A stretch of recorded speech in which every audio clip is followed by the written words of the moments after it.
2 പത്രോസിൻ്റെ ലേഖനം 3-ാം അധ്യായം അതിൻ്റെ 18-ാമത്തെ വാക്യമാണ്. കൃപയിലും നമ്മുടെ കർത്താവും അവന് ഇപ്പോഴും എന്നേക്കും മഹത്വം. ആമേൻ.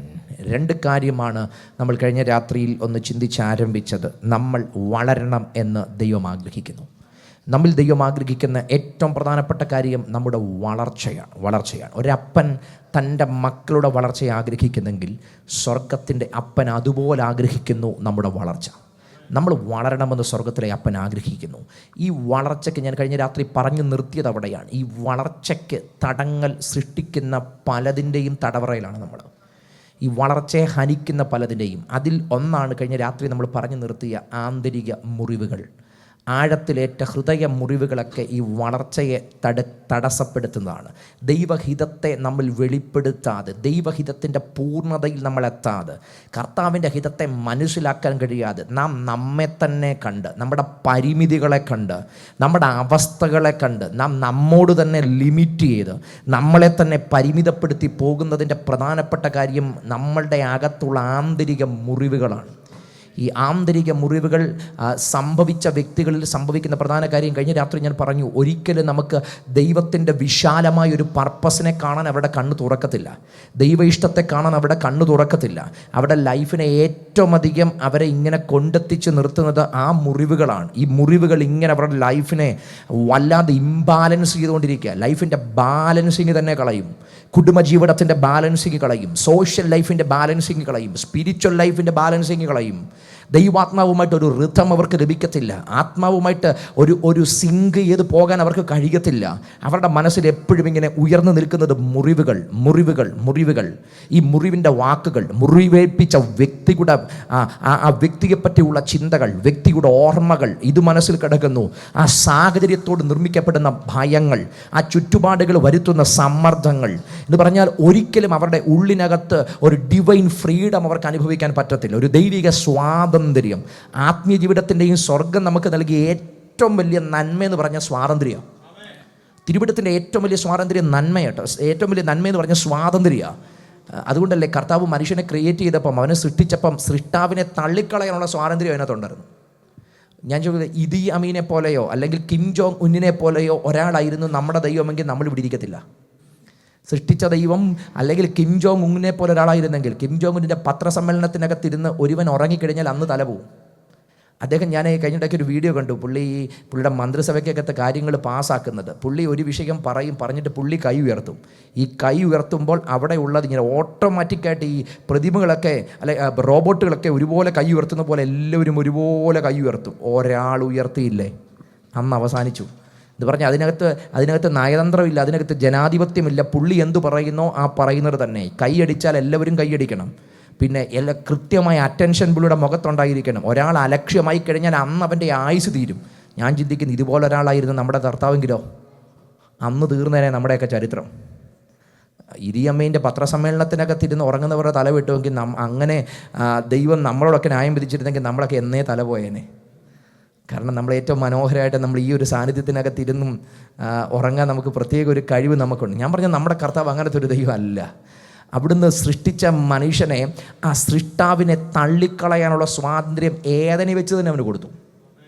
ഏതനി വെച്ച് തന്നെ അവൻ ആ സൃഷ്ടാവിനെ തള്ളിക്കളയാൻ, ദൈവ സാന്നിധ്യത്തെ അലക്ഷ്യമാക്കി കളയാൻ, കർത്താവിൻ്റെ വാക്കുകളെ ഗൗരവമല്ലാതായി കാണുവാൻ അവിടെ വെച്ച് അവന് സ്വാതന്ത്ര്യമുണ്ട്, ഫ്രീഡം ഉണ്ടായിരുന്നു. ഞാൻ തിരുവിടത്തിൽ മനസ്സിലാക്കിയിട്ട് നമ്മുടെ കർത്താവ് ഫ്രീഡം തരുന്ന ദൈവമാണ്. ഒരുവനെ നിർബന്ധിച്ച് ജീവനിലേക്ക് വിടുന്ന ദൈവമല്ല. ജീവനും മരണവും നമ്മുടെ മുമ്പിൽ വെച്ചിരിക്കുന്നു. നന്മയും തിന്മയും നമ്മുടെ മുമ്പിൽ വെച്ചിരിക്കുന്നു. ദോഷവും മരണവും ജീവനും എല്ലാം നമ്മുടെ മുമ്പിൽ വെച്ചിരിക്കുന്നു. നമുക്ക് തീരുമാനിക്കാം ഇതിനകത്ത് ഏത് വേണമെന്നുള്ളത്. എന്ന് പറഞ്ഞാൽ ദൈവം നമുക്ക് നൽകിയ ഏറ്റവും വലിയ ഗിഫ്റ്റ് എന്ന് പറഞ്ഞാൽ ഒരു ഡിവൈൻ ഫ്രീഡമാണ്, ദൈവിക സ്വാതന്ത്ര്യമാണ്. പക്ഷെ പലപ്പോഴും ഇനി ആത്മാവ് ഒരുവൻ്റെ അകത്തേക്ക് വന്നാൽ എന്താ സംഭവിക്കുന്നത്? അവൻ ആ സ്വാതന്ത്ര്യത്തിൻ്റെ ഫുൾനെസ്സിനകത്തേക്ക് കയറും. അതുകൊണ്ടാണ് പറഞ്ഞത് ആത്മാവുള്ളത്തെ സ്വാതന്ത്ര്യമുണ്ട്. ആത്മാവുള്ളത്തെ സ്വാതന്ത്ര്യമുണ്ട് എന്ന് പറഞ്ഞാൽ ഈ സ്വാതന്ത്ര്യത്തെ ഞാൻ കാണുന്നത് ഒരു മേഖല മാത്രമല്ല. അവൻ്റെ ഇമോഷണൽ ബീയിങ്ങിൽ അവന് സ്വാതന്ത്ര്യമുണ്ട്, അവൻ്റെ ഫിസിക്കൽ ബീയിങ്ങിൽ അവന് സ്വാതന്ത്ര്യമുണ്ട്, അവൻ്റെ സ്പിരിച്വൽ ബീയിങ്ങിൽ അവന് സ്വാതന്ത്ര്യമുണ്ട്, അവൻ്റെ സോഷ്യൽ ലൈഫിനകത്ത് അവന് സ്വാതന്ത്ര്യമുണ്ട്, അവൻ്റെ സ്പിരിച്വൽ ലൈഫിനകത്ത് അവന് സ്വാതന്ത്ര്യമുണ്ട്.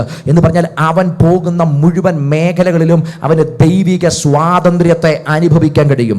അത് എൻ്റെ ഇമോഷണൽ ലൈഫിനകത്തൊരു സ്വാതന്ത്ര്യം വരുത്തും, അതെൻ്റെ സ്പിരിച്വൽ ലൈഫിനകത്തൊരു സ്വാതന്ത്ര്യം വരുത്തും, എൻ്റെ ഭൗതിക ജീവിതത്തിനകത്തൊരു സ്വാതന്ത്ര്യം വരുത്തും. ഈ സ്വാതന്ത്ര്യങ്ങൾ പലപ്പോഴും ഹനിക്കപ്പെടുന്നതിൻ്റെ പ്രധാനപ്പെട്ട കാര്യം ഞാൻ ഇപ്പോഴും പലതിനകത്തും ഞെരുങ്ങിയാണ് ജീവിക്കുന്നത്, പലതിൻ്റെയും അടിമകളായിട്ടാണ് ജീവിക്കുന്നത്. അവിടെയാണ് സ്വർഗം ആഗ്രഹിക്കുന്ന ഒരു സ്വാതന്ത്ര്യം നമ്മുടെ ലൈഫിന്മേൽ വെളിപ്പെടണം. ദൈവം ആഗ്രഹിക്കുന്ന ഒരു ഫ്രീഡം നമ്മുടെ ലൈഫിന്മേൽ വെളിപ്പെടണം. നമ്മൾ എവിടെയാണോ സ്ക്വീസ് ആകപ്പെടുന്നത് അതിനകത്തൊരു ദൈവത്തിൻ്റെ കരമിറങ്ങി വന്ന് നമ്മുടെ പ്രാണനും നമ്മുടെ ദേഹവും നമ്മുടെ ആത്മാവും അനിന്യമായി അശേഷം നമ്മുടെ കർത്താവിൻ്റെ പ്രത്യക്ഷതയെങ്കിൽ വെളിപ്പെടുമെണ്ണം കാക്കപ്പെടുമാറാകട്ടെ. ഇതാണ് തെസലോനിക്ക ലേഖനം പറയുന്ന ഒരു പദപ്രയോഗം. എനിക്ക് ആ വാക്യം ഭയങ്കര ഇഷ്ടമാണ്. നമ്മൾ സാധാരണ കർത്തൃമേശയ്ക്കൊക്കെ ശേഷം നമ്മൾ ആ ജനത്തെ ബ്ലെസ് ചെയ്തുകൊണ്ടൊക്കെ പറയുന്ന ഒരു ഭാഗമാണ് എപ്പോഴും സ്തോത്രം ചെയ്യുവിൻ, ഇടപെടാതെ പ്രാർത്ഥിപ്പിൻ, എല്ലാത്തിനും സ്തോത്രം ചെയ്യുവിൻ, ഇതല്ലോ നിങ്ങളെക്കുറിച്ച് ക്രിസ്തുവേശുവ ദൈവേഷ്ടം, ആത്മാവിനെ കെടുക്കരുത്, പ്രവചനം തുച്ഛീകരിക്കരുത്, സകലവും ശോധന ചെയ്ത് നല്ലത് മുറുകെ പിടിക്കുവിൻ, സമാധാനത്തിൻ്റെ ദൈവം തന്നെ നിങ്ങളെ മുഴുവൻ ശുദ്ധീകരിക്കട്ടെ, നിങ്ങളുടെ പ്രാണനും ദേഹവും ആത്മാവും അശേഷം അനിന്യമായി വെളിപ്പെടുമെണ്ണം കാക്കപ്പെടുമാറാകട്ടെ. നിങ്ങളെ വിളിച്ചവൻ വിശ്വസ്തനാകുന്നു, അവിടുന്ന് അത് നിർവഹിക്കും. ആ പദം കേട്ടോ, അവിടുന്ന് അത് നിർവഹിക്കും എന്ന് പറഞ്ഞാൽ നിങ്ങളുടെ ആത്മാവും പ്രാണനും ദേഹവും അശേഷം എന്ന് പറഞ്ഞാൽ ദൈവത്തിൻ്റെ ആത്മാവ് നമ്മൾ ചെയ്യുന്ന ഏറ്റവും വലിയ റോള് ഇത് മൂന്നും അശേഷം ദൈവ സാന്നിധ്യത്തിന് മുമ്പിൽ നിൽക്കത്തക്ക നിലയിൽ നമ്മെ ഒരുക്കുന്ന ഒരു ഹീലിംഗ് ആണ് ദൈവം നൽകുന്നത്. എന്നിട്ട് പറയുന്നത് നിങ്ങളെ വിളിച്ചവൻ വിശ്വസ്തൻ, അവിടുന്ന് അത് നിർവഹിക്കും. ദൈവം ചെയ്യുന്ന ഹീലിംഗ് എങ്ങനെ, ദൈവം ചെയ്യുന്ന പരിവർത്തനം എങ്ങനെ, അത് ഒരുവൻ്റെ ആന്തരികമായ അനുഭവങ്ങളെ മുഴുവനായി മാറ്റിമറിക്കത്തക്ക നിലവാരങ്ങളിൽ തന്നെയാണ്. അവൻ്റെ മുഴുവൻ മേഖലകളിലും ഈ ഹീലിംഗ് വ്യാപരിക്കും.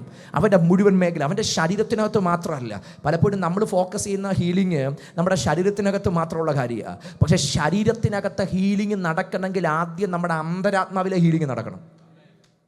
പല ശാരീരിക ബുദ്ധിമുട്ടുകളുടെ ഈ റൂട്ട് കോസ് നമ്മുടെ അന്തരാത്മാവിലാണ് കിടക്കുന്നത്. നമ്മുടെ അന്തരാത്മാവിൻ്റെ മുറിവുകളും അന്തരാത്മാവിൻ്റെ തകർച്ചകളുമാണ് ഈ ശരീരത്തിൽ കിടക്കുന്ന പലതിൻ്റെയും കാരണം. എല്ലാ കേസും അല്ല ഞാൻ പറഞ്ഞത്, പക്ഷെ ചിലതൊക്കെ അന്തരാത്മാവിൻ്റെ മുറിവുകൾ വരുത്തുന്ന ശാരീരിക വിഷയങ്ങളുണ്ട്. അന്തരാത്മാവിൻ്റെ വൈകാരിക തലങ്ങൾ ഡോക്ടർമാരോട് ചോദിച്ചാൽ അവർ പറയും ചില രോഗങ്ങളൊന്നും ആ ശരീരത്തിൽ വരുത്തുന്നതല്ല, മനസ്സുകൊണ്ട് വരുത്തുന്നതാണ്. മനസ്സുകൊണ്ട് വരുത്തുന്ന രോഗങ്ങളുണ്ട്. ഈ കൊച്ചിലെയൊക്കെ പഠിക്കുന്ന സമയത്ത് നമ്മൾ ആഗ്രഹിക്കും നാളെ ഒരു അവധി എടുക്കണം. അപ്പോൾ അവധി എടുക്കണമെങ്കിൽ ഒറ്റ വഴിയുള്ളൂ, എന്ത് പിടിക്കണം? പനി പിടിക്കണം. ഒരു 10 വട്ടം ചിന്തിച്ചാൽ പിറ്റേ ദിവസം രാവിലെ ഒരു ചെറിയ ചൂട് കാണും. എന്നാ സംഭവിച്ചത്? ഞാൻ ആ മേഖലയുമായിട്ട് എന്ത് ചെയ്തു? ആ പനി വരുമെന്ന് 10 വട്ടം എൻ്റെ മനസ്സിൽ വന്നു കഴിഞ്ഞാൽ എന്നാ വരും? ഈ കോവിഡിൻ്റെ കാലഘട്ടത്തിനകത്ത് പലർക്കും കൊറോണ പിടിച്ചത് പേടിച്ചായിരിക്കും.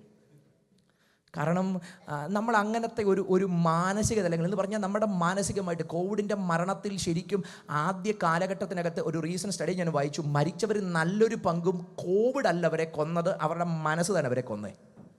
എന്ന് പറഞ്ഞാൽ കോവിഡ് ബാധിച്ച് മരിച്ചതിനേക്കാൾ കൂടുതൽ അവരുടെ മനോനിലയിൽ വന്ന ബുദ്ധിമുട്ടുകൾ കൊണ്ടാണ് മരിച്ചത്. എന്ന് പറഞ്ഞാൽ മരണം മാത്രം നമ്മുടെ മുമ്പിൽ കേൾക്കുന്നു, ഇത് വന്നാൽ മരിക്കുമെന്നതാണ് ചിന്ത. പണ്ട് കേട്ടിട്ടുണ്ട് ഒരു മനുഷ്യനെ കൊലയ്ക്ക് വിധിച്ചപ്പം ഇങ്ങനെ അവനെ കൊല്ലാൻ വിധിച്ചത് ഇപ്രകാരം, പാമ്പ് കുത്തിയാണ് അവനെ എന്ത് ചെയ്യുന്നത്? കൊല്ലുന്നത്. അവൻ്റെ കണ്ണെല്ലാം കെട്ടി ഒരു ഇരുണ്ട റൂമിനകത്ത് അവനെ കൊണ്ടുപോയി. പക്ഷേ ഇതിനു മുൻപ് അവർ ചെയ്ത ഒരു കാര്യമുണ്ട്. ഈ പാമ്പിനെ അവനെ കാണിച്ചു. അവനെ ഇതിനകത്തുനിന്ന് പൊക്കി ഈ പാമ്പിനെ ഇങ്ങനെ, പാമ്പ് അവൻ്റെ മുമ്പിൽ ഇങ്ങനെ കണ്ടു. അവന് പാമ്പിനെ കണ്ടു. എന്നിട്ട് ആ മുറിക്കകത്തോട്ട് കയറ്റി അവൻ്റെ കണ്ണ് കെട്ടി മറ്റേ ഇരുട്ടത്തുള്ള മുറിക്കകത്ത് വന്നു. ഇവർ ഈ പാമ്പിനെ കൊണ്ട് കൊത്തിക്കുന്നതിന് മുമ്പേ ആര്യം ഒരു മുട്ടുസൂചി കൊണ്ട് അവൻ്റെ കൈക്കൊരു കൊത്തു കൊടുത്തു. ഒരു മുട്ടുസൂചി കൊണ്ട് അവൻ്റെ കൈക്ക് കുത്തി. ഇവൻ മരിച്ചുപോയി. അടുത്ത നിമിഷം മരിച്ചു. എന്നാ കുത്തിയത്? മുട്ടുസൂചിയാണ്. പക്ഷെ ആളെന്ത് ചെയ്തു? കാരണം എന്താ? അവൻ അതിനു മുമ്പേ സാധനത്തെ കണ്ടു. അവന് വിചാരം ഇപ്പം എനിക്ക് കുത്തിയിരിക്കുന്ന ഏതാ എന്ന് പറഞ്ഞാൽ ഒരുവൻ മരിക്കാൻ ഇതാ കാരണം. എന്ന് പറഞ്ഞാൽ അവനെ കുത്തിയത് പാമ്പല്ല, അവനെ കുത്തിയതൊരു മുട്ടുസൂചിയാണ്. പക്ഷെ അവൻ എന്ത് സംഭവിച്ചു? മരണസമയം. ഞാൻ പറഞ്ഞതിൻ്റെ കാര്യം ചില ഇമോഷണൽ ലെവലിൽ, ആന്തരിക ലെവലിൽ നമ്മൾ സ്ട്രഗിൾ അനുഭവിക്കുമ്പോഴാണ് അതിൻ്റെ ബാധ്യത നമ്മുടെ ശരീരത്തിനകത്തൂടെ കയറുന്നത്. നമ്മുടെ അന്തരാത്മാവിൽ, നമ്മുടെ മനസ്സിൽ, നമ്മുടെ ശരീരത്തിൽ, നമ്മുടെ ചിന്തകളിൽ, വിചാരങ്ങളിൽ എല്ലാം ഈ ബുദ്ധിമുട്ടുകൾ കയറി വരുന്നത്. അവിടെയാണ് നമ്മൾ ദൈവത്തിൻ്റെ കരത്തിൻ്റെ ഹീലിംഗ് വെളിപ്പെടേണ്ടത്. കാരണം കർത്താവ് നൽകുന്ന ഏറ്റവും വലിയൊരു പ്രധാനപ്പെട്ട കാര്യമുണ്ട്. അവിടുന്ന് സമാധാനത്തിൻ്റെ ദൈവമാണ്. അവിടുന്ന് സമാധാനത്തിൻ്റെ ദൈവമാണ്. ദൈവത്തിൻ്റെ ഏറ്റവും വലിയ പ്രത്യേകത അവിടുന്ന് സമാധാനം നൽകുന്ന ദൈവമാണ്. നമ്മോടും ദൈവത്തോടും യേശുക്രിസ്തു മുഖാന്തരം സംഭവിച്ച ഒരു കാര്യമുണ്ട്. അവൻ ഇരുപക്ഷത്തെയും ക്രിസ്തുവിൽ ഒന്നാക്കി അവൻ നിരപ്പിക്കാനിടയായി. അവിടുന്ന് ക്രൂശിൽ ചൊരിഞ്ഞ രക്തത്താൽ ഇരുപക്ഷത്തെയും ഒന്നാക്കി അവിടുന്ന് നിരപ്പിക്കാനിടയായെങ്കിൽ നിരപ്പ് സംഭവിക്കുന്നത് യേശുക്രിസ്തു മുഖാന്തരമാണ്. നിരപ്പ് സംഭവിക്കുന്നത് യേശുക്രിസ്തു മുഖാന്തരമാണ്. പ്രാർത്ഥിക്കണം, കർത്താവേ, ലൈഫിനകത്ത് നടക്കേണ്ട നിരപ്പുകളൊക്കെ നടക്കണം. ഞാൻ ഇന്നലെ രാത്രി ഇന്നർ ഹീലിങ്ങിനെ പറ്റി പറഞ്ഞു. പക്ഷെ അതിനകത്ത് ഞാൻ പറഞ്ഞു നിർത്തുമ്പം പറയാൻ ആഗ്രഹിച്ച ഒറ്റ കാര്യം ഉണ്ടായിരുന്നു. ഈ ഇന്നർ ഹീലിംഗ് നടക്കുമ്പോൾ അതിനകത്ത് ഒറ്റ കാര്യമുണ്ട്. മുറിവുകളുടെ മേൽ ഉണക്കൽ സംഭവിക്കണം എന്ന് പറഞ്ഞാൽ, രണ്ടു പേര് തമ്മിൽ ഉള്ള ഒരു ബുദ്ധിമുട്ടാണ് എൻ്റെ അകത്തെ മുറിവെങ്കിൽ റെക്കൺസിലിയേഷൻ ആ ഹീലിങ്ങിനകത്തുണ്ട്. ദൈവം ആ വിഷയത്തിനകത്ത് പ്രവർത്തിക്കണമെങ്കിൽ രണ്ടു പേർ തമ്മിൽ കൈകോർത്ത് പിടിച്ച് പ്രാർത്ഥിക്കുമ്പോൾ അതിനകത്ത് ഹീലിംഗ് വരും. എന്ന് പറഞ്ഞാൽ, എനിക്കെൻ്റെ സഹോദരനുമായി ഒരു ബുദ്ധിമുട്ടുണ്ട്. ഈ ബുദ്ധിമുട്ട് നാളുകളായിട്ട് എൻ്റെ ആത്മീയ ജീവിതത്തെ ബാധിക്കുന്നെങ്കിൽ, നിങ്ങൾക്ക് ആ ഷെല്ലിനകത്തുനിന്ന് പുറത്തു വരാൻ കഴിയണമെങ്കിൽ നിങ്ങൾ ആ വ്യക്തിയുമായിട്ട് റെക്കൺസിലിയേഷൻ നടക്കണം. രണ്ടു പേർ തമ്മിൽ മാനസികമായി ബുദ്ധിമുട്ട്, അവർ തമ്മിൽ അല്ലെങ്കിൽ വാക്കുകൾ കൊണ്ട് ഏറ്റുമുട്ടി, നിങ്ങൾക്ക് ആ വിഷയത്തിനകത്ത് സ്വസ്ഥത അനുഭവിക്കണോ? ഇല്ലെങ്കിൽ നിങ്ങളിങ്ങനെ ഹോണ്ട് ചെയ്യപ്പെട്ടുകൊണ്ടിരിക്കുക, വേട്ടയാടപ്പെട്ടുകൊണ്ടിരിക്കുക. ആ വിഷയത്തിനകത്ത് വേട്ടയാടൽ പൊളിയണമെങ്കിൽ നിങ്ങൾ ക്ഷമ ചോദിക്കണം, നിങ്ങൾ ഏറ്റുപറയണം, നിങ്ങൾ കൈ കൊടുക്കണം, നിങ്ങൾ ഒന്നിച്ച് പ്രാർത്ഥിക്കണം. സംഭവിക്കുന്നത് അതിനകത്ത് ഹീലിംഗ് ഹാൻഡ് വെളിപ്പെടും. ആത്മീയ ജീവിതത്തിനകത്ത് ആരാധനയ്ക്ക് വന്നു, അപ്പോഴും മനസ്സിനകത്ത് ഇങ്ങനെ വിഷയം കിടക്കുക.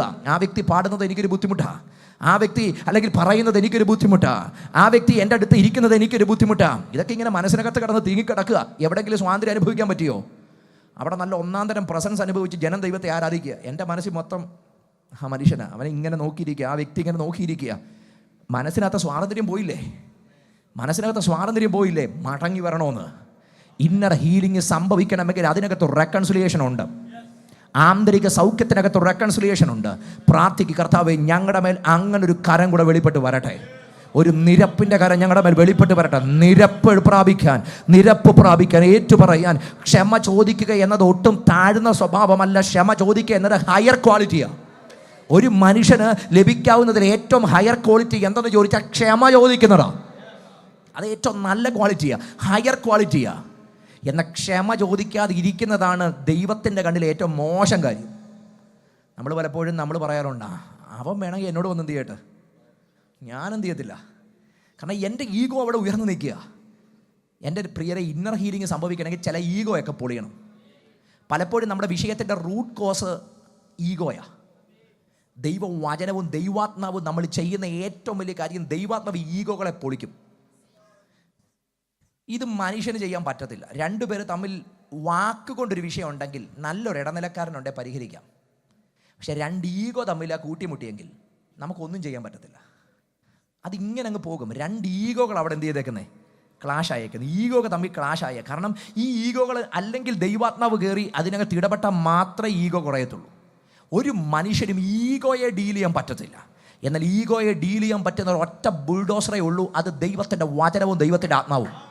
ഈ ദൈവത്തിൻ്റെ വചനം കയറി ചെന്ന് കഴിഞ്ഞാൽ എത്ര വലിയ കഠിനമായി നിൽക്കുന്ന സാഹചര്യങ്ങളെയും ഇടിച്ച് തകർക്കാൻ ദൈവത്തിൻ്റെ വചനത്തിന് കഴിയും, ദൈവത്തിൻ്റെ ആത്മാവിന് കഴിയും. ഒന്ന് പ്രാർത്ഥിക്കണം, കർത്താവേ, ചില എൻ്റെ ഈഗോയുടെ മേൽ, എനിക്ക് ഡീൽ ചെയ്യാൻ കഴിയാത്ത എൻ്റെ ഈഗോയുടെ മേൽ അങ്ങയുടെ ആത്മാവും അങ്ങയുടെ വചനവും ഒന്ന് വന്നു കയറി ആ വചനത്താലും ആത്മാവിനാലും എൻ്റെ അന്തരാത്മാവിനകത്ത് ഒരു ഹീലിംഗ് സംഭവിക്കണമെന്ന് നിങ്ങൾ കൊതിക്കുന്നെങ്കിൽ ഇന്ന് പകൽ അങ്ങനെ ഒന്ന് പ്രാർത്ഥിക്കുക. ഈ വചനത്താലും ആത്മാവിനാലും എൻ്റെ അന്തരാത്മാവിനകത്ത് ഒരു ഹീലിംഗ് നടക്കണം. Jesus Jesus Jesus. ഞാൻ എന്തിനാ ഇത് പറഞ്ഞെന്നറിയോ? ഇതാണ് പലപ്പോഴും വളർച്ചയുടെ തടസ്സം. ഞാനിനി ഏറ്റവും പ്രധാനപ്പെട്ട 2-3 കാര്യങ്ങളിലേക്ക് വരാൻ താല്പര്യപ്പെടുകയാണ്. ഈ വളർച്ചയ്ക്ക് ദൈവം നമ്മളിത് പ്രതീക്ഷിക്കുന്ന കാര്യം എന്താ? ദൈവം നമ്മളിത് പ്രതീക്ഷിക്കുന്നത്, God requires A diligent effort. ഒരു ഡിലിജൻ്റ് ആയിട്ടുള്ള എഫർട്ട് ദൈവം ആഗ്രഹിക്കുന്നുണ്ട്. നമ്മളിൽ നിന്ന് ചില പ്രയത്നം നമ്മുടെ വളർച്ചയ്ക്ക് വേണം. രക്ഷയ്ക്ക് വേണ്ടായിരുന്നു. കാരണം രക്ഷയ്ക്കായിട്ട് പ്രവർത്തിച്ചത് നമ്മുടെ കർത്താവ് മാത്രമാണ്. നമ്മളതിന് വിശ്വാസത്താൽ പ്രാപിച്ചതാണ്. നമുക്ക് നേടിയെടുക്കാൻ കഴിയാഞ്ഞത് നമ്മുടെ കർത്താവ് നമുക്ക് വേണ്ടി നേടിയെടുത്തു. നമ്മളത് വിശ്വാസത്താൽ രക്ഷയുടെ അനുഭവം അനുഭവിച്ചു കൊണ്ടിരിക്കുക. എന്നാൽ രക്ഷിക്കപ്പെട്ട ദൈവമക്കൾ, പൗലോസ് പറയുന്നൊരു പദമുണ്ട്, നിങ്ങളുടെ രക്ഷയ്ക്കായി പ്രവർത്തിപ്പിൻ. തെറ്റിദ്ധരിക്കേണ്ട, ഈ രക്ഷയ്ക്കായി പ്രവർത്തിക്കുന്നത് പറഞ്ഞാൽ രക്ഷിക്കപ്പെട്ടൊരു വ്യക്തി അതിൻ്റെ പൂർണ്ണതയിൽ എത്തുന്നത് വരെയും ആ രക്ഷയുടെ അനുഭവം നിലനിർത്തി അത് സമൂഹത്തിന് വെളിപ്പെടുത്താൻ രക്ഷയുടെ പ്രയത്നം എൻ്റെ അകത്ത് വേണം. എന്ന് പറഞ്ഞാൽ എന്നിൽ ദൈവം ആഗ്രഹിക്കുന്ന ഒരു തുടർമാനമായുള്ള പ്രയത്നമുണ്ട്, പ്രവൃത്തികളുണ്ട്. ശരിക്കും യാക്കോബിൻ്റെ ലേഖനമൊക്കെ പറയുന്ന അങ്ങനെയുള്ള പ്രയത്നങ്ങളും പ്രവൃത്തികളുമാണ് രക്ഷിക്കപ്പെട്ടവൻ്റെ അകത്തുള്ള തുടർമാനമായിട്ടുള്ള പ്രവൃത്തികൾ. ഇനിയും കർത്താവ് ഇതിനെപ്പറ്റി പറയുന്നൊരു ഭാഗം നോക്കിക്കോ, നമ്മൾ എങ്ങനെ പ്രവർത്തിക്കേണ്ടത്. യോഹന്നാൻ 6:27 വായിച്ചേ. യോഹന്നാൻ 6:27.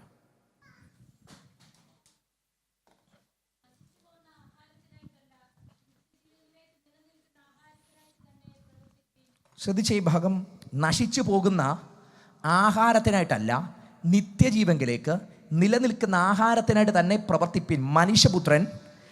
മനുഷ്യപുത്രൻ നിങ്ങൾക്ക് തരും. നിങ്ങളിതിൻ്റെ കോണ്ടക്സ്റ്റ് ഒന്ന് നോക്കിക്കഴിഞ്ഞാൽ ശരിക്കും 5 അപ്പം കൊണ്ട് കർത്താവ് 5000 പേരെ പോഷിപ്പിച്ചു. ജനമെല്ലാം വയറ് നിറഞ്ഞപ്പം പിന്നെ ഇവർക്ക് സംഭവിച്ചൊരു കാര്യമുണ്ട്, ഇവർ കർത്താവിൻ്റെ പുറകിൽ പോയി. അപ്പോൾ കർത്താവ് പറഞ്ഞു, നിങ്ങൾ വന്നത് എന്തിനു വേണ്ടിയല്ല, വചനം കേൾക്കാനൊന്നും വന്നതല്ല, നിങ്ങൾ അപ്പം കഴിക്കാൻ വേണ്ടിയാണ് വന്നത്. അപ്പം അവിടുത്തെ ഏറ്റവും പ്രധാനപ്പെട്ട വിഷയം എന്താ? അപ്പോൾ ഒരു വിഷയമാണ്. അത് കർത്താവിൻ്റെ കാലത്തും വിഷയമാണ്, ഇന്നും ഒരു വിഷയമാണ്. പലപ്പോഴും അനുധാവനം ചെയ്യുന്നത് അപ്പത്തിന് വേണ്ടിയാണ്. അപ്പത്തിന് വേണ്ടി അനുധാവനം ചെയ്യുക. കുഴപ്പമുണ്ട്, അപ്പത്തിന് വേണ്ടി അനുധാവനം ചെയ്താൽ അപ്പം നിൽക്കുമ്പം പിന്തുടരുന്നത് നിൽക്കും. അപ്പത്തിന് വേണ്ടിയുള്ള യാത്ര, ഒരു ജീവിതത്തിൽ അപ്പം ആവശ്യമാണ്. അത് നമ്മളെക്കാളും നല്ലതായിട്ട് കർത്താവിന് അറിയാം. കാരണം തൻ്റെ കൂടെ നിൽക്കുന്ന ശിഷ്യന്മാർ ആ സാഹചര്യത്തിൽ പറഞ്ഞൊരു പദമുണ്ട്, കർത്താവെ ഇരുട്ടുക, രാത്രിയാകുക, ഇനി റിസ്ക് എടുക്കാൻ ഞങ്ങൾക്ക് വയ്യ. പകൽ കഴിവാറായപ്പോൾ, എനിക്കൊന്ന് ലൂക്കോസ് അതൊന്ന് എഴുതി വെച്ചിട്ട്, പകൽ കഴിവാറായപ്പോൾ പന്തിരുടെ അടുത്ത് വന്ന് യേശുവിനോട് പറഞ്ഞൊരു പദമുണ്ട്, കർത്താവെ ഇരുട്ടാകുക, ഇനി റിസ്ക് എടുക്കാൻ ഞങ്ങൾക്ക്. പക്ഷെ അവിടെ കർത്താവ് പറഞ്ഞത്, അവർക്ക് നിങ്ങൾ എന്ത് ചെയ്യണം? ഭക്ഷിപ്പാൻ കൊടുക്കണം എന്ന് പറഞ്ഞാൽ കരുതൽ എവിടെ വേണോ യേശുവിന് അറിയാം. നമുക്ക് അപ്പം എവിടെ വേണോ ദൈവത്തിന് അറിയാം. നമ്മളെവിടെ ഡീഹൈഡ്രേറ്റ് ആകുന്നോ കർത്താവിന് അറിയാം. നമ്മുടെ നീഡായിട്ടുള്ളത് എന്തെന്ന് യേശുവിന് അറിയാം. കർത്താവിനെ വിട്ട് ഓടിപ്പോയ ശിഷ്യന്മാരും തിരിച്ചു വന്നപ്പം പ്രാതലിലുള്ളത് ആ കരയിലുണ്ട്. ഒറ്റ രാത്രി മുഴുവൻ്റെ അധ്വാനത്തിനകത്ത് അവരെ എത്രത്തോളം എക്സോസ്റ്റഡ് ആണെന്നുള്ളത് അവരെക്കാളും കർത്താവിന് അറിയാം. എന്ന് പറഞ്ഞാൽ നമ്മൾ എവിടെ എക്സോസ്റ്റ് ആകുന്നതെന്നുള്ളത് നമ്മുടെ ദൈവത്തിന് അറിയാം. നമ്മൾ എവിടെ ഡീഹൈഡ്രേറ്റ് ആകുന്നതെന്നുള്ളത് നമ്മുടെ കർത്താവിന് അറിയാം. നമ്മൾ എവിടെ സ്പിരിച്വലി ഫെഡപ്പായി എന്നുള്ളത് ദൈവത്തിന് അറിയാം. കരുതൽ എവിടെ വേണമോ അവിടെ ഒരുക്കാൻ എൻ്റെ യേശുവിന് കഴിയും. അപ്പം എവിടെ വേണോ അതൊരുക്കാൻ എൻ്റെ കർത്താവിന് കഴിയും. ആത്മീയ ജീവിതത്തിലും ഭൗതിക ജീവിതത്തിലും വെള്ളം എവിടെ പുറപ്പെടണോ അതൊഴുക്കാൻ എൻ്റെ ദൈവത്തിന് കഴിയും. ആ മരുഭൂമി നടന്ന ജനത്തിന് തീക്കൽ പാറയിൽ നിന്ന് വെള്ളം പുറപ്പെടുവിച്ച് കൊടുക്കാൻ കഴിഞ്ഞവനാണ് എൻ്റെ ദൈവമെങ്കിൽ, മരുഭൂമിയുടെ ശൂന്യതയുടെ നടുവിൽ ആകാശത്തിൻ്റെ കിളിവാതിലെ തുറന്ന് മന്ന കൊടുക്കാൻ കഴിഞ്ഞവനാണ് എൻ്റെ ദൈവമെങ്കിൽ, അവിടുത്തെ കരുതലുകൾക്ക് പരിധിയില്ല, അവിടുത്തെ കരുതലുകൾക്ക് പരിമിതിയില്ല. ഒരു മനുഷ്യൻ ചിന്തിക്കുന്നതിനേക്കാൾ അപ്പുറത്ത് കരുതാൻ കഴിയുന്ന ഒരു അപ്പനാ നമുക്കുള്ളത്. ഒരു സംശയമില്ല അതിനകത്ത്. ഈ മരുഭൂമിയിൽ അവരനുഭവിച്ച കരുതലോളം അവരുടെ ആയുസിൽ അവരനുഭവിച്ചിട്ടില്ല. അവർ നെയ്തിട്ട വസ്ത്രങ്ങൾ പഴകിപ്പോയപ്പോൾ 40 വർഷം ഇട്ട വസ്ത്രം പഴകിയില്ലെന്ന്. അത്ഭുതമാണോ? സ്തോത്രം. നെയ്തിട്ട വർഷം നമ്മൾ വാങ്ങിക്കുന്ന ഏതുടുപ്പും ആകട്ടെ ഒരായുസ് മുഴുവൻ അത് ഇടാൻ പറ്റുമോ? ഇല്ല. പക്ഷെ 40 വർഷം ഞാൻ ചിന്തിക്കുക, അവിടെ ആ കനാൻ നാട്ടിൽ കടന്ന 2 പേരുടെ കാര്യം മിനിമം പറഞ്ഞിട്ടുണ്ടല്ലോ. വയസ്സ് 20 മുകളിൽ എണ്ണിയതിൽ അതിനകത്ത് യോശുവ ഉണ്ടല്ലോ, അതിനകത്ത് കാലേബ് ഉണ്ടല്ലോ. ഈ 2 പേരെ നോക്കിക്കേ, അവിടെ എഴുതി വെച്ചിരിക്കുന്ന അവരുടെ വസ്ത്രം എന്ത് ചെയ്തിട്ടില്ലെന്നാ. അവരെ പറ്റി മാത്രമല്ല, മുഴുവൻ പേരുടെ പറ്റിയാണ്. പക്ഷെ ഞാൻ ആ 2 പേരെ ഒന്ന് എടുത്തതാ. അവരുടെ വസ്ത്രം പഴകിപ്പോയിട്ടില്ല, അവരുടെ ചെരുപ്പ് തേഞ്ഞു പോയില്ല. ഇവർ ഇതിൻ്റെ ഇടയ്ക്ക് എത്രയോ കാര്യങ്ങൾ ചെയ്തു, എത്രയോ ഇടത്ത് പോയി, ഇവർ ഒറ്റ നോക്കാൻ പോയി, മറ്റു ദേശത്ത് പോയി. ഈ കാലാവസ്ഥ വ്യതിയാനങ്ങളിലൂടെ മുഴുവൻ അവർ പോയി. പക്ഷേ അവരുടെ വസ്ത്രം പഴകിയില്ല, അവരുടെ ചെരുപ്പ് തേഞ്ഞില്ല എന്ന് പറഞ്ഞാൽ ദൈവത്തിൻ്റെ കരുതലല്ലേ. ഞാൻ ചിലപ്പോഴൊക്കെ പറയും, നമ്മൾ തന്നെ കരുതിയ പലതും അത് ജീവിതത്തിനകത്ത് തകർന്നു പോയപ്പം ദൈവത്തിൻ്റെ കരുതൽ ഇപ്പോഴും നമ്മുടെ ലൈഫിനകത്ത് വിളങ്ങി നിൽപ്പുണ്ട്. ഞാൻ വിചാരിക്കാം, കനാനിലൊക്കെ ചെന്ന് കഴിഞ്ഞിട്ട് ഈ യോശുവയും കാലേബും ഒക്കെ ഈ വസ്ത്രം ഒരു ഭാഗത്തിങ്ങനെ തൂക്കിയിട്ടാൽ ശരിക്കും അത് പറയുന്നൊരു ടെസ്റ്റിമണി കാണും. കാരണം അവർ നെയ്ത വസ്ത്രങ്ങൾ പഴകിപ്പോകുമ്പം 40 വർഷമായിട്ട് ഒരു പോറല് പോലും ഏൽക്കാതെ ദൈവത്തിൻ്റെ കരുതലിൻ്റെ ഒപ്പമുള്ളൊരു വസ്ത്രമാണ് കിടക്കുന്നത്. അവർ നെയ്ത ചെരുപ്പുകൾ തേഞ്ഞു പോയപ്പം 40 വർഷത്തെ നടപ്പിനകത്ത് തേയാത്തൊരു ചെരുപ്പ് ഒരു അത്ഭുതമല്ലേ? പുതിയതൊന്നുമില്ല. ചിലപ്പോഴൊക്കെ ലൈഫിനകത്തെ ഏറ്റവും വലിയ പ്രത്യേകത പുതിയതൊന്നും വരത്തില്ല. നമ്മൾ ഓർക്കും കർത്താവേ എന്നാ ഈ പുതിയതൊന്നും വരാത്തെ. പക്ഷെ അതിനകത്തൊരു അത്ഭുതം ഞാൻ പറയട്ടെ, പുതിയതൊന്നും വന്നില്ലെങ്കിലും തുറന്ന കരുതലൊന്നും ദൈവം അടച്ചിട്ടില്ല. പുതിയത് വന്നില്ലെന്നേ ഉള്ളൂ, പക്ഷേ ആ കാലത്ത് സർവൈവ് ചെയ്യാൻ നിങ്ങൾക്ക് വേണ്ടി തുറന്ന കരുതലൊന്നും ദൈവം അടച്ചിട്ടില്ലായിരുന്നു. അത് ദൈവത്തിൻ്റെ സ്നേഹത്തിൻ്റെ വലിപ്പമാണ്. പുതുത് വന്നില്ലെന്നുള്ളത് സത്യമാണ്, വിശാലത പല മേഖലയിലും വന്നില്ലെന്നുള്ളത് സത്യമാണ്. പക്ഷെ തുറന്ന ചില കരുതലിൻ്റെ വാതിൽ ദൈവം ഇന്നു വരെ അടയ്ക്കാതെ അതിൻ്റെ നടുവിൽ ദൈവത്തിൻ്റെ വിശ്വസ്തതയുടെ വൻകരങ്ങൾ, കരുതലിൻ്റെ അത്ഭുത ഇടങ്ങൾ ദൈവം തുറന്ന് വഴി നടത്തിയെങ്കിൽ അതൊരു അത്ഭുതമാണെന്ന് ചിന്തിക്കുന്നവർ ഇന്ന് പകൽ ഇതിനകത്ത് ഇരിപ്പുണ്ടെങ്കിൽ, തുറന്ന കരുതലിൻ്റെ കരം അടയ്ക്കാതെ അതിൻ്റെ നടുവിൽ വഴി നടത്തുന്ന അത്ഭുതവാനായ ദൈവത്തിന്റെ തിരുസാന്നിധ്യത്തിന് ആമേൻ പറയാൻ ആകം കൊതിക്കുന്നവർ ഇതിനകത്തുണ്ടെങ്കിൽ ധൈര്യത്തോടെ ദൈവ സാന്നിധ്യത്തിന് നന്ദി പറഞ്ഞിട്ട് വരാ. ദൈവത്തിന്റെ കരുതലത് അത് അപ്രമേയമാ. ഹല്ലേലൂയ. ഞാൻ പറഞ്ഞത് അപ്പനറിയാം എവിടെ കരുതണം, പക്ഷേ അപ്പ അല്ല വിഷയം. ജനത്തിന് വേണ്ടി കൊടുത്തു, 5 അപ്പം കൊണ്ട് 5000 പേരെ പോഷിപ്പിച്ചു. അവർ പിന്നെയും ചെയ്യുന്നത്. കർത്താവ് പറഞ്ഞു, നിങ്ങൾ അന്വേഷിക്കുന്നത് എന്തിനല്ല, ഈ അപ്പത്തിന് വേണ്ടി നിങ്ങൾ അന്വേഷിച്ച് വരുന്നത് നിത്യജീവൻ്റെ വചനത്തിന് വേണ്ടിയല്ല. പക്ഷെ കർത്താവ് പറയുക, നശിച്ചു പോകുന്ന ആഹാരത്തിനായിട്ടല്ല. നിങ്ങളുടെ വയറ്റിൽ കിടക്കുന്ന ഈ ആഹാരം നശിച്ചു പോകുന്ന ആഹാരമാണ്. പക്ഷെ ഞാൻ നിങ്ങൾക്ക് തരുന്നത് നിത്യജീവനിലേക്ക് നിലനിൽക്കുന്ന ആഹാരമാണ്. എന്ന് പറഞ്ഞാൽ ഈ അപ്പത്തെ അറിഞ്ഞുകൊണ്ട് വീട്ടിൽ പോകരുത്, മറിച്ച് ജീവൻ്റെ അപ്പമെന്ന് അറിഞ്ഞുകൊണ്ട് വീട്ടിൽ പോകണം. ഈ അപ്പത്തെ അറിഞ്ഞു വീട്ടിൽ പോയാൽ അപ്പത്തെപ്പറ്റി നമ്മൾ റിസർച്ച് നടത്തും, അപ്പം എവിടെ കിട്ടുമെന്ന് റിസർച്ച് നടത്തും. പക്ഷെ നിത്യജീവൻ്റെ അപ്പത്തെ അറിഞ്ഞ പിന്നെ അപ്പം റിസർച്ച് ചെയ്യത്തില്ല, നിത്യജീവൻ്റെ അപ്പത്തിൻ്റെ ദാതാവിനെ റിസർച്ച് ചെയ്യും. അതുകൊണ്ട് യോഹന്നാൻ തൻ്റെ സുവിശേഷം എഴുതിയപ്പോഴും വെളിപ്പെടുത്തിയത്, ജനം അപ്പം അറിഞ്ഞ് കർത്താവിനെ വരണ്ട, നിത്യജീവൻ്റെ അപ്പത്തെ അറിഞ്ഞു വരണം. ഞാൻ ജീവൻ്റെ അപ്പമാകുന്നു, എന്നെ തിന്നുന്നവൻ എൻ മൂലം ജീവിക്കുന്നു. നിങ്ങൾ കണ്ണു തുറക്കുന്ന യേശുവിനെ അന്വേഷിക്കുന്നതിന് മുമ്പ് ലോകത്തിൻ്റെ വെളിച്ചമായ യേശുവിനെ നിങ്ങൾ അന്വേഷിക്കണം. മരിച്ചവനെ ഉയർപ്പിക്കുന്ന ക്രിസ്തുവിനെ നിങ്ങൾ അന്വേഷിക്കുന്നതിന് മുമ്പ് പുനരുത്ഥാനവും ജീവനുമാകുന്നു തന്നിൽ വിശ്വസിക്കുന്നവൻ മരിച്ചാലും ജീവിക്കുമെന്ന ആത്മീക വെളിപ്പാട് പ്രാപിച്ച് ആ നിത്യജീവൻ്റെ ഉറവിനെ നിങ്ങൾ അന്വേഷിക്കണം. നിങ്ങൾ മാനുഷികമായിട്ട് എന്തെങ്കിലും ഒന്നിനെയല്ല അന്വേഷിക്കേണ്ടത്, നിത്യജീവനിലേക്ക് നിലനിൽക്കുന്ന ദാതാവിനെ അന്വേഷിക്കാൻ നിങ്ങളുടെ കണ്ണും കാതും ജീവിതവും തുറക്കാൻ തയ്യാറായാൽ ഇവിടെ നിലനിൽക്കുന്നതല്ല, ഇതിനപ്പുറത്തേക്ക് നിലനിൽക്കുന്ന നിത്യജീവനിലേക്ക് നിങ്ങളെ നടത്തുന്ന, നിങ്ങളെ ആ സാന്നിധ്യം അനുഭവിക്കാൻ കഴിയുന്നത് നിങ്ങളുടെ കൂടെ വരും. അതുകൊണ്ട് ഈ അത്ഭുതങ്ങളെല്ലാം കഴിഞ്ഞിട്ട് യോഹന്നാന്റെ സുവിശേഷത്തിനകത്ത് ഒരു ഡിസ്കോഴ്സ് കൂടെ ഉണ്ട്, അതിനപ്പുറത്തുണ്ട്. മറ്റുള്ളവരൊക്കെ അത്ഭുതങ്ങൾ പറഞ്ഞങ്ങ് നിർത്തി, പാരഗ്രാഫ് അങ്ങ് അവസാനിച്ചു. പക്ഷേ യോഹന്നാൻ അവിടെ കൊണ്ട് നിർത്തിയില്ല, അതിൻ്റെ ഒക്കെ താഴെ ഓരോ ഡിസ്കോഴ്സ് ഉണ്ട്, വലിയൊരു സംഭാഷണമുണ്ട്. ഈ സംഭാഷണത്തിലെ കർത്താവ് വെളിപ്പെടുത്തുന്നത് ഇതൊന്നും അല്ല വിഷയം, ഞാൻ ജീവൻ്റെ അപ്പമാണ്, അതാ വിഷയം. ശരിക്കും യോഹന്നാൻ 11 വരുമ്പം കർത്താവ് ആ അത്ഭുതം ചെയ്യുന്നതിന് മുമ്പേ മാർത്തയോട് പറയുന്നൊരു പദമുണ്ട്, മാർത്ത ഇനി നീ കാണാൻ പോകുന്നത് അല്ല അത്ഭുതം, മറിച്ച് ഞാൻ പുനരുത്ഥാനം ജീവനുമായി, എന്നിൽ വിശ്വസിക്കുന്നവൻ മരിച്ചാലും. ഇതാ അത്ഭുതം. ലൈഫിനകത്ത് ഇങ്ങനെയുള്ള അത്ഭുതം കാണാൻ നമ്മുടെ കണ്ണ് തുറക്കപ്പെട്ടാൽ ആത്മീകമായി നമ്മൾ അടുത്തൊരു ലെവലിൽ വരും. എന്ന് പറഞ്ഞാൽ നമ്മുടെ അകത്ത് പിന്നെ കൊതി തീരത്തില്ല, നമ്മുടെ അകത്ത് പിന്നെ ആവൽ തീരത്തില്ല. നമ്മൾ മനസ്സിലാക്കും, കർത്താവിനെ കൂടുതൽ എനിക്ക് അനുഭവിക്കണം, കർത്താവിനെ കൂടുതൽ എനിക്ക് അറിയണം, കർത്താവിനെ കൂടുതൽ എനിക്ക് ആസ്വദിക്കണം, ദൈവ ഇഷ്ടത്തെ കൂടുതൽ എനിക്ക് തിരിച്ചറിയണം, ദൈവ സാന്നിധ്യത്തെ കൂടുതൽ എനിക്ക് അനുഭവിക്കണം. ഈ വാഞ്ച എന്നെ കൂടുതൽ അന്വേഷിക്കാൻ പ്രേരിപ്പിക്കും. അതുകൊണ്ട് അന്വേഷിക്കുമ്പോൾ അവൻ ആത്മീകമായ ഗൗരവമായത് തിരിച്ചറിഞ്ഞ് കർത്താവിനോടൊപ്പം അവന് നടക്കാൻ കഴിയും. അപ്പോൾ യേശു തന്നെ പറഞ്ഞൊരു ഭാഗമുണ്ട്, നിങ്ങൾ എന്ത് അന്വേഷിക്കണം, നിത്യജീവനിലേക്ക് നിലനിൽക്കുന്ന ആഹാരത്തിനായിട്ട് തന്നെ നിങ്ങൾ എന്ത് ചെയ്യണം, പ്രവർത്തിപ്പിക്കും. ഇനി അടുത്തൊരു പദം ഫിലിപ്പി ലേഖനത്തിനകത്തൊന്ന് വന്നേ, അവിടെ പൗലോസ് പറയുന്നൊരു പദം പറയാം. ഫിലിപ്പി ലേഖനം 2-ാം അധ്യായം 12-ാമത്തെ വാക്യം.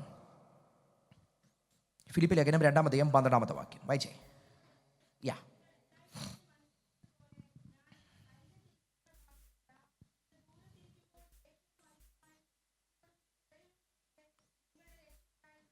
കേട്ടോ, നിങ്ങളുടെ രക്ഷയ്ക്കായി എന്ത് ചെയ്യണം, എപ്പോഴാണ് പ്രവർത്തിക്കേണ്ടത്? ഞാൻ അരികത്തിരിക്കുമ്പോൾ മാത്രമല്ല, ഞാൻ ദൂരത്തിരിക്കുമ്പോഴും നിങ്ങൾ എന്ത് ചെയ്യണം. പൗലോസ് പറഞ്ഞൊരു കാര്യം, ഞാൻ സഭയിലുള്ളപ്പം മാത്രമല്ല നിങ്ങൾ രക്ഷയ്ക്കായി പ്രവർത്തിക്കേണ്ടത്, ഞാൻ സഭയിൽ ഇല്ലാത്തപ്പോഴും നിങ്ങൾ രക്ഷയ്ക്കായിട്ട് എന്ത് ചെയ്യണം എന്ന് പറഞ്ഞാൽ, നിങ്ങൾ കുറേയും കൂടെ നമുക്ക് മനസ്സിലാക്കുന്ന രീതിയിൽ പറയാം, ചർച്ചിൽ വരുമ്പോൾ മാത്രമല്ല ദൈവസാന്നിധ്യത്തെ കൊതിക്കേണ്ടത്, ചർച്ചിൻ്റെ വെളിയിലും ദൈവസാന്നിധ്യത്തെ കൊതിക്കണം. ആ ഒരു അന്തരീക്ഷം ക്രിയേറ്റ് ആകപ്പെടുമ്പോൾ മാത്രമല്ല കർത്താവിനെ അന്വേഷിക്കപ്പെടേണ്ടത്, അന്തരീക്ഷം ഒന്നും എനിക്ക് അനുകൂലമല്ലാത്തപ്പോഴും ദൈവത്തെ അന്വേഷിക്കണം. എൻ്റെ പ്രിയരെ, ഈ ഒരു പ്രസൻസിനകത്ത് നമുക്ക് തീരുമാനമെടുക്കാൻ ഭയങ്കര എളുപ്പമാണ്. കഴിഞ്ഞ ദിവസം എൻ്റെ ഒരു സ്നേഹിതൻ നാട്ടിലെ ഈ ക്യാമ്പുകളെ പറ്റി ഒരു റിസർച്ച് ചെയ്തു. അദ്ദേഹത്തിൻ്റെ ഒരു തീസിസ് വർക്കിനകത്ത് ഞാൻ റിസർച്ച് ചെയ്ത നമ്മുടെ നാട്ടിൽ നടക്കുന്ന ക്യാമ്പുകളിൽ അല്ല ലോകത്തിൻ്റെ പല ഭാഗങ്ങളിൽ നടക്കുന്ന ക്യാമ്പുകളിൽ നമുക്ക് അവിടെ കർത്താവിൻ്റെ വേലയ്ക്ക് വേണ്ടി സമർപ്പിക്കപ്പെടുന്നവരുണ്ട്, പരിശുദ്ധാത്മാവിൻ്റെ അഭിഷേകം പ്രാപിക്കുന്നവരുണ്ട്. അദ്ദേഹം അതിനകത്ത് പറഞ്ഞൊരു കാര്യമുണ്ട്, ഇതിനകത്ത് 1000 പേര് സമർപ്പിച്ചാൽ, കർത്താവിൻ്റെ വേലയ്ക്ക് വേണ്ടി 1000 പേര് സമർപ്പിച്ചാൽ കേവലം 25-30 പേര് മാത്രമാണ് ആ വിളിയിൽ നിലനിന്ന് മുമ്പോട്ട് പോകുന്നത്. 1000 പേരിൽ 25-30 പേർ എന്ന് പറഞ്ഞാൽ 3%. അപ്പോൾ പിന്നെ എന്താ ഇവർ സമർപ്പിച്ചത് ജെന്യുവൻ അല്ലായിരുന്നോ? സംഭവിച്ച കാര്യം അവിടെ ഒരു അന്തരീക്ഷം ക്രിയേറ്റായി, അവിടെ ഒരു അറ്റ്മോസ്ഫിയർ ഉണ്ടായിരുന്നു. ആ സമയത്ത് അവിടെ മനസ്സങ്ങനെ ഉണർന്നു. അതിനകത്ത് അവർ പലരും സമർപ്പിക്കപ്പെട്ടു. പക്ഷെ സമർപ്പിക്കപ്പെട്ടത് ജെനുവിൻലി തന്നെയാണ്. പക്ഷെ അത് നിലനിർത്തിക്കൊണ്ട് പോകാൻ അതിനേക്കാളും പാടായിരുന്നു. കാരണം ഈ അന്തരീക്ഷം നാളെ കോളേജിൽ പോയപ്പോൾ ഇല്ല. ഈ ചർച്ചിനകത്തുണ്ടായ ആ അന്തരീക്ഷം ഇല്ലേ, അവിടെ അനുഭവിച്ച ദൈവസാന്നിധ്യം ഇല്ലേ, നാളെ കോളേജിൽ പോയപ്പം ആ അന്തരീക്ഷം അല്ല, പഴയ ലോകം തന്നെയാണ്, പഴയ കൂട്ടുകാർ തന്നെ, പഴയ വേൾഡ് തന്നെ. ഈ അന്തരീക്ഷം അവർക്ക് അവിടെ കീപ്പ് ചെയ്ത് കൊണ്ടുപോകാൻ കഴിഞ്ഞില്ല. സംഭവിച്ചത് അവർ ദൈവിക പദ്ധതിയിൽ നിന്ന് വെളിയിലായിപ്പോയി. ഇങ്ങനെ കോളിൽ നിന്ന് വെളിയിലായി കിടക്കുന്ന ഒത്തിരി പേര് നമ്മുടെ ഇടയിലുണ്ട്. അവർ ജീവിതത്തിൻ്റെ ഏതെങ്കിലുമൊക്കെ മേഖലയെ സമർപ്പിക്കപ്പെട്ടവരാ. ജീവിതത്തിലെ ഏതെങ്കിലുമൊക്കെ മേഖല അവർ കർത്താവിന് വേണ്ടി നിൽക്കണമെന്നും ജ്വലിക്കണമെന്നും ഒക്കെ അന്തരാത്മാവിനെ കൊതിച്ചാഗ്രഹിച്ചവരാ. പക്ഷെ കാലം കഴിഞ്ഞപ്പം അവർക്ക് ആ ദൈവ സാന്നിധ്യത്തെ നിലനിർത്താൻ കഴിയാതെ വന്നപ്പോൾ ദൈവത്തിൻ്റെ ഹൃദയത്തിൽ നിന്ന് അവർ വെളിയിലായിപ്പോയി. അവർക്ക് കൊടുത്ത കൃപകളും കൃപാവരങ്ങളും പ്രയോജനപ്പെടുത്താറ്. ഞാൻ വിചാരിക്കുന്നു ദൈവം നൽകിയ കൃപാവരങ്ങളൊക്കെ പ്രയോജനപ്പെടുത്തിയിരുന്നെങ്കിൽ ഈ ഒതുങ്ങിയിരിക്കുന്ന പലരും ഇന്ന് അത്ഭുതമായി മാറിയേനെ. നമ്മുടെ സഭകൾക്കകത്തൊക്കെ ഭയങ്കരമായിട്ട് ദൈവം ഉപയോഗിച്ച ആൾക്കാരുണ്ട്, ഭയങ്കരമായിട്ട് ദൈവപ്രവൃത്തിക്ക് വേണ്ടി കർത്താവ് ഉപയോഗിച്ച ആൾക്കാരുണ്ട്. പക്ഷേ ഏതൊക്കെയോ സാഹചര്യത്തിനകത്ത് അവരുടെ കോളിനെ തിരിച്ചറിയാതെ അവർ ഒതുങ്ങിപ്പോയി, അവർ തളർന്നുപോയി, അവർ ക്ഷീണിച്ചു പോയി. സംഭവിച്ച കാര്യം ആ ദൈവ സാന്നിധ്യം അവരുടെ ലൈഫിനകത്ത് മുഴുവൻ തുടർന്നു കൊണ്ടുപോകാൻ അവർക്ക് കഴിഞ്ഞില്ല. ഞാൻ പറഞ്ഞത് പ്രിയരെ, ഇവിടുത്തെ അന്തരീക്ഷമായിരിക്കത്തില്ല ഒരിക്കലും നാളെ നമ്മൾ കടന്നു പോകുന്ന മറ്റൊരിടത്തെ അന്തരീക്ഷം. ആ അന്തരീക്ഷം നമുക്ക് കോള് നിലനിർത്താൻ ഒരുക്കി തരത്തില്ല. കാരണം പിശാച് എപ്പോഴും ആഗ്രഹിക്കുന്നത് ഈ അന്തരീക്ഷം എതിരാകുമ്പം നമ്മളും ചലിക്കണമെന്ന്. അതുകൊണ്ടല്ലേ ഇയ്യോബിനെ കൊണ്ടുപോയി മുഴുവൻ അവൻ എതിരാക്കി. പക്ഷേ ഇയ്യോബിന് ഒരു കാര്യത്തിൽ ഉറപ്പുണ്ട്, എൻ്റെ വീണ്ടെടുപ്പുകാരൻ ജീവിച്ചിരിക്കുന്നു എന്ന് പറഞ്ഞാൽ എൻ്റെ സമൂഹം ഒരുക്കപ്പെട്ട് തന്നിട്ട് എനിക്ക് അവിടെ നിന്ന് എൻ്റെ വിളി നിലനിർത്താൻ പറ്റത്തില്ല. എൻ്റെ സമൂഹം എനിക്ക് വിരോധമായി നിൽക്കുമ്പോഴും എന്നെ അന്തരാത്മാവ് ഞാൻ ഒരുക്കപ്പെട്ട് എന്നെ വിളിച്ച ദൈവത്തിൻ്റെ വിളിക്ക്, എന്നെ നടത്തിയ ദൈവത്തിൻ്റെ നടത്തിപ്പിന്, എൻ്റെ ലൈഫിനെ ഒരുക്കുന്ന ദൈവത്തിൻ്റെ ഒരുക്കപ്പെടലിന് ഞാൻ വ്യക്തിപരമായി വിധേയപ്പെടുത്ത് ആത്മാവുമായിട്ട് ദൈവാന്തരീക്ഷവുമായി ദൈവ സാന്നിധ്യവുമായിട്ട് നമ്മൾ നിത്യം കണക്റ്റായി നിൽക്കുമ്പം എന്നെ കറപ്റ്റാക്കാൻ നോക്കുന്ന അതേ സാഹചര്യത്തിന് മുമ്പിൽ നിന്നുകൊണ്ട് ഞാൻ വിളിച്ചു പറയും, ഈ സാഹചര്യത്തിൻ്റെ നടുവിൽ എൻ്റെ അകത്ത് വസിക്കുന്ന ദൈവ സാന്നിധ്യത്താൽ എനിക്ക് ജയിക്കാൻ കഴിയുമെന്ന് ഒരു ദൈവവൈദ്യന് പറയാൻ കഴിയുമെങ്കിൽ ഇന്ന് പകൽ എത്ര പേർക്ക് അങ്ങനെ ഒരു തീരുമാനത്തിലേക്ക് കാലുവെക്കാൻ കഴിയും? ഞാൻ ഈ ചർച്ചിനകത്ത് ഇരിക്കുമ്പോൾ മാത്രമല്ല, ഇതിന്റെ പുറത്ത് പോകുമ്പോഴും ഈ ദൈവ സാന്നിധ്യം എന്നെ പിന്തുടരണം, തിരു സാന്നിധ്യം എൻ്റെ കൂടെ വരണം, ദൈവ മഹത്വത്തിനൊപ്പം നടക്കണം, ദൈവ ഇഷ്ടത്തിനൊപ്പം ചലിക്കണം, അങ്ങനെ നിന്ന് രൂപപ്പെടുത്തണമെന്ന് അകത്ത് കൊതിയുണ്ടെങ്കിൽ ഇന്ന് പകൽ ഒന്ന് പ്രാർത്ഥിച്ചുകൂടെ, കർത്താവേ ഈ അന്തരീക്ഷം, ഈ സാന്നിധ്യം എൻ്റെ ഒപ്പം നിരന്തരം വരണം. ശാഥാല റമ ഹംധൽ പ്രഭാനി അധനാധന റഗലദര സ്വര പ്രഭാനി അധനാദിയ. ഇന്ന് പകൽ അങ്ങനെ ദൈവാത്മാവ് ഒരുക്കുന്ന ചിലതിനെ ലൈഫിന്റെ ഏതെങ്കിലുമൊക്കെ മേഖലകളിൽ ബ്രേക്കായി പോയ ദൈവ വിളിക്കകത്തുനിന്ന് പുറത്തു പോയി സാഹചര്യങ്ങളുടെ സമ്പർക്കത്തിനകത്ത് തകർന്നു പോയ ചിലതിനെ ദൈവാത്മാവ് വിളിച്ച് പുറത്തു കൊണ്ടുവരുന്ന പകലായി ഇന്ന് പകൽ മാറട്ടെ. അങ്ങനെ സ്വർഗം കണക്ട് ചെയ്യുന്ന പകലായി മാറട്ടെ. ദൈവകരം അങ്ങനെ ചിലതിനെ പുറത്തു കൊണ്ടുവരുന്ന ആർബാജന ശാഥാല പ്രഭാനി അധനാദിയ ഇന്ന് പകൽ ഒരു സാധാരണ പകലായി മാറരുത് കേട്ടോ, സാധാരണ പകലായി മാറരുത്. സ്പിരിച്വൽ ലൈഫിനകത്ത് അടുത്തൊരു സ്റ്റെപ്പ് എടുത്തു വെക്കാൻ, ഒരു മടങ്ങി വരവന്റെ വാക്കുകൾ പറയാൻ, തിരു സാന്നിധ്യത്തിലേക്ക് വിളികളിലേക്ക് മടങ്ങി വരാൻ.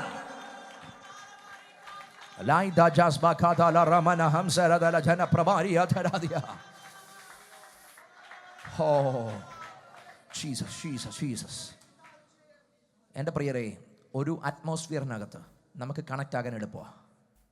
പക്ഷേ അറ്റ്മോസ്ഫിയർ വിട്ട് പുറത്തു പോകുമ്പോഴും ആ കണക്ഷൻ നിലനിർത്തിക്കൊണ്ട് പോകാൻ കഴിഞ്ഞാലേ ദൈവത്തിന് നമ്മെ പ്രയോജനപ്പെടുത്താൻ പറ്റത്തുള്ളൂ. പൗലോസ് പറയുന്നൊരു പദമുണ്ട്, ഞാൻ അരികത്തിരിക്കുമ്പോൾ മാത്രമല്ല, ഞാൻ ദൂരത്തിരിക്കുമ്പോഴും. ഇത് പറഞ്ഞാൽ ഈ മനുഷ്യൻ അരികത്തിരിക്കുമ്പോൾ പൗലോസിന് പറഞ്ഞു, ഞാൻ എങ്ങനെ നിങ്ങളുടെ അടുക്ക വരേണ്ടത്? വടിയോടെ വരണോ ഇപ്പോഴത്തെ കുഞ്ഞുങ്ങൾക്ക് ഈ വടിയുടെ കഥ പറഞ്ഞാൽ ഒന്നും അറിയത്തില്ല. വടിയെന്ന് കേട്ടാൽ തന്നെ പല വിധത്തിൽ അവർ വ്യാഖ്യാനിക്കുന്ന ഒരു കാലമായത്. അപ്പം ഈ ദേശത്ത് ഈ വടിയുടെ കഥ പറഞ്ഞിട്ട് കാര്യമില്ല. പക്ഷേ ഇവിടുത്തെ മാതാപിതാക്കളോട് ചോദിക്കും, വടി പ്രസക്തി ഉണ്ടോ, അല്ലെങ്കിൽ ഈ വടിയുടെ പ്രസക്തി എന്ത് പറയുന്നത്? പണ്ട് അധ്യാപകരൊക്കെ നമ്മൾ സ്കൂളിൽ പഠിക്കുന്ന സമയത്ത് ടീച്ചർമാർ ക്ലാസ്സിൽ പറയുന്ന ഒരു കാര്യമുണ്ടല്ലോ, ചില ഭയങ്കര സ്ട്രിക്റ്റ് അധ്യാപകരുണ്ട്. അവർ വരുമ്പോൾ ക്ലാസ്സിനകത്ത് മൊട്ടുസൂചി ഇട്ടാലും എന്ത് ചെയ്യാൻ പറ്റും? അറിയാൻ പറ്റും. അവർ ക്ലാസ്സിൽ നിന്ന് അങ്ങോട്ട് ഇറങ്ങി പോകും, പറയും, ഞാൻ ഇതിനകത്തുണ്ടായിരുന്നപ്പം ഈ ക്ലാസ് എങ്ങനെ ആയിരിക്കുമോ അതുപോലെ തന്നെ ആയിരിക്കണം ഞാൻ ഓഫീസിലിരിക്കുമ്പോഴും എന്ന് പറഞ്ഞാൽ അവർ പറഞ്ഞിട്ട് പോയൊരു കാര്യമുണ്ട്, ഇപ്പം സൈലൻ്റ് ആയതുപോലെ തന്നെ ഞാൻ പോയാലും ഈ ക്ലാസ് എന്താകണം. അപ്പോൾ അതിന് അർത്ഥമെന്ന് പറഞ്ഞാൽ ഞാൻ ഉള്ളപ്പം ഈ ക്ലാസ് സൈലൻ്റ് ആക്കാൻ ഞാൻ പോയാലും ഈ ക്ലാസ് ഇങ്ങനെ ആയിരിക്കണം. പൗലോസ് പറഞ്ഞ അർത്ഥം അതാ. ഞാൻ അരികത്തിരിക്കുമ്പം എന്നെ പേടിച്ചല്ല നിങ്ങളുടെ ആത്മീയത രൂപപ്പെടേണ്ടത്, നിങ്ങളുടെ ഇടയിലുള്ള ദൈവ സാന്നിധ്യത്തെ കണ്ടായിരിക്കണം. പലപ്പോഴും നമ്മുടെ ആത്മീയത രൂപപ്പെടുന്നത് നമ്മളുടെ അല്ലെങ്കിൽ കൂട്ടങ്ങളെ അനുസരിച്ചാണ് നമ്മുടെ ആത്മീയത രൂപപ്പെടുന്നത്. നമ്മൾ വരുന്ന ഇടങ്ങളെ അനുസരിച്ചാണ് നമ്മുടെ ആത്മീയത രൂപപ്പെടുന്നത്. എൻ്റെ പ്രിയരെ, നമ്മൾ അലയുന്ന കടൽ തിരക്ക് സാമന്മാരാ. കാരണം നമ്മുടെ സാഹചര്യങ്ങളെ അനുസരിച്ചാണ് നമ്മുടെ ആത്മീയത രൂപപ്പെട്ടത്. പക്ഷെ സാഹചര്യങ്ങൾക്കൊത്തല്ല, എൻ്റെ ദൈവത്തെ കണ്ടാണ് എൻ്റെ ആത്മീയത രൂപപ്പെട്ടെങ്കിൽ എനിക്ക് അനുകൂലമായ ഒരു പശ്ചാത്തലമില്ലെങ്കിലും അതിനകത്ത് ഇതുവരെ അനുഭവിക്കാത്തത് എനിക്ക് അനുഭവിക്കാൻ പറ്റും. യോഹന്നാൻ്റെ സ്പിരിച്വാലിറ്റി രൂപപ്പെട്ടത് പത്രോസും കൂട്ടരും കൂടെയുള്ളതല്ല. പത്രോസും കൂട്ടരും മരിക്കപ്പെട്ടു, മറ്റുള്ളവരെല്ലാം നാടുകടത്തപ്പെട്ടു. താനും പത്മോസിൻ്റെ ഏകാന്തതയിൽ നാടുകടക്കപ്പെട്ടപ്പോഴും കർത്തൃ ദിവസത്തെ ഞാൻ ആത്മവിവശനായി, ആത്മാവിൽ നിറഞ്ഞവനായി എന്ന് പറഞ്ഞ സാഹചര്യം ഒന്നും അനുകൂലമല്ലെങ്കിലും തൻ്റെ അകത്തുള്ള ദൈവാത്മാവുമായിട്ടുള്ള ട്യൂണിങ് അത് ഏതു സാഹചര്യത്തിനകത്തും റൈറ്റ്ലി അവനെ കണക്ട് ചെയ്യും. ജീവിതത്തിൻ്റെ ചില വഴിക്കകത്ത് ആരും കൂടെ ഇല്ലാതെ ഒറ്റയ്ക്ക് നിൽക്കേണ്ടുന്ന മരുഭൂമിയിലൂടെയൊക്കെ ലൈഫിനകത്ത് നടന്നു പോകേണ്ടി വരും. ദൈവാത്മാവുമായിട്ട് നിങ്ങൾക്കൊരു റൈറ്റ് കണക്ഷൻ ഉണ്ടോ? നിങ്ങളുടെ ബുദ്ധിക്ക് പറഞ്ഞു തരാൻ കഴിയാത്ത ചിലത് ആ നിമിഷം നിങ്ങൾക്ക് ദൈവാത്മാവ് പറഞ്ഞു തരും. നിങ്ങളുടെ ബുദ്ധിക്ക് അല്ലെങ്കിൽ നിങ്ങൾക്ക് ഒരിക്കലും ചിന്തിക്കാൻ കഴിയാത്തത് ആ നിമിഷം ദൈവാത്മാവ് നിങ്ങൾക്ക് കണക്ട് ചെയ്യും. നിങ്ങളുടെ ബുദ്ധി തോൽക്കുന്നിടത്ത് ആത്മാവ് നിങ്ങളെ കരം പിടിക്കും. എന്ന് പറഞ്ഞാൽ ബുദ്ധിയിൽ ജീവിക്കുന്ന ഒരു ജീവിതമല്ല, ആത്മാവിൽ ട്യൂൺ ചെയ്യപ്പെടുന്ന ദൈവമായിട്ടൊരു നിരന്തര ബന്ധത്തിനകത്ത് ചലിക്കപ്പെടുന്ന ഒരാത്മീയത നമ്മൾ രൂപപ്പെടാൻ എത്ര പേർക്ക് ഇന്ന് പകൽ കൊതിയുണ്ട്? ദൈവവുമായിട്ടുള്ള ആഴത്തിലൊരു കണക്ഷൻ. അങ്ങനെ നമ്മുടെ ആത്മീയത രൂപപ്പെട്ടു വരട്ടെ. പത്രോസ് പറയുന്ന ഈ ഭാഗത്തെ ഏറ്റവും ലാസ്റ്റ് ജനത്തോട് പറയുന്ന ഒരു കാര്യമുണ്ട്, നിങ്ങൾ എന്ത് ചെയ്യണം? വളരണം. കൃപയിലും നമ്മുടെ കർത്താവിൻ്റെ രക്ഷിതാവുമായ യേശുക്രിസ്തുവിൻ്റെ പരിജ്ഞാനത്തിലും നിങ്ങൾ വളരണം. അത് ഏതെങ്കിലും ഒരു സാഹചര്യത്തെ ബേസ് ചെയ്തല്ല ഈ വളർച്ച, ദൈവത്തെ ബേസ് ചെയ്താണ് ഈ വളർച്ച. കർത്താവിനെ നോക്കിയാണ് ഈ വളർച്ച, ദൈവ ഇഷ്ടത്തെ നോക്കിയാണ് ഈ വളർച്ച, ദൈവാത്മാവിൻ്റെ നിയോഗത്തിനകത്താണ് ഈ വളർച്ച. ജീസസ്. ഇനിയും അടുത്തൊരു പദം 3-ാം അധ്യായം തന്നെ പൗലോസ് തന്നെ പറയുന്ന പദമാണ്. പൗലോസ് തന്നെ ഫിലിപ്പി ലേഖനം 3-ാം അധ്യായം അതിൻ്റെ 13-14 വാക്യങ്ങളൊന്ന് വായിച്ചേ. യെസ്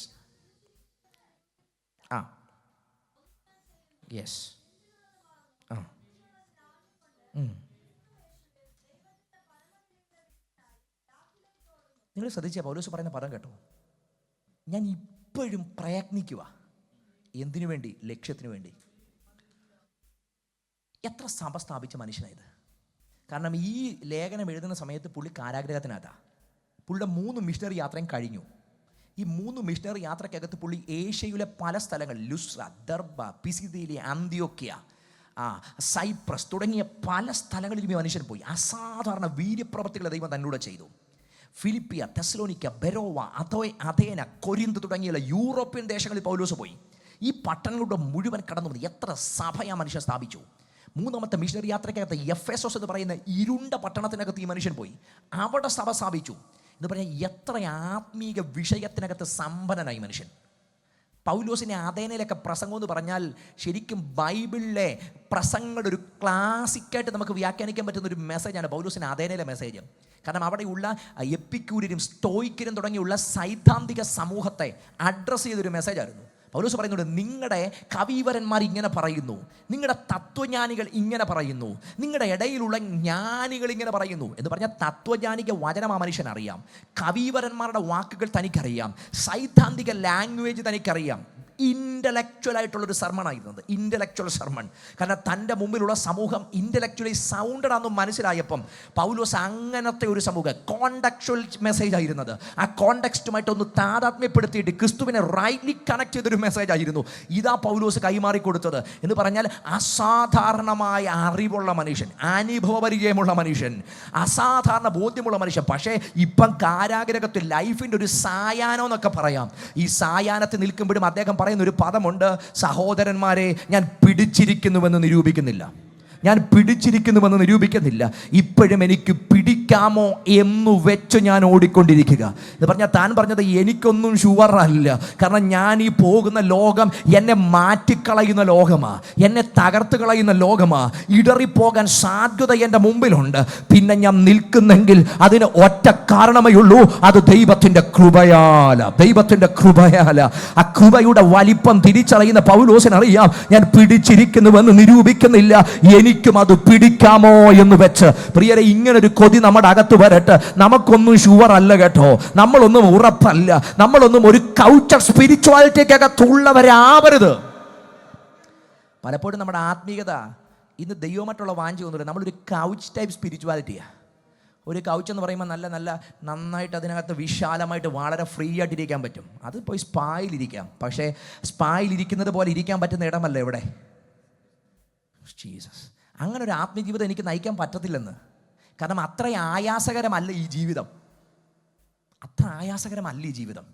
ഈ ജീവിതത്തെ ഞാൻ മനസ്സിലാക്കേണ്ടത് എപ്പോഴും ഇടറിപ്പോകാൻ എൻ്റെ മുമ്പിൽ സാധ്യതയുണ്ട്. കാരണം നിങ്ങൾ നോക്കിക്കേ, യോഹന്നാൻ സ്നാപകൻ ഇടറിപ്പോയ ലോകമായത് അല്ലേ? യോഹന്നാൻ സ്നാപകനെ പറ്റി നമ്മളൊക്കെ കണ്ടതിനേക്കാൾ കൂടുതൽ വെളിപ്പാട് കണ്ട മനുഷ്യനാര്? സാക്ഷാൽ സ്വർഗം തുറക്കുന്ന മനുഷ്യൻ ഈ മനുഷ്യൻ അനുഭവം കിട്ടിയത്, സ്വർഗം തുറക്കുന്ന അനുഭവം, പരിശുദ്ധാത്മാവ് പ്രാവെന്ന പോലെ ഇറങ്ങി വരുന്ന അനുഭവം കിട്ടിയതാ. യേശുവിനെ നോക്കിയിട്ട് വിളിച്ചു പറഞ്ഞു, ഇതാ ലോകത്തിൻ്റെ പാപത്തെ ചുമക്കുന്ന ദൈവത്തിൻ്റെ കുഞ്ഞാട്. ഇത്രയൊക്കെ പറഞ്ഞ മനുഷ്യൻ അവസാനം കാരാഗ്രഹത്തിൽ കിടക്കുമ്പോൾ ചോദിക്കുന്ന ഒരു ചോദ്യമുണ്ട്, വരുവാനുള്ളവൻ നീയോ അതോ ഞങ്ങൾ മറ്റൊരുത്തനെ? എൻ്റെ പ്രിയരെ, ഇത് ലോകത്തിൽ വേറെ ആര് ചോദിച്ചിരുന്നെങ്കിലും അതിനൊരു യുക്തി ഉണ്ടായിരുന്നു. കാരണം ഇതാ ലോകത്തിൻ്റെ പാപത്തെ ചുമക്കുന്ന ദൈവകുഞ്ഞാടെന്ന് പറഞ്ഞ് യേശുവിൻ്റെ മുഖത്ത് നോക്കി പറഞ്ഞവൻ, സാക്ഷാൽ ആ കർത്താവിനെ സ്നാനപ്പെടുത്തിയവൻ, പരിശുദ്ധാത്മാവ് ഇറങ്ങുന്നത് കണ്ടവൻ, ദൈവമഹത്വം വെളിപ്പെടുന്നത് കണ്ടവൻ, അദ്ദേഹം ചോദിക്കുക, വരുവാനുള്ളവൻ നീയാണോ അതോ ഞങ്ങൾ മറ്റൊരുത്തനെ കാത്തിരിക്കണം? യേശു പറഞ്ഞൊരു മറുപടിയുണ്ട്, യോഹന്നാനെ എങ്കൽ ഇടറിപ്പോകാത്തവനെല്ലാം ഭാഗ്യവാൻ എന്ന് ഉത്തരം പറഞ്ഞു. എന്ന് പറഞ്ഞാൽ യോഹന്നാൻ ഇടറിപ്പോയ ലോകത്താണ് നമ്മൾ ജീവിക്കുന്നത്. അങ്ങനെയെങ്കിൽ അത്ര വലിയ ആത്മീക പൈതൃകമോ പാരമ്പര്യമോ ദൈവവുമായിട്ട് ചേർന്ന് നടക്കുന്ന അനുഭവങ്ങളോ, ഇത്ര അനുഭവങ്ങളില്ലെങ്കിൽ നമ്മൾ കുറേയും കൂടെ ഭയപ്പെടണം. ഞാൻ ഇടറിപ്പോകാൻ സാധ്യത ഏറെയാണ്. സ്തോത്രം. നമ്മൾ ചിന്തിച്ചാൽ മതി, നമ്മുടെ ആത്മീകതയെ മറ്റൊരാളും അടയാളപ്പെടുത്തേണ്ട. നമ്മൾ ദൈവത്തോട് എത്ര ബന്ധമുണ്ടെന്നുള്ളത് പ്രവാചകൻ പറയേണ്ട നമുക്കറിയാം. ഒരു പ്രവാചകന് നമ്മുടെ തലേ കൈവച്ച് പറയേണ്ട നമ്മുടെ ബന്ധം ഇങ്ങനെയാണ്. നമുക്ക് നന്നായിട്ട് അറിയാമല്ലോ ദൈവമായിട്ട് നമുക്ക് എങ്ങനെ ബന്ധമുണ്ടെന്ന്.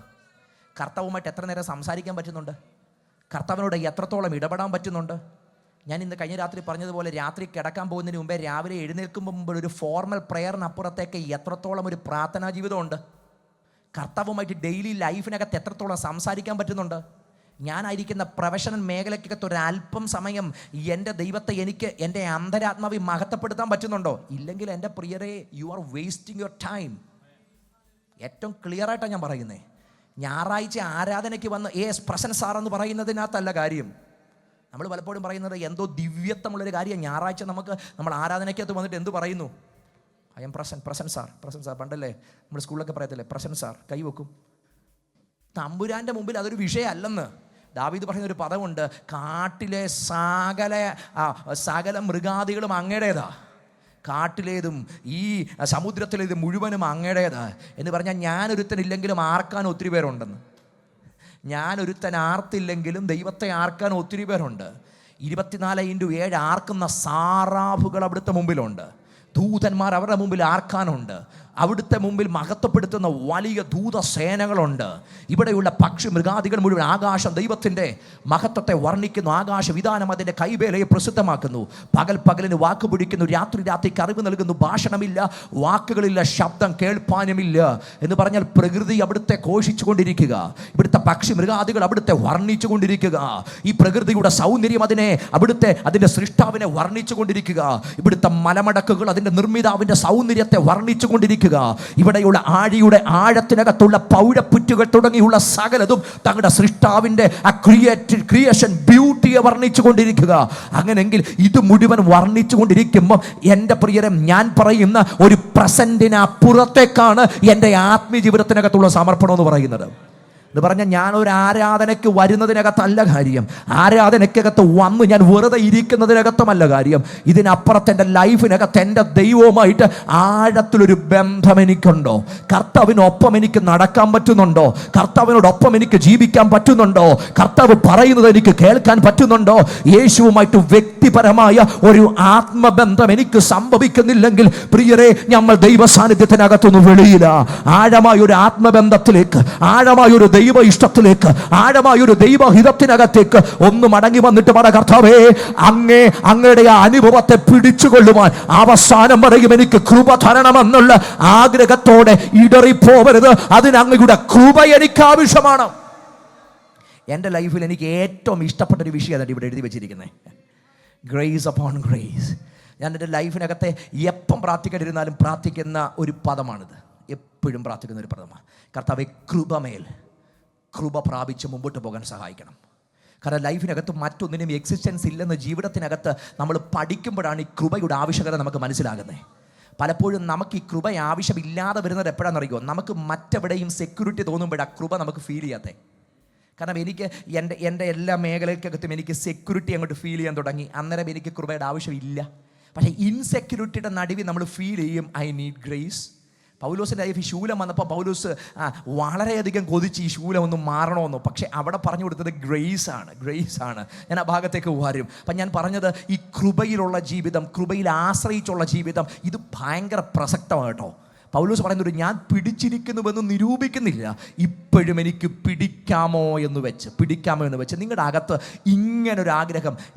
ഞാൻ കഴിഞ്ഞ ദിവസവും ഒരു ചാർഷിൽ പറഞ്ഞൊരു കാര്യമുണ്ട്. പലപ്പോഴും ആത്മീയ ജീവിതത്തിൻ്റെ ഏറ്റവും വലിയൊരു തകർച്ചയാണ് സെൽഫ് റൈച്ചസ്നസ്, സ്വയനീതി. ഈ സ്വയനീതിയോളം അപകടകരമായത് മറ്റൊന്നുമില്ല. കർത്താവ് ഏറ്റവും കൂടുതൽ എതിർത്തൊരു കൂട്ടം പരീക്ഷന്മാരുടെ ഏറ്റവും വലിയ സ്വഭാവം സ്വയനീതിയായിരുന്നു. എന്ന് പറഞ്ഞാൽ അവർ പറയും, ഞങ്ങളെപ്പോലെ പെർഫെക്റ്റ് ഒരൊറ്റ മനുഷ്യനില്ല. ഇവരാലയത്തിൽ വരുമ്പോൾ ഇവരാരെയാണ് കാണുന്നത്? പരീക്ഷൻ ആലയത്തിൽ വന്ന പരീക്ഷൻ ആരെയാണ് കാണുന്നത്? അവനെ കാണും, അടുത്തിരിക്കുന്നവനെയും കാണും. അവൻ വന്ന് ആദ്യം തന്നെ നോക്കിയിട്ട് പറഞ്ഞു, ഞാൻ ഉപവസിക്കുന്നുണ്ട്, ഞാൻ പ്രാർത്ഥിക്കുന്നുണ്ട്, ഞാൻ പതാരം കൊടുക്കുന്നുണ്ട്, ഞാൻ ഈ ചർച്ചിലെ. പക്ഷെ അതിൻ്റെ ഇവനോ എന്ന് പറഞ്ഞാൽ ആദ്യം തന്നെ നോക്കി എന്നിട്ട് ഇങ്ങനെ കാണിച്ചു. ഇവനൊന്നും ഇവിടെ വരാൻ പോലും എന്തില്ല. അവൻ എൻ്റെ മുമ്പിൽ ഇരുന്ന് പ്രാർത്ഥിക്കാൻ എന്ന് പറഞ്ഞാൽ ഞാൻ ആരാണ്? ഐ എം എ സുപ്പീരിയർ മാൻ. സംഭവിച്ചെന്താ? നെഞ്ചത്തടിച്ചവൻ നീതി പ്രാപിച്ച് മടങ്ങിപ്പോയി. എൻ്റെ പ്രിയരെ, സ്വയനീതി അപകടമാണ്. ഇവിടെ വരുന്നത് പാസ്റ്ററെ കാണാനല്ല, ഇവിടെ വരുന്നത് അടുത്തിരിക്കുന്ന വിശ്വാസിയെ കാണാനല്ല, അവൻ്റെ സ്പിരിച്വാലിറ്റിയുടെ ഗ്രേഡ് അളക്കാനല്ല, അവനേക്കാളും ഞാൻ ബെറ്ററാന്ന് പറയാനല്ല, എന്നെക്കാളും അവനേക്കാളും അല്ല, 10,000-ങ്ങളിൽ പരമസുന്ദരനായ ഒരു ഏറ്റവും പെർഫെക്റ്റ് പേഴ്സണെ ഇതിനകത്ത് എനിക്ക് കാണാൻ പറ്റുന്നുണ്ട്. അത് മറ്റാരുമല്ല, അതെൻ്റെ മാസ്റ്ററാ. ഇതിനകത്ത് എൻ്റെ കണ്ണുയർന്ന് നോക്കുന്നത് മറ്റാരെയും കാണാനല്ല. ഞാൻ കണ്ണുയർന്ന് നോക്കുമ്പം എൻ്റെ വീണ്ടെടുപ്പുകാരനെ എനിക്ക് കാണാൻ പറ്റുന്നുണ്ട്, എൻ്റെ രക്ഷകനെ എനിക്ക് കാണാൻ പറ്റുന്നുണ്ട്, എനിക്ക് ജീവൻ തന്നവനെ എനിക്ക് കാണാൻ കഴിയുന്നുണ്ട്. കാൽവറിയിൽ അവസാനത്തുള്ളൊരു ചോര വരെയും എനിക്ക് വേണ്ടി ഊറ്റി തന്ന എൻ്റെ മാസ്റ്ററെ എനിക്ക് ഇതിനകത്ത് കാണാൻ കഴിയുന്നുണ്ട്. ആ പുണ്യമുഖം ഞാൻ കാണുമ്പോൾ, ആ ദിവ്യ സാന്നിധ്യം ഞാൻ അനുഭവിക്കുമ്പോൾ, ആ സ്വാന്തനത്തിൻ്റെ കരത്തെ ഞാൻ അറിയുമ്പോൾ ഞാൻ മാറത്തടിക്കും. കർത്താവേ, എനിക്ക് ഇപ്പോഴും അങ്ങയുടെ കരം ആവശ്യമാ, ഇപ്പോഴും എനിക്ക് അങ്ങയുടെ കൃപ ആവശ്യമാ, ഇപ്പോഴും എനിക്ക് അങ്ങയെ അനുഭവിക്കണം, ഇപ്പോഴും എനിക്ക് അങ്ങയെ ആസ്വദിക്കണം, ഇപ്പോഴും എനിക്ക് അങ്ങിൽ ജീവിക്കണം. അവൻ്റെ അകം മുഴുവൻ കൊതിക്കുന്നത് ഇതിനു വേണ്ടിയാ. ഇപ്പോഴും എനിക്ക് അങ്ങയെ അറിയണം. പൗലോസ് പറഞ്ഞൊരു പദമില്ലേ, നമ്മൾ ഈ വായിച്ച വാക്യത്തിന് തൊട്ട് മുമ്പ് ഒരു വാക്യമുണ്ട്, എനിക്ക് ഇപ്പോഴും അവനെ അറിയണം. I want to know him. I want to know the power of his resurrection. I want to know the fellowship of his sufferings. എനിക്ക് അവനെ അറിയണം, അവൻ്റെ പുനരുത്ഥാനത്തിൻ്റെ ശക്തി അറിയണം, അവൻ്റെ കഷ്ടാനുഭവങ്ങളുടെ കൂട്ടായ്മ അറിയണം. ഇങ്ങനെ വല്ല വിധേനയും മരിച്ചവരുടെ ഇടയിൽ നിന്നൊരു പുനരുത്ഥാനം, ഒരായുസ് മുഴുവൻ മനുഷ്യ നിങ്ങൾ പ്രസംഗിച്ചില്ലേ? ഒരായുസ് മുഴുവൻ നിങ്ങൾ ഈ കർത്താവിനെ പറ്റി എഴുതിയില്ലേ? എന്നിട്ട് കൊതി തീർന്നില്ല. പൗലോസ് പറഞ്ഞു, കൊതി തീരാനോ? ഇപ്പോഴും എൻ്റെ ആകം പിടച്ചാഗ്രഹിക്കുന്ന ഒരൊറ്റ കാര്യം, എനിക്ക് ആ കർത്താവിനെ അറിയാൻ മാത്രമാണ്. അന്തരാത്മാവ് ഇങ്ങനെ തുടിച്ചുകൊണ്ടിരിക്കുക, അന്തരാത്മാവ് ഇങ്ങനെ അറിയാൻ ആഗ്രഹിച്ചുകൊണ്ടിരിക്കുക. ഒരിടത്തും മടുപ്പ് വന്നിട്ടില്ല. ഇപ്പോഴും തൻ്റെ അകത്താഗ്രഹം, എനിക്കെൻ്റെ യേശുവിനെ അറിയണം. ഞാൻ ചോദിക്കട്ടെ, ദൈവ പൈതൽ എന്ന് പറയുമ്പോൾ അകത്ത് ഇങ്ങനൊരു കൊതി എപ്പോഴെങ്കിലും തോന്നിയിട്ടുണ്ടോ? കർത്താവിനെ കൂടുതൽ അറിയാനുള്ള ആഗ്രഹം വന്നിട്ടുണ്ടോ? ഉണ്ടെങ്കിൽ നിങ്ങൾ വളർച്ചയുടെ ഫേസില. അല്ല, നിങ്ങൾക്ക് അങ്ങനെ ഒരു ആഗ്രഹമേ നിങ്ങളുടെ മനസ്സിനകത്തില്ല. ഇപ്പം പോകുന്നത് പോലെ അങ്ങ് പോയാൽ മതിയെന്നെങ്കിൽ നിങ്ങളുടെ വളർച്ച തകർന്നിരിക്കുക. നിങ്ങൾ എവിടെയോ സ്പിരിച്വലി ബ്രോക്കണ, എവിടെയോ നിങ്ങളുടെ ആത്മജീവിതം തകർന്നിരിക്കുക, എവിടെയോ നിങ്ങൾ തകർന്ന് ഉടഞ്ഞിരിക്കുക. You need to be restored. നിങ്ങൾ മടങ്ങി വരണം. ഒരു റെസ്റ്റോറേഷൻ നിങ്ങൾ സംഭവിക്കണം. ഒരു യഥാസ്ഥാപനം നിങ്ങൾ വെളിപ്പെടണം. ആ ക്രിസ്തുവുമായിട്ടുള്ള സ്നേഹത്തിന്റെ ആഴമായ ബന്ധത്തിനകത്തേക്ക് ദൈവസ്നേഹം നിങ്ങളുടെ ലൈഫിലേക്ക് ഫ്ലോ ചെയ്യണം. ഞാൻ കഴിഞ്ഞ രാത്രി പറഞ്ഞു, ഏത് പ്രായത്തിലാണെങ്കിലും വളർച്ച നിലയ്ക്കത്തില്ല കേട്ടോ, വളർച്ച നിലയ്ക്കത്തില്ല. ഏത് പ്രായത്തിലും പഠിക്കാൻ പറ്റും. കഴിഞ്ഞ പ്രാവശ്യം ഞങ്ങൾ പ്രിയ ബ്രദറുമായിട്ട്, ഞാൻ പേരും വിട്ടുപോയി, സംസാരിച്ചുകൊണ്ടിരുന്നപ്പം തൻ്റെ മദർ ഒരു ടീച്ചറാണെന്ന് പറഞ്ഞു. പക്ഷേ ഇപ്പം താൻ MBA അല്ലേ, MSW പഠിച്ചുകൊണ്ടിരിക്കുക. അപ്പം അവിടെ പലരും തമാശയ്ക്ക് പല കാര്യങ്ങളൊക്കെ പറഞ്ഞെങ്കിലും ഒരു അധ്യാപികയാണ്. തനിക്ക് പ്രായം എത്രയുണ്ട്, അദ്ദേഹത്തിൻ്റെ മമ്മിയാണ്. പക്ഷെ ഇപ്പോഴും എന്ത് പഠിക്കുക? അപ്പം കൊതിക്കുന്ന ആളിന് എന്ത് ചെയ്യാൻ പറ്റും? നമ്മളൊക്കെ ഒരു ഒരു ഒരു ഒരു ഒരു ഇത് കഴിയുമ്പോൾ ഇനി എന്നാ പഠിക്കാനാ? എല്ലാ റിസോഴ്സും നമ്മുടെ മുമ്പിലുണ്ട്. പക്ഷേ നമ്മുടെ ചിന്ത എന്തേലും പോവാ, ഇനി എന്നാ പഠിക്കാനാ? ഞാൻ പറഞ്ഞതുപോലെ ഇപ്പം പോകുന്ന പോലെ ഇനി കുറേ നാളും കൂടെ എന്ത് ചെയ്യുക, അങ്ങ് പോവുക. അപ്ഗ്രേഡ് ആകത്തില്ല. ഈ ഭൂമി നമ്മൾ പറയും, നമ്മൾ എടുക്കുന്ന ഫോണിനകത്ത് നമ്മൾ ഇടയ്ക്കിടയ്ക്ക് അപ്ഡേറ്റ് ചെയ്യാറുണ്ട് അല്ലേ? iOS 26.1, ഇനി 27 27 അപ്ഡേറ്റ് ചെയ്യും. സ്പിരിച്വൽ ലൈഫിനകത്ത് അപ്ഡേറ്റ് ചെയ്യാറുണ്ടോ? ആത്മജീവിതത്തെ അപ്ഡേറ്റ് ചെയ്യാറുണ്ടോ? അതോ പഴയ ബഗ്ഗുകളുമായിട്ടാണ് ഇപ്പോഴും ജീവിക്കുന്നത്? ചില ബഗ്ഗൊക്കെ കയറിയിട്ട് ഇത് ദൈവം അതിനെ ഡിലീറ്റ് ചെയ്യാനുള്ള വഴി, സോഫ്റ്റ്വെയർ ഒക്കെ നമ്മുടെ മുമ്പിൽ എപ്പോഴേ ഒരുക്കി വെച്ചിട്ടുണ്ട്. നമുക്ക് ഈ ബഗ്ഗ് മതി. നമ്മൾ ഈ ബഗ് എന്തോ അനുഗ്രഹം പോലെ ഇത് കൊണ്ടു നടക്കുന്നേ. ഐഫോണിനകത്തൊരു ബഗ് കയറിയാൽ ആ കമ്പനി അടുത്ത അപ്ഡേറ്റിനകത്ത് ആ ബഗ് ക്ലിയർ ചെയ്യത്തില്ലേ? എന്തിനാ ക്ലിയർ ചെയ്യുന്നേ? ഈ ബഗ് വെട്ടങ്ങ് തുടർന്നാൽ മതി, അടുത്ത അപ്ഡേറ്റ് വരെ. അല്ലെങ്കിൽ ഈ ഒരു വർഷം ഈ ബഗ് വെട്ട് അവർ അടുത്തൊരു അപ്ഡേറ്റ് 18 അല്ലെങ്കിൽ 26.2 ഇട്ട് അവരെ ബഗ് ക്ലിയർ ചെയ്യും. ഞാൻ ചോദിക്കട്ടെ, ദൈവം നമ്മുടെ ലൈഫിനകത്ത് ബഗ്ഗുമായിട്ട് സ്പിരിച്വൽ ലൈഫ് നയിക്കാനല്ല. ചിലതൊക്കെ ക്ലിയർ ചെയ്യപ്പെടണം, ചില ബഗ്ഗുകൾ ക്ലിയർ ചെയ്യപ്പെടണം. നമ്മൾ പറയും, നമ്മൾ ഈ സെർച്ചൊക്കെ കഴിയുമ്പോൾ കുറേ കഴിയുമ്പോൾ ക്യാച്ചേ ക്ലിയർ ചെയ്യണമെന്ന് പറയും. എന്തിനാ ചുമ്മാ ആവശ്യമായിട്ട് മെമ്മറി കളയുന്ന കുറേ സാധനങ്ങൾ എന്ത് ചെയ്തേക്കുവാ? സ്തോത്രം. ഞാൻ ഈ വാട്സപ്പിനകത്ത് കഴിഞ്ഞ ദിവസം നോക്കിയപ്പം ഏതാണ്ട് ഒരു 350 ഗ്രൂപ്പുണ്ട്. ഞാൻ ആകെപ്പാടെ 5 ഗ്രൂപ്പ് മാത്രം എനിക്ക് കാണാൻ പറ്റുന്ന രീതിയിൽ ഇട്ടിട്ടുണ്ട്. ബാക്കി 260 ഗ്രൂപ്പ് ഞാൻ ആർച്ചീവ് ചെയ്തിട്ടേക്കുക. ഈ 260 ഗ്രൂപ്പിനകത്ത് ഞാൻ നോക്കിയപ്പോൾ ഏതാണ്ട് 36 GB എൻ്റെ കവർന്നേക്കുന്നത്. ഫോണിനകത്തെ 36 GB, ഇതിനകത്ത് മെസ്സേജ്. മിക്ക എണ്ണം 999 കഴിയുമ്പോൾ അവർ പ്ലസ് എന്ന് പറഞ്ഞിടും. എത്രയാണെന്ന് നമുക്കറിയത്തില്ല. ഇത് മുഴുവനും കൂടെ കഴിഞ്ഞ ദിവസം ഒറ്റയടിക്ക് ഡിലീറ്റ് ചെയ്തപ്പം എൻ്റെ ഒരു 10-20 GB എനിക്ക് തിരിച്ചു കിട്ടി. അന്നേരം ഒരു കാര്യം മനസ്സിലായി, ചിലതൊക്കെ ചുമ്മാ സ്പേസ് കളയുക. നമ്മുടെ ലൈഫിനകത്ത് സ്പിരിച്വൽ ലൈഫിന് ഒട്ടും ആവശ്യമില്ലാത്ത ചിലതിനെയൊക്കെയാണ് നമ്മൾ വലിച്ചെടുത്ത് ഒട്ടിച്ചേക്കുന്നത്. ഒരു കാര്യമില്ലാത്ത കാര്യം ചുമ്മാ ആഡ് ഓൺ ചെയ്ത് വെച്ചിരിക്കുക. അതുകൊണ്ട് ഒരു പ്രയോജനം ആത്മജീവിതത്തിനകത്തില്ല. അതുകൊണ്ട് ഒരു പ്രയോജനമില്ല. ഇതെല്ലാം നമ്മുടെ ഫോണിന് പ്രയോജനമില്ലെങ്കിൽ ഈ സ്പിരിച്വൽ ലൈഫിനകത്ത് ഒട്ടും ആവശ്യമില്ലാത്ത കുറേ കാര്യങ്ങൾ ആഡ് ഓൺ ചെയ്ത് വെച്ചിരിക്കുക. കുറേ കാര്യങ്ങൾ ഇങ്ങനെ അതിനകത്ത് നമ്മൾ ഇരിക്കുക. എൻ്റെ പ്രിയരെ ക്ലിയർ ചെയ്ത് കള. ഒരു ഫ്രഷ്നെസ്സിലേക്ക് നിങ്ങളുടെ ലൈഫ് വരും. ഇതെല്ലാം കൂടെ ഡിലീറ്റ് ചെയ്ത് കഴിയുമ്പോൾ നിങ്ങളുടെ ഫോണിന് തന്നെ ഒരു ഉണർവ് വരത്തില്ലേ? അത് ഒന്ന് അപ്ഡേറ്റ് ഒക്കെ ചെയ്ത് കഴിയുമ്പം, ഇതുപോലുള്ളതൊക്കെ ക്ലിയർ ചെയ്ത് കഴിയുമ്പോൾ നിങ്ങളുടെ ഫോണിൽ ഉണർവ് വരും. എന്ന് പറഞ്ഞാൽ നിങ്ങൾ ആ തൊടുന്ന രീതിയിൽ തന്നെ ഒരു മാറ്റവും നിങ്ങളൊന്ന് ഫീൽ ചെയ്യും. ഞാൻ ചോദിക്കട്ടെ, സ്പിരിച്വൽ ലൈഫിനകത്ത് ഈ ആവശ്യമില്ലാത്തതൊക്കെ ഒന്ന് ഡിലീറ്റ് ചെയ്ത് കളഞ്ഞ് നോക്കുക. നിങ്ങളുടെ സ്പിരിച്വൽ ലൈഫിനകത്ത് ഒരു ഫ്രഷ്നെസ് ഫീൽ ചെയ്യും. നിങ്ങളുടെ സ്പിരിച്വൽ ലൈഫിനകത്ത് ഒരു ന്യൂനെസ് ഫീൽ ചെയ്യും. എപ്പോഴും ഈ കുറേ ഭാരങ്ങൾ വഹിച്ചുകൊണ്ടുള്ളൊരു യാത്രയ്ക്കല്ല ദൈവം ആഗ്രഹിക്കുന്നത്, ഒരു ന്യൂനെസ് ലൈഫിനകത്ത് ഫീൽ ചെയ്യട്ടെ. ചിലപ്പോഴൊക്കെ ആത്മജീവിതത്തിൽ ഉപവാസ പ്രാർത്ഥനകളൊക്കെ ശരിക്കും ഒരുങ്ങുന്നത് സ്പിരിച്വലി ഒന്ന് അപ്ഡേറ്റ് ആകാൻ വേണ്ടിയാണ്, സ്പിരിച്വലി ഒന്ന് അപ്ഗ്രേഡ് ആകാൻ വേണ്ടിയാണ്. നമുക്ക് പലപ്പോഴും ചിന്തയുണ്ട്, ഈ ഉപവാസ പ്രാർത്ഥന എന്നൊക്കെ പറയുമ്പോൾ ഇതുവരെ കിട്ടാത്ത ചിലത് അവസാന മുറയാണ്. എന്ത്? നമ്മുടെ നാട്ടിലെ സമരത്തിനകത്ത് ഏറ്റവും അവസാനത്തെ മുറയല്ലേ നിരാഹാരം. യൂത്തന്മാരെല്ലാം പോയി എന്ത് ചെയ്യും? നിരാഹാരം ഇരിക്കും. 6-ാം ദിവസം ഇവരെല്ലാം ആംബുലൻസിൽ എടുത്തുകൊണ്ട് എന്ത് ചെയ്യും? പോകും. അപ്പം ഞാനിങ്ങനെ പലപ്പോഴും ചിന്തിച്ചു, അങ്ങനെ ഇപ്പോൾ 40 ദിവസം ഒരു ഭക്ഷണവും കഴിക്കൽ ഉപവസിക്കുന്ന നമ്മുടെ പാസ്റ്റർമാരെയൊക്കെ സമ്മതിക്കണമല്ലോ. അപ്പം അവരുടെ അവസാനത്തെ അറ്റ കൈ സമരം ഏത്? നിരാഹാരം, അറ്റകൈ സമരം. നമുക്ക് പലപ്പോഴും ചിന്തയുണ്ട് ഈ അറ്റകൈ സമരമാണ് എന്ത്? ഒരിക്കലുമല്ല. ഉപവാസം ശരിക്കും സ്പിരിച്വലി അപ്ഗ്രേഡ് ആകാനാണ്. ആത്മീയ ജീവിതത്തിനകത്ത് അപ്ഡേറ്റ് ആകാൻ, അപ്ഗ്രേഡ് ആകാൻ വേണ്ടിയുള്ള ഉപവാസങ്ങൾ. ഈ ആത്മീയ ജീവിതത്തിൽ അപ്ഡേറ്റ് ആകുമ്പം അതിനൊപ്പം നടക്കേണ്ട എല്ലാ വിടുതലുകളും നടക്കും. എന്ന് പറഞ്ഞാൽ നമ്മുടെ ലൈഫിൽ നടക്കേണ്ട മുഴുവൻ മേഖല, ഞാൻ സ്പിരിച്വലി നിങ്ങൾ കണക്റ്റ് ആയാൽ അതിനോടൊപ്പം നിങ്ങളുടെ ലൈഫിൽ ഭൗതികമോ ശാരീരികമോ മാനസികമോ ഏത് മേഖലകളിലാണോ ഹീലിംഗ് വേണ്ടത് അവിടെ മുഴുവൻ ഹീലിംഗ് വെളിപ്പെടും. ഒന്നാമത് സംഭവിക്കേണ്ടത് സ്പിരിച്വൽ ലൈഫിനകത്ത് ഒരു അപ്ഡേറ്റ് സംഭവിക്കട്ടെ. സ്പിരിച്വൽ ലൈഫിനകത്ത് ഒരു അപ്ഗ്രേഡിങ് നടക്കട്ടെ. ആവശ്യമില്ലാത്ത ചില ബഗ്ഗുകളൊക്കെ സ്പിരിച്വൽ ലൈഫിനകത്ത് വലിച്ചെറിഞ്ഞ് കള. ദൈവഹിതമല്ലാത്ത തോട്ട് വ്യൂകളൊക്കെ വലിച്ചെറിഞ്ഞ് കള. ദൈവ ഇഷ്ടമല്ലാതെ നമ്മൾ ഇങ്ങനെ ക്യാരി ചെയ്തുകൊണ്ടിരിക്കുന്ന ചില ബർഡനുകളെ എറിഞ്ഞു കളഞ്ഞിട്ട് വരാം. ആത്മീയ ജീവിതത്തിനകത്ത് ദൈവം പ്രതീക്ഷിക്കുന്ന ഒരു അപ്ഗ്രേഡിങ്, ഒരു പുതുമയാർന്ന ജീവിതം, ദൈവത്തോട് റൈറ്റ്ലി കണക്റ്റഡ് ആകുന്ന ഒരു ജീവിതം. ചിലപ്പോഴൊക്കെ നമ്മൾ ചില വൈഫൈയായിട്ട് കണക്ട് ചെയ്യും. കുറെ കഴിയുമ്പോൾ ഇതെന്ത് ചെയ്യും? നമ്മൾ എന്നാ ചെയ്യുന്നേ? Forget that network. എന്ത് ചെയ്യും? ഇതങ്ങ് ഫോർഗെറ്റ് ചെയ്യും. എന്ന് പറഞ്ഞാൽ നമ്മൾ വൈഫൈ ഓൺ ആക്കുമ്പം നമ്മുടെ ഡയറക്റ്റ്ലി ഇതെന്ത് ചെയ്യത്തില്ല, കണക്റ്റ് ആകത്തില്ല. പക്ഷെ നമ്മൾ പിന്നെ എന്ത് ചെയ്യാറുണ്ട്? രണ്ടാമത് ഒന്നുകൂടെ എടുത്തിട്ട് പാസ്വേഡ് അടിച്ച് നമ്മൾ കണക്ട് ചെയ്ത് കഴിയുമ്പം ഇതെന്ത് ചെയ്യും? പിന്നെ നമ്മൾ ആ വീട്ടിലോട്ട് ചെല്ലുമ്പോൾ ഓട്ടോമാറ്റിക്കായിട്ട് എന്ത് ചെയ്തോളും? അതങ്ങ് കണക്റ്റ് ആകും. കാരണം എന്താ? അതിൻ്റെ ഇടയ്ക്ക് എന്തോ ഒരു ബഗ് സംഭവിച്ചു. നമ്മളതിനെ അങ്ങ് ഫോർഗെറ്റ് ചെയ്തു, അതിനെ അങ്ങ് വിട്ട് കളഞ്ഞു. അത് കഴിഞ്ഞിട്ട് പിന്നെ രണ്ടാമത് റീകണക്ട് ചെയ്തു. ഞാൻ പറഞ്ഞത് എൻ്റെ പ്രിയരെ, ചില ബന്ധത്തിനകത്തൊക്കെ ഇങ്ങനെ താറുമാറ് സംഭവിച്ചെങ്കിൽ ദൈവസന്നിധിയിൽ ഒന്ന് ഇരുന്ന് റീകണക്ട് ചെയ്യാൻ തയ്യാറാകട്ടെ. നമ്മൾ ചില റൂട്ട് മാറിയെങ്കിൽ നമുക്കറിയാം, GPS ഇട്ട് പോകുമ്പം ചിലപ്പം അത് കറക്റ്റ് വഴി കാണിച്ചു, പക്ഷെ നമ്മൾ എന്ത് ചെയ്തു? വഴി അങ്ങ് മാറി. ഇഷ്ടമുള്ളടത്തോട് തിരിയാൻ പറ്റുമോ? പക്ഷെ ആ GPS പറയുന്നൊരു ഉപകാരമുണ്ട്. ഈ വഴി തെറ്റിയാലും അവിടെ കാണിക്കും റീകണക്റ്റിങ്, അല്ലെങ്കിൽ റീറൂട്ടിങ്, റീമാപ്പിംഗ് എന്ന് പറഞ്ഞാൽ ഈ വഴി തെറ്റിയെന്നുള്ള സത്യമാണ്. ഈ റീറൂട്ടിങ് എന്ന് എപ്പോഴെങ്കിലും അതിന് മുമ്പിൽ കണ്ട ഞാൻ കാണിച്ച വഴി തെറ്റി, പക്ഷെ നിനക്ക് പിന്നെ അവിടെ എത്താൻ ഒരു വഴി ഞാൻ എന്ത് ചെയ്യാം?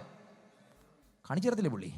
ഇച്ചിരി കറക്കം അതിനകത്ത് വരും, കാരണം കറക്റ്റ് വഴി കാണിച്ചത് എന്ത് ചെയ്തില്ല, ഞാൻ പോയില്ല. ഇച്ചിരി കൂടെ കറക്കുകയാണേലും ആ സ്ഥലത്ത് എത്താനൊരു സാധ്യത ബാക്കി കിടപ്പുണ്ട്. ലൈഫിനകത്തൊക്കെ സ്പിരിച്വൽ ലൈഫിങ് ദൈവം ചിലതൊക്കെ റീറൂട്ട് ചെയ്ത് സാധ്യത ഇട്ടിട്ടുണ്ട്. കർത്താവ് കാണിച്ച വഴിക്കകത്തൂടെ പല മേഖലയിലും പോകാതെ തകർന്നു കിടക്കുന്ന മേഖലയിൽ ദൈവം ചില റീറൂട്ടിങ് നടത്തിയിട്ടുണ്ട്. പുതിയ ചില വഴി ദൈവം നമുക്ക് മുമ്പിൽ കാണിച്ചിട്ടുണ്ട്. ഇതൊരു പക്ഷേ ദൈവം നമുക്ക് തരുന്ന ഒരു അവസാനത്തെ അവസരമെന്നോർത്ത് ധൈര്യത്തോടെ വഴിക്കകത്ത് ചലിക്കണം. ദൈവം കാണിക്കുന്ന, ദൈവം റീറൂട്ട് ചെയ്ത ചില വഴിക്കകത്ത്, ദൈവ ഇഷ്ടത്തിനകത്ത് തമ്പുരാൻ തിരിച്ച ചില വഴിക്കകത്ത് ചില വഴി ദൈവം അടച്ചിട്ടാണ് ചില പുതു വഴി ദൈവം തുറന്നത്. ചില വഴി ദൈവം അടയ്ക്കും. ദൈവത്തിൻ്റെ പദ്ധതിക്കകത്ത് ഞാൻ മനസ്സിലായ ഒരു കാര്യം, വഴി തുറക്കുന്ന ദൈവം മാത്രമല്ല, വഴി അടയ്ക്കുന്ന ദൈവം കൂടെ. നമ്മെ ദൈവത്തിന് അവൈലബിൾ ആയിട്ട് വേണമെന്നുണ്ടെങ്കിൽ ചില വഴി അടച്ച ദൈവം നമ്മെ തിരിച്ചു പിടിക്കുന്നേ. ചില വഴി ദൈവം അടയ്ക്കും. നമ്മൾ വഴി തുറക്കുന്ന ദൈവത്തെ കേൾക്കുമ്പോഴേ നമുക്ക് സന്തോഷം. ഞാൻ പറയും, ലൈഫിൻ്റെ ഏറ്റവും വലിയ സന്തോഷം പറയാം, വഴി അടച്ച ദൈവത്തിന് സ്വതന്ത്രം പറയണ്ടേ. നമ്മൾ ചിന്തിച്ച എല്ലാ വഴി തുറന്നിരുന്നെങ്കിൽ നമ്മൾ ദൈവത്തിന് അവൈലബിൾ ആകത്തില്ലായിരുന്നു. ചില വഴി ദൈവം അടച്ചു. പത്രോസും കൂട്ടുകാരും ഒറ്റ രാത്രി മുഴുവൻ മീൻ പിടിച്ചു, ഒന്നും എന്ത് ചെയ്തില്ല. ഒറ്റ രാത്രി ഞാൻ എന്തേലും ഒന്ന് കിട്ടിയിരുന്നെങ്കിൽ. പത്രോസ് അന്ന് രാത്രി മുഴുവൻ മീൻ പിടിച്ചു. 7 പേരല്ല മീൻ പിടിച്ചത്, 7 പേര് പോയി. ആ രാത്രി ഒരു 2 മീൻ കിട്ടിയെന്ന് ഇരിക്കട്ടെ, ലോകം പറയും നഷ്ടക്കേസാണ്. കാരണം ഒറ്റ രാത്രി മുഴുവൻ 7 പേര് മീൻ പിടിക്കാൻ പോയിട്ട് എത്ര കിട്ടിയുള്ളൂ? 2 കിട്ടിയുള്ളൂ. നഷ്ടക്കേസാണ്, അതും നഷ്ടമാണ്. പക്ഷെ 0യേക്കാളും ബെറ്ററാണ്, ഒന്നുമില്ലാത്തതിനേക്കാളും ബെറ്ററാണ്. അവർ പറയും, ശരിയാ, ഞങ്ങൾ 3.5 വർഷമായിട്ട് ഇതേ എന്ത് ചെയ്തിട്ടില്ല, 3.5 വർഷമായിട്ട് ഇതേ തൊട്ടിട്ടില്ല. തൊടാത്തതിൻ്റെ പരിചയക്കുറവ് കൊണ്ട് എന്ത് ചെയ്യാത്തേ? കാരണം നമുക്കറിയാം, ഒരു കാര്യം നമ്മൾ നിരന്തരം ഉപയോഗിക്കാതിരുന്നാൽ നമ്മൾ അതിനെ എന്ത് ചെയ്യും? ഞാൻ കഴിഞ്ഞ സംസാരിച്ചപ്പോൾ ഞാൻ ഇന്നലെ ആദ്യം പറഞ്ഞു, ഞാൻ നന്നായിട്ട് ക്രിക്കറ്റ് കളിക്കുമായിരുന്നു. ഞാൻ നല്ല ക്രിക്കറ്റ് കളിക്കും, പക്ഷേ സെമിനാരി പഠിക്കുന്ന കാലം വരെ ക്രിക്കറ്റ് കളിക്കുമായിരുന്നു. അതിനുശേഷം കളിയൊക്കെ നിർത്തി. പിന്നെ ഇടയ്ക്കൊക്കെ വല്ല റിട്രീറ്റൊക്കെ പോകുമ്പോൾ നമ്മൾ പിള്ളേരുമായിട്ടൊക്കെ ഇങ്ങനെ കളിക്കാറുണ്ട്. അപ്പോൾ കഴിഞ്ഞ ദിവസം ഞാൻ ബഹ്റിനിലൊരു കൺവെൻഷന് വേണ്ടി പോയി. അവിടെ ഈ ചർച്ചുകൾ തമ്മിൽ അവിടെ ക്രിക്കറ്റ് ലീഗുകളൊക്കെ ഉണ്ട്. അപ്പം ഈ 3 ദിവസത്തെ കൺവെൻഷൻ കഴിഞ്ഞപ്പോൾ എനിക്ക് തിരിച്ച് നാട്ടിലോട്ട് വരാൻ 1 ദിവസം കൂടെ ബാക്കിയുണ്ട്. അന്ന് രാവിലെ തലേദിവസം രാത്രി അവർക്ക് കൃത്യമായിട്ട് കണക്ട് ചെയ്ത് എവിടെയോ കിട്ടി, ഞാൻ ക്രിക്കറ്റ് കളിക്കും. പറഞ്ഞു, പാസ്റ്റർ നാളെ രാവിലെ മാച്ചുണ്ട്, പാസ്റ്റർ വരണമെന്ന് പറഞ്ഞു. എൻ്റെ മുറി വന്ന് രാത്രി വെളുപ്പിനെ 5 മണിക്ക് എന്നെ പൊക്കിക്കൊണ്ട് പോയി. 5 മണിക്ക് എനിക്ക് അവരെ ബൂട്ട് തന്നു, എനിക്ക് അവർ ജേഴ്സി തന്നു, എല്ലാം തന്ന് എന്നെ ഇവിടുന്ന് പൊക്കിക്കൊണ്ട് പോയി. അവിടെ കൊണ്ടുപോയി ഞാൻ ബോളർ ചെയ്യും. പക്ഷെ ബോളർ ചെയ്യാൻ തുടങ്ങിയപ്പോൾ ആദ്യത്തെ 3 ബോളും വൈഡായിരുന്നു. അപ്പം ഒരാൾ അവിടെ നിന്ന് പറഞ്ഞു, എൻ്റെ പാസ്റ്റർ കുറേ നാൾ ശരിയാണ്, ഞാൻ ഒരു 6-8 വർഷത്തിന് ശേഷം കളിക്കുന്നത്, ആ കറക്റ്റ് അങ്ങോട്ട് വഴങ്ങാത്തത് കൊണ്ടാണ് ലെങ്തിലെറിയാൻ സംഭവം ശരി, എൻ്റെ കൈ അങ്ങോട്ട് വഴങ്ങുന്നില്ലായിരുന്നു. പക്ഷെ കുറച്ച് കഴിഞ്ഞ് ഒരു 2 ഓവർ കഴിഞ്ഞപ്പോഴത്തേക്ക് കറക്റ്റ് ലൈനിൽ ലെങ്തും എനിക്ക് വരാൻ തുടങ്ങി. അപ്പോൾ ഈ ആദ്യ ഓവർ കഴിഞ്ഞപ്പോൾ എനിക്കൊരു കാര്യം മനസ്സിലായി. ഞാനൊരു 6-7 വർഷത്തിന് ശേഷമാണ് എന്ത് ചെയ്യുന്നത്, എറിയാൻ പറ്റുന്നുണ്ട്, പക്ഷെ ലെങ്തിൽ എറിയാൻ പറ്റുന്നില്ല. കാരണം ഞാൻ കുറേ നാളായി അതുമായിട്ട് എന്ത് ചെയ്തിട്ട്, അതുമായിട്ട് കണക്റ്റ് ആയിട്ട്. പക്ഷേ 2 ഓവർ കഴിഞ്ഞപ്പോൾ എനിക്ക് മനസ്സിലായി, ഞാൻ ആ പഴയ സ്വിങ്ങിലേക്കൊക്കെ തിരിച്ചു വരുന്നൊരു തലം വന്നു. ഈ പത്രോസിനും കൂട്ടർക്കൊക്കെ 2 എണ്ണം കിട്ടിയിരുന്ന അവർ പറഞ്ഞേനെ, കുറേ നാളായില്ലയോ ഗ്യാപ്പ് കിടന്നോണ്ട് എന്ത് ചെയ്യാത്ത പഴയ സ്വിങ് കിട്ടാത്തത്, നാളെ പോയാൽ കുറച്ചുകൂടെ എന്ത് ചെയ്യും, 2:20 ആകാം. ദൈവം പറഞ്ഞു 2:20 ആകുന്നില്ല, ഒരു 0 ഞാൻ തരുന്നത്. ഞാൻ പറഞ്ഞത് ചിലതൊക്കെ തരാത്തതാണ് മിറക്കിൾ കേട്ടോ. ചിലതൊക്കെ നമ്മൾ ഒത്തിരി ശ്രമിച്ചിട്ട് നമ്മുടെ ലൈഫിനകത്ത് ഒന്നും കിട്ടാത്തത് മിറക്കിളാണ്. അന്ന് എന്തെങ്കിലുമൊക്കെ ലൈഫിനകത്ത് കിട്ടിപ്പോയിരുന്നെങ്കിൽ ദൈവത്തിൻ്റെ പദ്ധതിക്കകത്ത് നമ്മൾ ബാക്കി കാണത്തില്ലായിരുന്നു. പക്ഷെ ദൈവം നമ്മളെ ഒരു ബിഗ് മാത്സ് പറയുന്നത് 0യ്ക്ക് വാല്യൂ ഇല്ലെന്ന്. ഞാൻ പറയും ലൈഫിനകത്ത് ഏറ്റവും വാല്യൂ ഉള്ളൊരു ഡിജിറ്റ് ഉണ്ട് 0. കാരണം 0യോളം നമ്മളെ പഠിപ്പിച്ച പാഠം അതിനൊപ്പം വേറെ ഒന്നും കിട്ടിയിട്ടില്ല. മറ്റേതക്കം കിട്ടിയതിനേക്കാൾ വലിയ പാഠമായിരുന്നു 0 കിട്ടിയപ്പോൾ. കാരണം നമുക്ക് മനസ്സിലായി ഞാൻ എത്ര ശ്രമിച്ചിട്ടും വലിയ കഥയില്ല. തമ്പുരാൻ പറയുന്നൊരു പദമുണ്ട്, ഞാൻ മുൻപും പിൻപും അടച്ച് എൻ്റെ കൈ അവൻ്റെ മേൽ ഭാരമാക്കി വെച്ചു. മുൻപും പിൻപും അടക്കി മാത്രമല്ല, കൈ കൊണ്ട് ഞാൻ അങ്ങ് മൂടിയും വെച്ചെന്ന് എന്ന് പറഞ്ഞാൽ പിന്നെ ചലിക്കത്തില്ല. ദൈവസാന്നിധ്യം വിട്ടവൻ ഓടാൻ പറ്റത്തില്ല. ചിലപ്പോഴൊക്കെ ലൈഫിനകത്ത് അനുഭവിച്ചിട്ടുണ്ടോ ഈ മുൻപും പിൻപും അടഞ്ഞത്, 2 വശവും അടഞ്ഞത്, ഒരു വഴിയും തുറക്കാത്തത്? ഞാൻ വല്ലാതെ ആ ദൈവത്തിൻ്റെ കരത്തിനകത്ത് വീണെന്ന് തോന്നുന്ന സാഹചര്യം ഫീൽ ചെയ്തിട്ടുണ്ടോ? നിങ്ങളെ ദൈവത്തിന് വേണം, നിങ്ങളെ ദൈവത്തിന് വേണം. നിങ്ങൾ എവിടെങ്കിലുമൊക്കെ ഡൈവേർട്ട് ചെയ്ത് പോകാൻ ദൈവം ആഗ്രഹിക്കത്തില്ല. നിങ്ങൾ റൂട്ട് മാറിപ്പോകാൻ ദൈവം ആഗ്രഹിക്കത്തില്ല. ദൈവ സാന്നിധ്യത്തെ വിട്ടുപോകാൻ ദൈവം ആഗ്രഹിക്കത്തില്ല. നിങ്ങൾ റൈറ്റ്ലി കണക്റ്റഡ് ആകണമെന്ന് ദൈവം ആഗ്രഹിക്കുന്നു. ചില പരാജയങ്ങൾ ലൈഫിനകത്ത് വന്നെങ്കിൽ നിങ്ങളെ തിരിച്ചു പിടിക്കാൻ ദൈവം ഒരുക്കിയ ദൈവത്തിൻ്റെ പുതുവഴിയാണെന്ന് തിരിച്ചറിയുന്നവരുണ്ടെങ്കിൽ ദൈവ സാന്നിധ്യത്തിന് മുമ്പിൽ സാഷ്ടാംഗം വീട്ട് പറ, കർത്താവേ ഞാനുണ്ട്, തിരിച്ചു വരാൻ ഞാനുണ്ട്. ദൈവ സാന്നിധ്യത്തോട് റൈറ്റ്ലി കണക്റ്റഡ് ആകാൻ ഇന്ന് പകൽ ഞാൻ ഉണ്ടെന്ന് പറയാൻ മനസ്സുണ്ടെങ്കിൽ നിങ്ങളെ തിരിച്ചു പിടിക്കുന്ന നിങ്ങളുടെ സ്പിരിച്വൽ ലൈഫിനെ റിവൈവ് ചെയ്യുന്ന ചിലരുടെയൊക്കെ ലൈഫിനകത്ത് ദൈവം തിരിച്ചു പിടിക്കുന്ന പകലായി ഇന്ന് പകൽ മാറുക. ചില തിരിച്ചു പിടിക്കുന്ന പകലായി മാറുക. ആത്മീക ജീവിതത്തിനകത്ത് എവിടെയൊക്കെ ഞെരുങ്ങിപ്പോയി റൂട്ട് മാറിപ്പോയിടത്തു നിന്ന് തിരിച്ചു വരുന്ന പകലായി ഇന്ന് പകൽ മാറട്ടെ. സ്വർഗം നിങ്ങളെ തിരിച്ചു പിടിക്കാൻ അവസരമൊരുക്കി തരുമ്പോൾ ഞാൻ ഉണ്ടെന്ന് പറയാൻ ചിലതിന്മേൽ ദൈവശക്തി ഇന്ന് പകൽ വ്യാപരിക്കുക. ചിലതിനെ ദൈവം തിരിച്ചു പിടിക്കുക. സ്പിരിച്വൽ ലൈഫിനകത്ത് ഒരു മടങ്ങി വരവ് ആത്മീകമായിട്ട് ചിലതിനെ ഒരുക്കുന്ന പ്രാർത്ഥിച്ചു തുടങ്ങിക്കോ.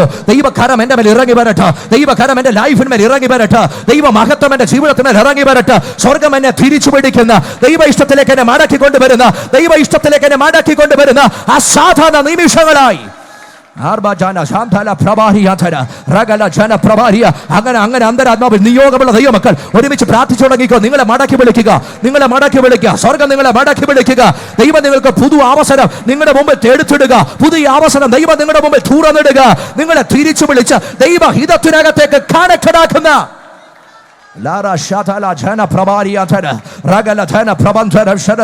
ഈ വചനം ചിലതിനകത്ത് ജീവൻ ദൈവം വിതയ്ക്കുക. ഈ വചനത്തെ ജീവൻ വിതയ്ക്കുക. ദൈവത്തിന്റെ ആത്മാവിനാൽ ഒരു റെസ്റ്റോറേഷൻ ചില ലൈഫിനകത്ത് ദൈവം ആരംഭം കുറിക്കുക.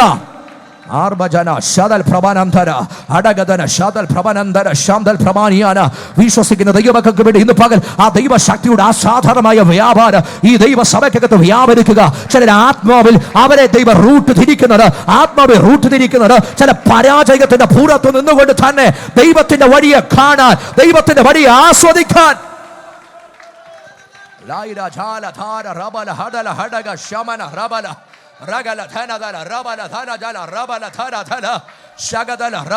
പരിശുദ്ധാത്മാവിന്റെ ഒരു അതിശക്തമായ മൂവ് ഇന്ന് പകൽ ജനത്തിനു വേണ്ടി വ്യാപരിക്കുക. ഈ ദൈവസഭയ്ക്ക് വേണ്ടി വ്യാപരിക്കുക. ചില മേഖലയിൽ നിങ്ങളെ റൂട്ട് തിരിക്കുന്ന ദൈവ സാന്നിധ്യത്തോട് ഏറ്റവും ഹൃദ്യമായി ഇന്ന് പകൽ സമർപ്പിക്കാൻ മനസ്സുണ്ടെങ്കിൽ, ഏൽപ്പിച്ചു കൊടുക്കാൻ മനസ്സുണ്ടെങ്കിൽ, നിങ്ങളുടെ ലൈഫിന്മേൽ ഒരു ദൈവത്തിന്റെ ഫ്രഷ് ആയിട്ടുള്ള ദൈവത്തിന്റെ ഒരു പുതുക്കത്തിന്റെ ഇടപെടലുകൾ ഇന്ന് പകൽ സ്വർഗം അയക്കുന്ന പകലാ. Yes. Raila thana jana thala prabandhararia arbala jadala sadala prabaria thana ജനം ഒന്നിച്ച ദൈവ സാന്നിധ്യത്തോട് ഹൃദയം തിരിച്ച് ദൈവ സാന്നിധ്യത്തോട് സമർപ്പിച്ച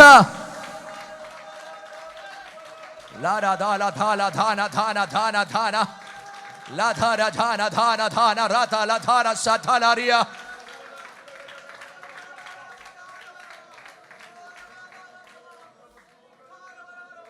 ദൈവത്തിന് നമ്മെ വേണം.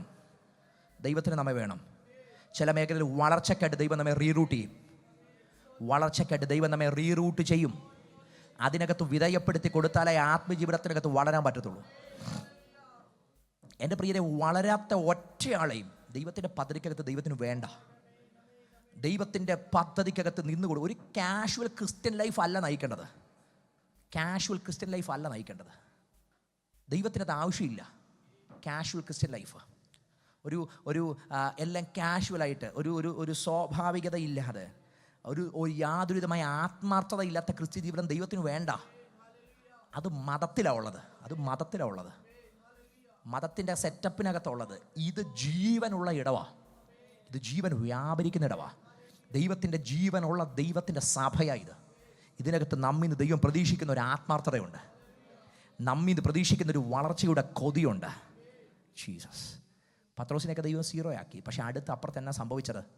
അവൻ്റെ തിരിവ് അവിടായിരുന്നു. ഒറ്റ ചോദ്യം. പോയത് ഇതിനു വേണ്ടിയാ. പക്ഷെ ഇതിനെല്ലാം മുമ്പിൽ നിൽക്കുമ്പോൾ ഒറ്റ ചോദ്യം: നീ ഇവയിലധികമായി എന്നെ സ്നേഹിക്കുന്നോ? അപ്പം ശരിക്കും ആ 0 ആക്കിയതിൻ്റെ പിൻപിലെ പർപ്പസ് എന്താ? അവൻ യേശുവിനെ സ്നേഹിക്കണമെന്നുള്ളത്.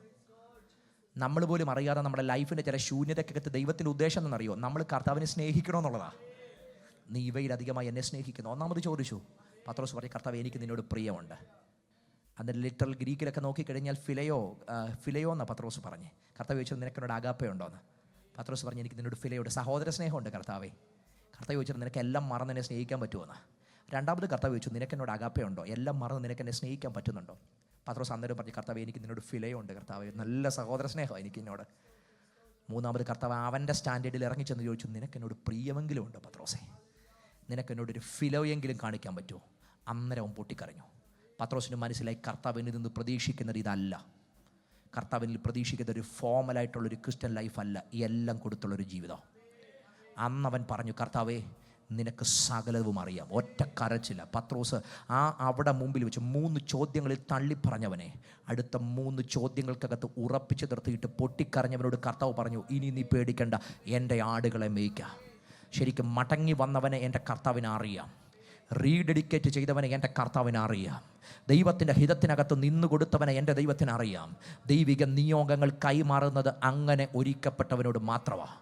ഈ ആത്മീക ശുശ്രൂഷക്കകത്ത് ദൈവാത്മാവ് നമുക്ക് നൽകുന്ന ആഹ്വാനങ്ങളെ തിരിച്ചറിഞ്ഞ് നിങ്ങളുടെ ലൈഫിനെ എറിഞ്ഞു കൊടുക്കാൻ തയ്യാറായാൽ മറ്റാർക്കും കൊടുക്കാത്ത ചില നിയോഗങ്ങൾ നിങ്ങളുടെ ലൈഫിനകത്ത് സ്വർഗം തരും. ഏറ്റവും യുണീക്കായിട്ട് ദൈവരാജ്യത്തിന് വേണ്ടി പ്രയോജനപ്പെടാൻ ആത്മീക നിയോഗങ്ങൾ നിങ്ങൾക്ക് തരാൻ ദൈവത്തിന് കഴിയും. അത് ദൈവരാജ്യത്തോടും ദൈവസഭയോടും ദൈവിക പദ്ധതിയോടും ചേർന്ന് നിൽക്കാൻ ദൈവം ഉപയോഗിക്കുമെന്ന് വിശ്വസിക്കുന്നെങ്കിൽ സമർപ്പിച്ചിട്ട് പറ, കർത്താവേ അങ്ങയുടെ തിരിച്ചുവിടലിന് മുമ്പിൽ ഞാൻ എന്നെ തന്നെ സമർപ്പിക്കും. അങ്ങയുടെ തിരിച്ചുവിടലിന് മുമ്പിൽ ഞാൻ എന്നെ തന്നെ സമർപ്പിക്കുക. എറിഞ്ഞു കൊടുക്കാൻ മനസ്സുണ്ടെങ്കിൽ ഉപയോഗിക്കാൻ കഴിയുന്ന ദൈവമുണ്ട്. പിന്നെ പത്രോസിനൊക്കെ കാണുന്നത് 11 എഴുന്നേൽക്കുന്ന മനുഷ്യനാ. ഒരൊറ്റ പ്രസംഗത്തിനകത്ത് 3000 പേര് സഭയ്ക്കകത്ത് ചേർന്നു. പഴയ തിരിച്ചു വലയെടുത്തുകൊണ്ട് പോയ മനുഷ്യൻ, പ്രാകുകയും ആണയിടുകയും ചെയ്ത മനുഷ്യൻ, അവൻ ദൈവത്തിൻ്റെ റീറൂട്ടിങ്ങിനകത്ത് വന്നു കഴിഞ്ഞപ്പം പിന്നെ ദൈവം അവനെ പ്രയോജനപ്പെടുത്തുന്ന ഒറ്റ പ്രസംഗത്തിനകത്ത് 3000 പേര്. പത്രോസിൻ്റെ നിഴല് തട്ടുമ്പോൾ അവിടെ രോഗി സൗഖ്യമാകുക. ദൈവസഭകളുടെ ആത്മീക ദൗത്യത്തിന് വേണ്ടി അവനെ ഉപയോഗിക്കുക. ദൈവസഭകളുടെ ശാക്തീകരണത്തിന് വേണ്ടി ദൈവം അവനെ ഉപയോഗിക്കുക. ആ പഴയ മനുഷ്യനെ, പഴയ എടുത്തുചാട്ടക്കാരനെ, പഴയ ദൈവ സാന്നിധ്യത്തിൽ നിന്ന് പോയവനെ സ്വർഗം പ്രയോജനപ്പെടുത്താൻ കഴിഞ്ഞെങ്കിൽ ചില അവസരങ്ങൾ ദൈവം നമ്മുടെ മുമ്പിൽ തരും. ഒന്നല്ല, പല അവസരങ്ങളൊക്കെ ലൈഫിനകത്ത് വന്നിട്ടുണ്ട്. പത്രോസിൻ്റെ ലൈഫിനകത്ത് തള്ളി പറഞ്ഞതിന് ശേഷം കർത്താവിൻ്റെ ഒരു ഒറ്റ നോട്ടമായിരുന്നു. പുറത്തിറങ്ങിപ്പോയി പൊട്ടിക്കരഞ്ഞെന്നാണ് കാണുന്നത്. പക്ഷെ രണ്ടാമത് പിന്നെയും അവൻ വലയെടുത്തുകൊണ്ട് പുറത്ത് പോയപ്പോൾ രണ്ടാമത്തെ അവസരം കർത്താവ് പിന്നെയും കൊടുത്തു. അവൻ അതിനകത്ത് ചിലപ്പോഴൊക്കെ നമുക്ക് ഒന്നല്ല, ദൈവം പല അവസരങ്ങൾ തന്നിട്ടുണ്ട്. ഒത്തിരി അവസരങ്ങൾ തന്നിട്ടുണ്ട്. ഒറ്റവട്ടമൊക്കെ കർത്താവ് ഒറ്റ അവസരം മാത്രമേ നമുക്ക് തന്നുള്ളായിരുന്നെങ്കിൽ നമ്മൾ ഇന്ന് എക്സിസ്റ്റ് ചെയ്യത്തില്ല. നമ്മളൊക്കെ ഗ്രേസ് അപ്പോൺ ഗ്രേസ് എന്ന് പറഞ്ഞ പോലെ നമ്മൾ ഗ്രേസ് പീരീഡും കഴിഞ്ഞ് അതിനപ്പുറത്തെ ഗ്രേസിനകത്ത് നിൽക്കുന്നവരാ. ഞാൻ പറഞ്ഞ പോലെ എല്ലാ ദിവസവും വൈകിട്ട് നമ്മൾ സ്ഥിരം പല്ലവി വിട്ടിട്ടും കർത്താവ് നമ്മോട് എന്ത് ചെയ്തില്ല? കർത്താവെ എല്ലാം അറിഞ്ഞു അറിയാതെയും ചെയ്തൊക്കെ പൊറുക്കണമെന്ന് പറഞ്ഞ് നമ്മൾ 100 വട്ടം ദൈവത്തോട് പറഞ്ഞു. ഒരേ കാര്യത്തിനകത്ത് നിരന്തരം തോറ്റുപോയി. ദൈവസാന്നിധ്യത്തിൽ നിന്ന് വെളിയിൽ നിന്നിട്ടും കൈവിടാത്തൊരപ്പനുണ്ടായിരുന്നു. ഈ ദൈവസാന്നിധ്യമാണ് നമ്മളെ നടത്തുന്നത്. ഈ ബോധ്യം ഒരുവൻ തിരിച്ചറിഞ്ഞാൽ അവൻ്റെ ലൈഫ് അവൻ എറിഞ്ഞു കൊടുക്കും. പത്രോസിന് രണ്ടാമത്തെ അവസരത്തിനകത്ത് പത്രോസ് സമർപ്പിച്ചു. പൗലോസ് ഒറ്റ അവസരത്തിൽ സമർപ്പിച്ചു. പത്രോസിന് രണ്ടാമത് കർത്താവ് ഒരു ഗ്രേസ് പീരീഡ് കൊടുത്തു. അവൻ അതിനകത്ത് മടങ്ങി വന്നു. പിന്നെ അവൻ ജീവൻ വെച്ച് കർത്താവിന് വേണ്ടി കൊടുത്തു. ക്രൂശിക്കാൻ മുമ്പിൽ നിർത്തിയപ്പോഴും പറഞ്ഞു, എനിക്ക് ഇങ്ങനെ ക്രൂശിക്കപ്പെടണ്ട, എൻ്റെ കർത്താവ് എൻ്റെ പാതുകം ചുംബിച്ചുകൊണ്ട് എനിക്ക് ക്രൂശിക്കപ്പെടണം. സമർപ്പണത്തിൻ്റെ അടുത്തൊരു ലെവലെത്തിയോ? സമർപ്പണത്തിൻ്റെ അടുത്തൊരു ലെവലെത്തിയോ? ഒരു അന്ന് അവനെ പിടിച്ചു കിട്ടിയാൽ ഒരു പക്ഷെ തടവിലിടുന്ന ഒരവസ്ഥ പേടിച്ചവൻ പ്രാകുകയും ആണയിടുകയും ചെയ്തവൻ ഇന്ന് ക്രൂശിക്കാൻ കൊണ്ടുചെന്നപ്പം തലകീഴായിട്ട് ക്രൂശിക്കാൻ പറഞ്ഞ അത്ര സമർപ്പണത്തിലേക്ക് പത്രോസ് എന്ന മനുഷ്യനെ ദൈവം മാറ്റിയെങ്കിൽ അതാണ് വരുന്ന ട്രാൻസ്ഫോർമേഷൻ എന്ന് പറയുന്നത്. ഉപവാസ പ്രാർത്ഥനയ്ക്കകത്ത് ഇങ്ങനൊരു ട്രാൻസ്ഫോർമേഷനും ഇങ്ങനൊരു വളർച്ചയ്ക്കും വേണ്ടി ദൈവം കൊതിക്കുക.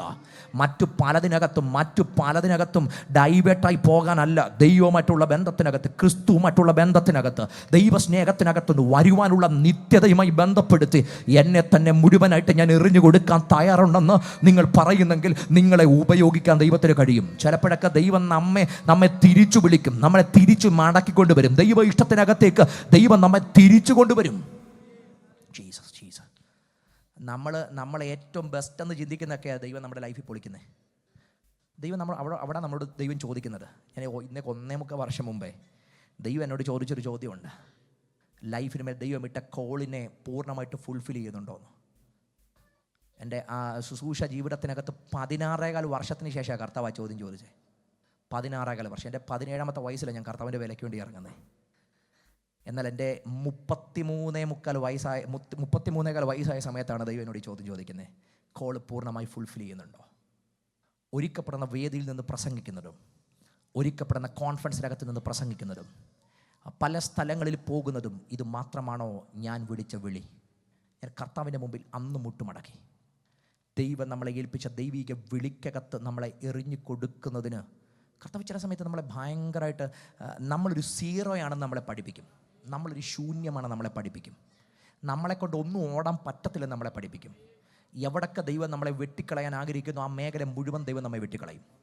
എന്നിട്ട് നമ്മെ റിയാലിറ്റി നിർത്തിയിട്ട് പറയും, മോനെ എൻ്റെ കൃപയാണ് നിൻ്റെ അസ്തിത്വം, എൻ്റെ കൃപയാണ് നിൻ്റെ അസ്തിത്വം.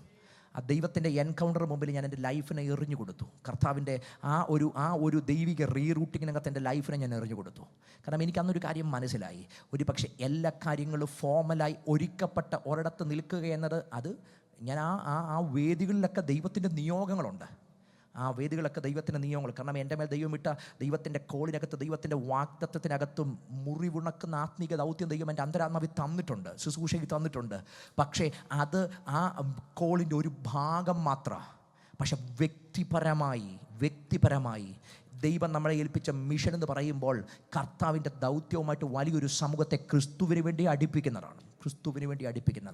ആ കോളിനകത്തുനിന്ന് നമ്മൾ എപ്പോഴെങ്കിലൊക്കെ തിരിവ് തോന്നിയ കർത്താവ് നമ്മെ തിരിച്ചു വിളിക്കും. ദൈവം നമ്മളെ ശൂന്യതയ്ക്കകത്തൂടെ ദൈവം നമ്മളെ പഠിപ്പിക്കും. പല പാഠങ്ങൾ ദൈവം നമ്മളെ പഠിപ്പിക്കും. ഞാൻ കർത്താവിൽ നിന്ന് പഠിച്ച ഏറ്റവും വലിയ പാഠം, ഏതൊക്കെ മേഖലയിൽ റൈറ്റായിട്ട് കണക്ട് ചെയ്യാൻ പറ്റുമോ ആ മേഖല മുഴുവൻ കർത്താവ് നമ്മളെ ഉടയ്ക്കും ദൈവം നമ്മളെ. പക്ഷേ ഉടയ്ക്കലിന് അപ്പുറത്തേക്ക് ആ സ്നേഹത്തിൻ്റെ കരം നമ്മെ ഉടയ്ക്കുക മാത്രമല്ല, തിരിച്ചു പിടിക്കുന്നൊരു ദൈവത്തിൻ്റെ കരമുണ്ട്. നമ്മൾ എവിടെ ഉയരുന്നുവെന്ന് തോന്നുന്നോ ആ കൃത്യം മേഖല ദൈവം വെട്ടും. നമ്മുടെ മകത്തെ ഈ ഗർവം നമ്മൾ ഉയർന്ന ദൈവത്തിന് തോന്നിയ റൈറ്റ് പോയിന്റ് ദൈവം വെട്ടും. നമ്മെ റിയാലിറ്റി ദൈവം പഠിപ്പിക്കും. ഒറ്റ ഉദ്ദേശമേ ഉള്ളൂ, നമ്മൾ നെകളിക്കരുത്, നമ്മൾ കൃപയ്ക്കകത്ത് നിൽക്കണം. ഞാനിപ്പോഴും ഓർക്കുന്നൊരു സംഭവമുണ്ട്. ഒരു വർഷത്തോളം കഴിഞ്ഞ നവംബർ ഡിസംബറാണ്, ഞാൻ കണ്ണൂരിലൊരു സുവിശേഷ യോഗം പ്രസംഗിക്കാൻ പോയിട്ട് രാവിലെ ഞാൻ വന്ദേ ഭാരതിന് കോഴിക്കോട് പോയി, അവിടുന്ന് പിന്നെ കണ്ണൂർ പോയി, അവിടുന്ന് പിന്നെ രാത്രി തിരിച്ച് കല്ലട ബസ് ബുക്ക് ചെയ്തിട്ടുണ്ട്. എൻ്റെ പോയിൻറ്റിന് എക്സാക്റ്റ് അരമണിക്കൂർ മുമ്പ് കല്ലട ബസ് ആക്സിഡൻ്റായി. എനിക്ക് ആ ബസ് കിട്ടിയില്ല. അവർ പറഞ്ഞു റീഫണ്ട് കിട്ടും, പക്ഷേ വേറെ ബസ് അവൈലബിൾ ചെയ്യാൻ പറ്റത്തില്ല. രാവിലെ എനിക്ക് എൻ്റെ ചർച്ചിൽ വന്ന് മീറ്റിംഗ് നടത്തണം, വൈകിട്ടൊരു കൺവെൻഷന് ശൂരനാട് പ്രസംഗിക്കണം. മറ്റൊരു ഓപ്ഷനില്ല. ഞാൻ റെയിൽവേ സ്റ്റേഷനിൽ പോയപ്പോൾ ഒറ്റ ട്രെയിനുണ്ട്, രാത്രി 1 മണിയാകുമ്പോൾ ഒരൊറ്റ ട്രെയിനുണ്ട്. പക്ഷേ അതിനകത്ത് സീറ്റ് ഒന്നും അവൈലബിൾ അല്ല, ലോക്കലുണ്ട്, അതിനകത്ത് കയറണം. അതെനിക്കൊന്നും ഒറ്റ കമ്പാർട്ട്മെൻറ്റേ ഉള്ളൂ, ലോക്കൽ, അതിനകത്ത് ഒറ്റ കമ്പാർട്ട്മെൻറ്റേ ഉള്ളൂ. ശരിക്കും അതിൻ്റെ വാതിൽ സ്റ്റെപ്പ് വെച്ചത് മാത്രമേ എനിക്ക് ഓർമ്മയുണ്ട്, ബാക്കി ഒന്നും ഒരു ഐഡിയ ഇല്ല. കാരണം ബാക്കിയുള്ളവർ പുറകെ നിന്നുള്ളവർ ഇടിച്ചകത്ത് കയറ്റിക്കോളും. പിന്നെ ഈ സാൻഡ്വിച്ച് പരുവത്തിൽ അതിനകത്ത് ഇങ്ങനെ നിൽക്കുന്നത്. എനിക്ക് നല്ല ക്ഷീണമുണ്ട്. കാരണം രാവിലെ കോട്ടയത്തു നിന്ന് യാത്ര ചെയ്ത് ഞാൻ അവിടെ പോയി രാത്രി പ്രസംഗിച്ച് തിരിച്ചു വരുന്ന ബസ്സിൽ കയറി അന്നേരം ഉറങ്ങാനുള്ള മൂഡിലാണ് ഞാൻ നിൽക്കുന്നത്. പക്ഷേ ഉറങ്ങാൻ പോയിട്ട് നന്നായിട്ടൊന്ന് നിൽക്കാൻ പോലും പറ്റുന്നില്ല. നമ്മൾ ഈ സാൻഡ്വിച്ച് പരുവത്തിൽ പുറകിൽ നിന്ന് മുമ്പിൽ നിന്ന് ഇങ്ങനെ ഇടിച്ചിങ്ങനെ നിൽക്കുക. ഞാൻ കുറേ നേരം കഴിഞ്ഞപ്പോൾ ഞാൻ കർത്താവിനോട് ചോദിച്ചു, കർത്താവേ, എന്നാലും ഞാൻ അങ്ങേ പ്രസംഗിക്കാൻ തന്നെയല്ലേ പോയത്? പക്ഷേ ഞാൻ മനസ്സിലാക്കിയ ഒരു കാര്യമുണ്ട്, കല്ലട ബസ്സിൽ കയറിയിരുന്നെങ്കിൽ ഞാനടുത്ത് 10 മിനിറ്റിനകത്തിന് ഉറങ്ങിയേനെ. യാഥാർത്ഥ്യമാണ്. പക്ഷേ അടുത്ത നിമിഷങ്ങളിൽ ഞാൻ ആ കോട്ടയം എത്തുന്നത് വരെ കർത്താവ് എന്നോട് സംസാരിക്കാൻ തുടങ്ങി. ഇങ്ങനെ നിൽക്കുക, ഇങ്ങനെ ഇടിച്ചൊരു പരുവായി നിൽക്കുക. പക്ഷേ കർത്താവ് എന്നോട് പറഞ്ഞു, മോനെ, ഇതും ഒരു റിയാലിറ്റിയാണെന്ന് പറഞ്ഞു. ഇതും ഒരു ലൈഫിൻ്റെ റിയാലിറ്റിയാണ്. ഇതൊരു ലൈഫിൻ്റെ റിയാലിറ്റിയാണ്. ഇങ്ങനെയും ജീവിതത്തിൽ സംഭവിക്കാം. പക്ഷേ അതുകൊണ്ട് കർത്താവ് നിർത്തിയില്ല. ആ പോകുന്ന വഴികളിൽ മുഴുവൻ ദൈവം എന്നോട് സംസാരിച്ചുകൊണ്ടിരുന്നു. അന്നേരം ഒരു കാര്യം മനസ്സിലായി, ചിലയിടത്ത് ദൈവം ബ്രേക്ക് ചെയ്യുമ്പോൾ തന്നെ ദൈവ സാന്നിധ്യത്തെയും കൂടെ അതിൻ്റെ കൂടെ തരും. അന്ന് പ്രഭാതം വരെ ഒരു പക്ഷേ കല്ലട ബസ്സിൽ പോയാൽ ഞാൻ മിസ് ചെയ്യുന്ന ഒന്ന് അന്ന് രാത്രി എനിക്ക് കിട്ടി. അത് ദൈവ സാന്നിധ്യമായിരുന്നു. കർത്താവ് എന്നോട് നിരന്തരം സംസാരിച്ചു കൊണ്ടിരുന്നു. ദൈവം എന്നോട് നിരന്തരം ഇടപെട്ടുകൊണ്ടിരുന്നു. ചില മേഖലകളിൽ ഞാൻ കർത്താവിൻ്റെ മുമ്പിൽ സറണ്ടർ ചെയ്തത് ഇടികൊണ്ട് അവിടെ ഇരുന്ന ആ രാത്രിയാണ്. അന്ന് എനിക്ക് മനസ്സിലായി, കർത്താവേ, ദൈവം നമ്മളെ ഏതൊക്കെ മേഖലയിൽ റൈറ്റായിട്ട് കൊണ്ട് കണക്ട് ചെയ്യുമെന്നറിയോ? അന്ന് ഞാൻ തിരിച്ച് വീട്ടിൽ വന്നു. പുതുശ്ശേരി ഞാൻ പ്രാർത്ഥന നടത്തി. വൈകിട്ട് ഞാൻ കൺവെൻഷന് വേണ്ടി പോവുകയാണ്. അപ്പം എൻ്റെ വണ്ടി അന്ന് ചെങ്ങന്നൂർ റെയിൽവേ സ്റ്റേഷനാണ് ഞാൻ ഇട്ടിരുന്നത്. ചെങ്ങന്നൂർ റെയിൽവേ സ്റ്റേഷനിൽ ഞാൻ എൻ്റെ ചർച്ചിലെ ഒരു മോനെയും കൊണ്ട് ആ റെയിൽവേ സ്റ്റേഷനിൽ പോയി. അവിടെ ചെന്നപ്പോൾ ഞാൻ എൻ്റെ ബാഗ് എടുത്തു, ഒരു ടാബ് എടുത്തു, എൻ്റെ ബൈബിൾ എടുത്തു, എല്ലാം എടുത്തു. താക്കോല് മാത്രം എടുത്തില്ല. ഈ കാറിൻ്റെ താക്കോല് മാത്രം എടുത്തില്ല. പിന്നെ മറ്റൊരു ഓപ്ഷനിൽ ആകെപ്പാടെ ഒരു സ്കൂട്ടറുണ്ട്. ഈ സ്കൂട്ടറെ വേണം ശൂരനാട് പോകാൻ. ഞാൻ ആ മോനോട് പറഞ്ഞു, നീ തിരിച്ച് കയറിപ്പോക്കോ. അവനെ വണ്ടി കയറ്റി വിട്ടു. ഞാൻ ഈ സ്കൂട്ടറുമായിട്ട് പോവുകയാണ്. അന്ന് ചെറുതായിട്ട് ചാറ്റൽ മഴയൊക്കെയുള്ള സമയമാണ്. ഈ ഇട്ടിരിക്കുന്നൊരു ഡ്രസ്സല്ലാതെ മറ്റൊരു ഡ്രസ്സും ഇല്ല. ഒരു റെയിൻകോട്ട് പോലും എൻ്റെ കയ്യിലില്ല. ഞാൻ ഇതുമായിട്ട് ഇങ്ങനെ ഓടിച്ചു പോകുന്നൊരു സമയം. ഞാൻ കർത്താവിനോട് പിന്നെയും ചോദിച്ചു, കർത്താവേ, ഈ പഠിപ്പീരെന്ത് ചെയ്തില്ല, കഴിഞ്ഞില്ലേ? അല്ലെങ്കിൽ ഈ കഴിഞ്ഞ രാത്രി തൊട്ട് അങ്ങ് തുടങ്ങിയത് തീർന്നില്ലയോ? അന്നേരം കർത്താവിനോട് പിന്നെ സംസാരിക്കാൻ തുടങ്ങി, മോനെ, ഇതും ഒരു റിയാലിറ്റിയാന്ന് പറഞ്ഞു. ഇതൊരു റിയാലിറ്റി. ഞാൻ എൻ്റെ പഴയ കാലം അന്നേരം ഒന്ന് ഓർത്തു. കാരണം എനിക്കതിന് മുമ്പ് പ്രിയ ടിജുവിനൊക്കെ അറിയാം, എനിക്കൊരു യൂണിക്കോൺ ബൈക്ക് ഉണ്ടായിരുന്നു. ഈ യൂണിക്കോൺ ബൈക്ക് ഞാൻ 7 വർഷം കൊണ്ട് 1.25 ലക്ഷം കിലോമീറ്റർ കേരളത്തിൻ്റെ പല ഭാഗത്തും ഓടിയൊരു കാലഘട്ടമുണ്ട്. 7 വർഷം കൊണ്ട് 1.25 ലക്ഷം കിലോമീറ്റർ യൂണിക്കോൺ ബൈക്കിനകത്ത്. കർത്താവ് എന്നെ പിന്നെ ഇങ്ങനെ ഓർപ്പിച്ചു, ഇങ്ങനെ ഒരു കാലഘട്ടം ഉണ്ടായിരുന്നു എന്ന് പറഞ്ഞാൽ. അന്ന് രാത്രി തിരിച്ച് ഞാൻ വീട്ടിലെത്തിയത് 11:45. പക്ഷേ ആ 11:45 വരെയുള്ള സമയത്ത് ദൈവം എന്നോട് ഇങ്ങനെ സംസാരിച്ചുകൊണ്ടിരിക്കുകയായിരുന്നു. എനിക്കന്ന് ഒരു കാര്യം മനസ്സിലായി, എൻ്റെ പ്രിയരെ, കർത്താവ് നമ്മെ സ്നേഹിക്കുന്നതാണ് ചില മേഖലകളുടെ പരിമിതികളുടെ കാരണം. കർത്താവ് നമ്മെ സ്നേഹിക്കുന്നതാണ് ചില മേഖലകളുടെ പാഠങ്ങൾ. ദൈവത്തിന് സ്നേഹമുണ്ടോ, ദൈവം ബ്രേക്ക് ചെയ്യും. ദൈവത്തിൻ്റെ സ്നേഹമുണ്ടോ, ദൈവം റിയാലിറ്റി പഠിപ്പിക്കും. ദൈവത്തിന് സ്നേഹമുണ്ടോ, ചില മേഖല ദൈവം നമ്മെ ഞെരുക്കിക്കളയും. പക്ഷേ അതിന് നടുവിൽ ഒറ്റക്കാര്യം ഉറപ്പാണ്, കർത്താവിൻ്റെ കരം അതിനകത്ത് നമുക്ക് വേണ്ടി വെളിപ്പെടുന്നത് നമുക്ക് കാണാൻ കഴിയും. ദൈവത്തിന് സ്നേഹമുണ്ടെങ്കിൽ ദൈവത്തിൻ്റെ കരം നമുക്ക് അനുകൂലമായിട്ട്, ഞങ്ങളുടെ ലൈഫിനകത്ത് മുഴുവൻ ഞങ്ങളത് ഫേസ് ചെയ്തവരാ.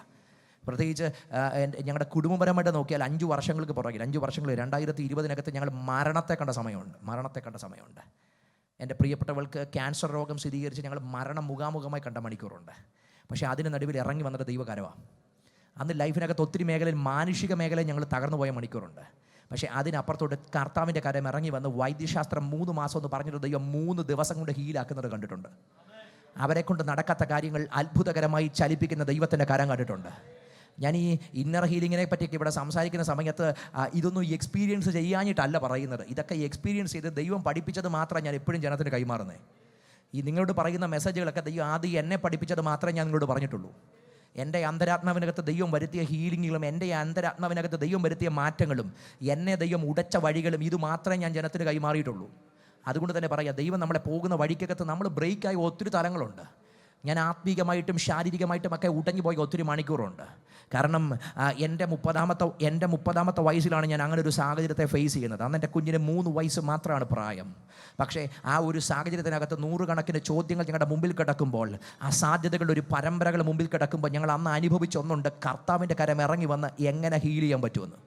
ഈ ഹീലിംഗ് ഞാൻ പറയുന്നത് ലിറ്ററൽ സെൻസിൽ മാത്രമല്ല, ആന്തരികവും ശാരീരികവും മാനസികവുമായി എല്ലാ മേഖലകളിലും ദൈവത്തിൻ്റെ കരം ഹീൽ ചെയ്യുന്ന തലം എന്തെന്ന് ഞങ്ങൾ അനുഭവിച്ചിട്ടുണ്ട്.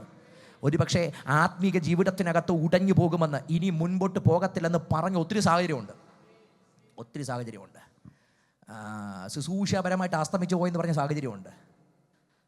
ടിജുനൊന്നും അറിയുമോയെന്ന് അറിയത്തില്ല. അന്ന് ആ സമയത്ത് ഞങ്ങളുടെ ട്രാൻസ്ഫറിൻ്റെ ടൈമാണ്. ഒരു ചർച്ച ഞങ്ങളെ ആവശ്യപ്പെട്ടതാണ്. പക്ഷേ ഈ രോഗം വന്നു കഴിഞ്ഞപ്പം ആ ചർച്ചിലുള്ളവർ പറഞ്ഞു ഇനിയും വേണ്ടെന്ന് പറഞ്ഞു. എന്ന് പറഞ്ഞാൽ രോഗം ബാധിച്ച, ആരോഗ്യം ക്ഷയിച്ച ഭാര്യയുള്ള ഒരു പാസ്റ്ററെ ഞങ്ങൾക്ക് വേണ്ടെന്ന് പറഞ്ഞു. എൻ്റെ പരിചയമുള്ള പലരോടും ചോദിച്ചു എഴുന്നേറ്റ് നടക്കാൻ പറ്റുമോ എന്ന്. പക്ഷേ അന്ന് ദൈവം ഞങ്ങൾക്ക് അനുഗ്രഹിക്കപ്പെട്ടൊരു ദൈവസഭ തന്നു. കഴിഞ്ഞ 3 വർഷം ഞങ്ങൾ ആ സഭയിലായിരുന്നു. ഒത്തിരി ആത്മീയ അപ്പന്മാരെയും ഒത്തിരി ആത്മീയ അമ്മമാരെയും ദൈവം ഞങ്ങൾക്ക് അവിടെ തന്നു. അപ്പം ചില വഴി അടയപ്പെടുന്നത് ചില നന്മകൾക്ക് വേണ്ടിയും കൂടെ തന്നെയാണ്. ഒത്തിരി ആത്മീയ അപ്പന്മാർ കൂടെ തന്നു. പക്ഷേ ശുശ്രൂഷപരമായിട്ട് എല്ലാം അസ്തമിക്കുമെന്ന് ലോകം പറഞ്ഞു. പക്ഷേ കർത്താവിനോട് പറഞ്ഞു ഒന്നും അസ്തമിക്കത്തില്ല, ഇതിനപ്പുറത്ത് ഞാൻ തുടങ്ങത്തേ ഉള്ളെന്ന് പറഞ്ഞു. ജീവിതത്തിനകത്ത് എല്ലാം തകർന്നുവെന്ന് ലോകം പറഞ്ഞപ്പോൾ തമ്പുരാൻ പറഞ്ഞു ഒന്നും തകർന്നിട്ടില്ല, എല്ലാം ഞാൻ തുടങ്ങത്തേ ഉള്ളൂ, ഇനി ഒന്നും നടക്കത്തില്ല, ഇനി അവനൊരു ബാധ്യതയാകുമെന്ന് ലോകം പറഞ്ഞു. കർത്താവ് പറഞ്ഞു ഒന്നുമില്ല, ഇതിനപ്പുറത്ത് കാര്യങ്ങളെ ചലിപ്പിക്കാൻ കഴിയുന്ന എൻ്റെ കരമുണ്ട്. ഞാൻ പറഞ്ഞത് നമ്മളെ അന്തരാത്മാവി ദൈവ ഹീൽ ചെയ്ത് കഴിയുമ്പോഴാണ് പിന്നെ നമ്മളിലൂടെ അനേകർ ഹീലാകപ്പെടുന്നത്. ഞാൻ നിലത്ത് കിടന്ന് കരഞ്ഞൊരു മണിക്കൂറുണ്ട്. കാരണം എൻ്റെ പ്രിയപ്പെട്ടവൾ ഏതാണ്ട് 10 ദിവസമായിട്ട് ICUവിൽ കിടക്കുന്നൊരു സമയമാണ്. ഞാൻ എൻ്റെ മുറിക്കകത്ത് ലിറ്ററലി നിലത്ത് കിടന്ന് കരഞ്ഞൊരു മണിക്കൂറുണ്ട്. അന്ന് തമ്പുരാൻ എന്നെ തട്ടി എഴുന്നേൽപ്പിച്ച് മത്തായി സുവിശേഷം 14-ാം അധ്യായത്തിലേക്ക് എന്നെ കൊണ്ടുവന്ന് അവിടെ യേശു അപ്പം കയ്യിലെടുത്ത് വാഴ്ത്തി നുറുക്കി പങ്കുപിടിക്കുന്ന ഒരു രംഗം എന്നെ കാണിച്ചു. എന്നിട്ട് കർത്താവ് എന്നോട് അന്ന് പകൽ എൻ്റെ ഹീലിംഗ് ആയിരുന്നു, എൻ്റെ ലൈഫിന്മേലുള്ള ഹീലിംഗ് ആയിരുന്നു. അവിടെ കർത്താവ് എന്നോട് പറഞ്ഞു ഈ അപ്പത്തിൻ്റെ സ്ഥാനത്ത് നിന്നെ ഒന്ന് കാണാൻ പറഞ്ഞു. ഞാൻ പറഞ്ഞു കർത്താവ് ഞാൻ എൻ്റെ അപ്പത്തിൻ്റെ സ്ഥാനത്ത് എന്നെ കാണുന്നുണ്ട്.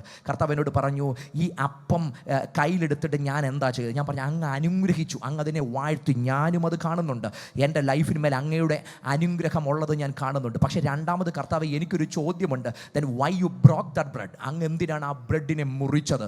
കാരണം മരുഭൂമിയിൽ മുറിക്കാതെ മന്ന കൊടുക്കാൻ അങ്ങക്ക് കഴിയുമെങ്കിൽ ഈ ജനത്തിനും നുറുക്കാതെ അപ്പം കൊടുക്കാൻ അങ്ങക്ക് പറ്റും, പിന്നെന്തിനങ്ങ് നുറുക്കിയത്? പക്ഷേ എന്തിന് നുറുക്കിയെന്ന് അപ്പൻ എനിക്ക് ഉത്തരം തന്നില്ല. പക്ഷെ ഒരു ഉത്തരം ദൈവം എനിക്ക് തന്നു, നീ നുറുക്കപ്പെട്ടാലും നീ ഇരിക്കുന്നത് എൻ്റെ കയ്യിലാണ്.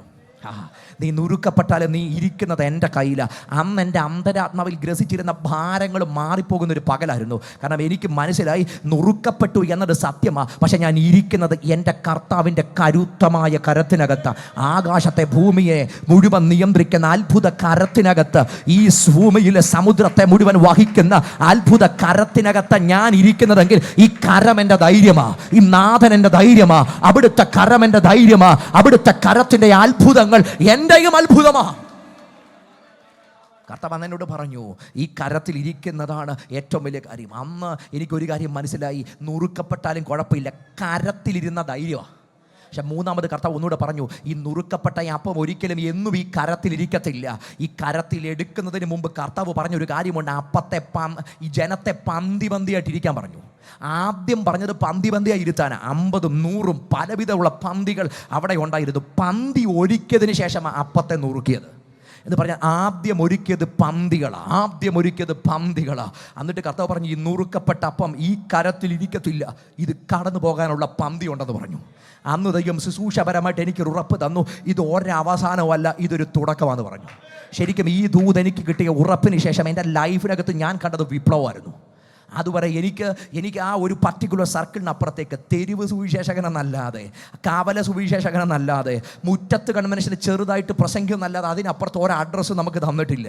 കാരണം പലവിധമായ ഇടനാഴികൾക്കകത്ത് നമ്മൾ പോകാത്തത് കൊണ്ട് അന്ന് നോക്കി പറഞ്ഞൊരു കാര്യമുണ്ട്, കവലെ പ്രസംഗിച്ച് തീരത്തെ ഉള്ളെന്ന് പറഞ്ഞ വാക്കുകളും കിടപ്പുണ്ട്, ഇതിനപ്പുറത്ത് ഒരു ലോകവും എനിക്കില്ല. പക്ഷെ അന്നത്തെ ദിവസം ദൈവം ഉറപ്പിച്ചതിന് ശേഷം എനിക്കറിയത്തില്ല എന്നെ വിളിച്ചവരാരെന്ന്, എനിക്കറിയത്തില്ല എനിക്ക് വന്ന കോൾ എവിടുന്നെന്ന്. ഞാൻ ഒരു കാര്യം മനസ്സിലാക്കി, എന്നെ നുറുക്കിയത് അവിടെ എന്നെ തീർത്ത് കളയാനല്ല, ഈ നുറുക്കപ്പെട്ട അപ്പം പോകാനുള്ള പന്തി തമ്പുരാൻ മുന്നമേ ഡിസൈൻ ചെയ്തിട്ടുണ്ടായിരുന്നു. ഞാൻ എന്തിനാ ഈ ടെസ്റ്റിമണി ഇവിടെ പറയുന്നറിയോ?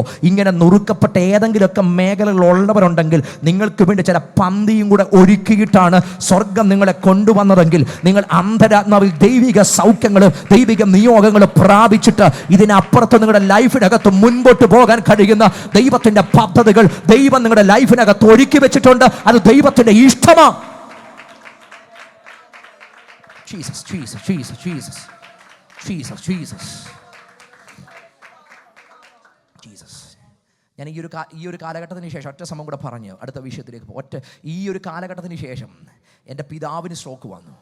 അതിനുശേഷം എൻ്റെ വൈഫ് ഒരിടത്ത്, എൻ്റെ പിതാവ് ഒരിടത്ത്, അദ്ദേഹം ICU കിടക്കുന്ന സമയത്ത് ഞാൻ ആ ഡോക്ടറെ കാണാൻ വേണ്ടി ആ റൂമിലേക്ക് കയറുന്നൊരു സമയം, അന്നേരം എനിക്കൊരു കോൾ വന്നു. കാനഡയിൽ നിന്ന് ആ കോൾ വരുന്നത്. എന്നെ വിളിച്ചത് പ്രിയ മാത്യു കോശി പാസ്റ്ററാണ്. WPC എന്ന് പറയുന്ന അവിടെ നടക്കുന്ന ഒരു കോൺഫറൻസിൻ്റെ ഹോസ്റ്റ് ചെയ്യുന്നൊരു ദൈവദാസനാണ്. പുള്ളി എന്നോട് ചോദിച്ചു, പാസ്റ്ററെ ഇന്ന ദിവസം ഈ കോൺഫറൻസ് നടക്കുന്നു, ഞങ്ങൾ ക്ഷണിക്കുന്നു, വരാൻ തയ്യാറാണോ? ഞാൻ അദ്ദേഹത്തോട് പറഞ്ഞു, എൻ്റെ പാസ്റ്ററെ ഞാനിപ്പോൾ അതിനൊന്നും റെസ്പോണ്ട് ചെയ്യാൻ പറ്റുന്നൊരു സാഹചര്യത്തിലല്ല, ഞാൻ പാസ്റ്ററെ പിന്നെ വിളിക്കാമെന്ന് പറഞ്ഞു. ഞാൻ ആ വെക്കുന്നതിന് മുമ്പ് ആ മനുഷ്യൻ പറഞ്ഞ ഒറ്റ പദം ഞാൻ കേട്ടു, ദൈവം പറഞ്ഞിട്ടാണ് ഞാൻ വിളിച്ചതെന്ന് പറഞ്ഞു.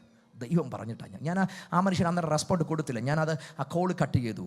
ഞാൻ അടുത്ത നിമിഷങ്ങൾ നിൽക്കുമ്പോൾ തമ്പുരാനോട് പറഞ്ഞു, സാഹചര്യം മുഴുവൻ എൻ്റെ കയ്യിലാണ്, സാഹചര്യം മുഴുവൻ എൻ്റെ കയ്യിലാണ്, ഞാനാണ് നിന്നെ ചലിപ്പിക്കുന്നത്, ഞാനാണ് നിന്നെ ചലിപ്പിക്കുന്നത്. അന്ന് മുതൽ എൻ്റെ ലൈഫിനകത്ത് ഞാൻ കാണുന്നത്, ഞങ്ങൾ തമ്മിൽ ഒരു മുഖപരിചയവും ഇല്ല, ഞങ്ങൾ തമ്മിൽ ഒരു ഞാൻ എപ്പോഴും എൻ്റെ ലൈഫിനകത്ത് മിനിസ്ട്രിയിലും കണ്ടൊരു കാര്യം, മുഖപരിചയമുള്ള പലരുമായിട്ടും ദൈവം കണക്ട് ചെയ്തിട്ടില്ല.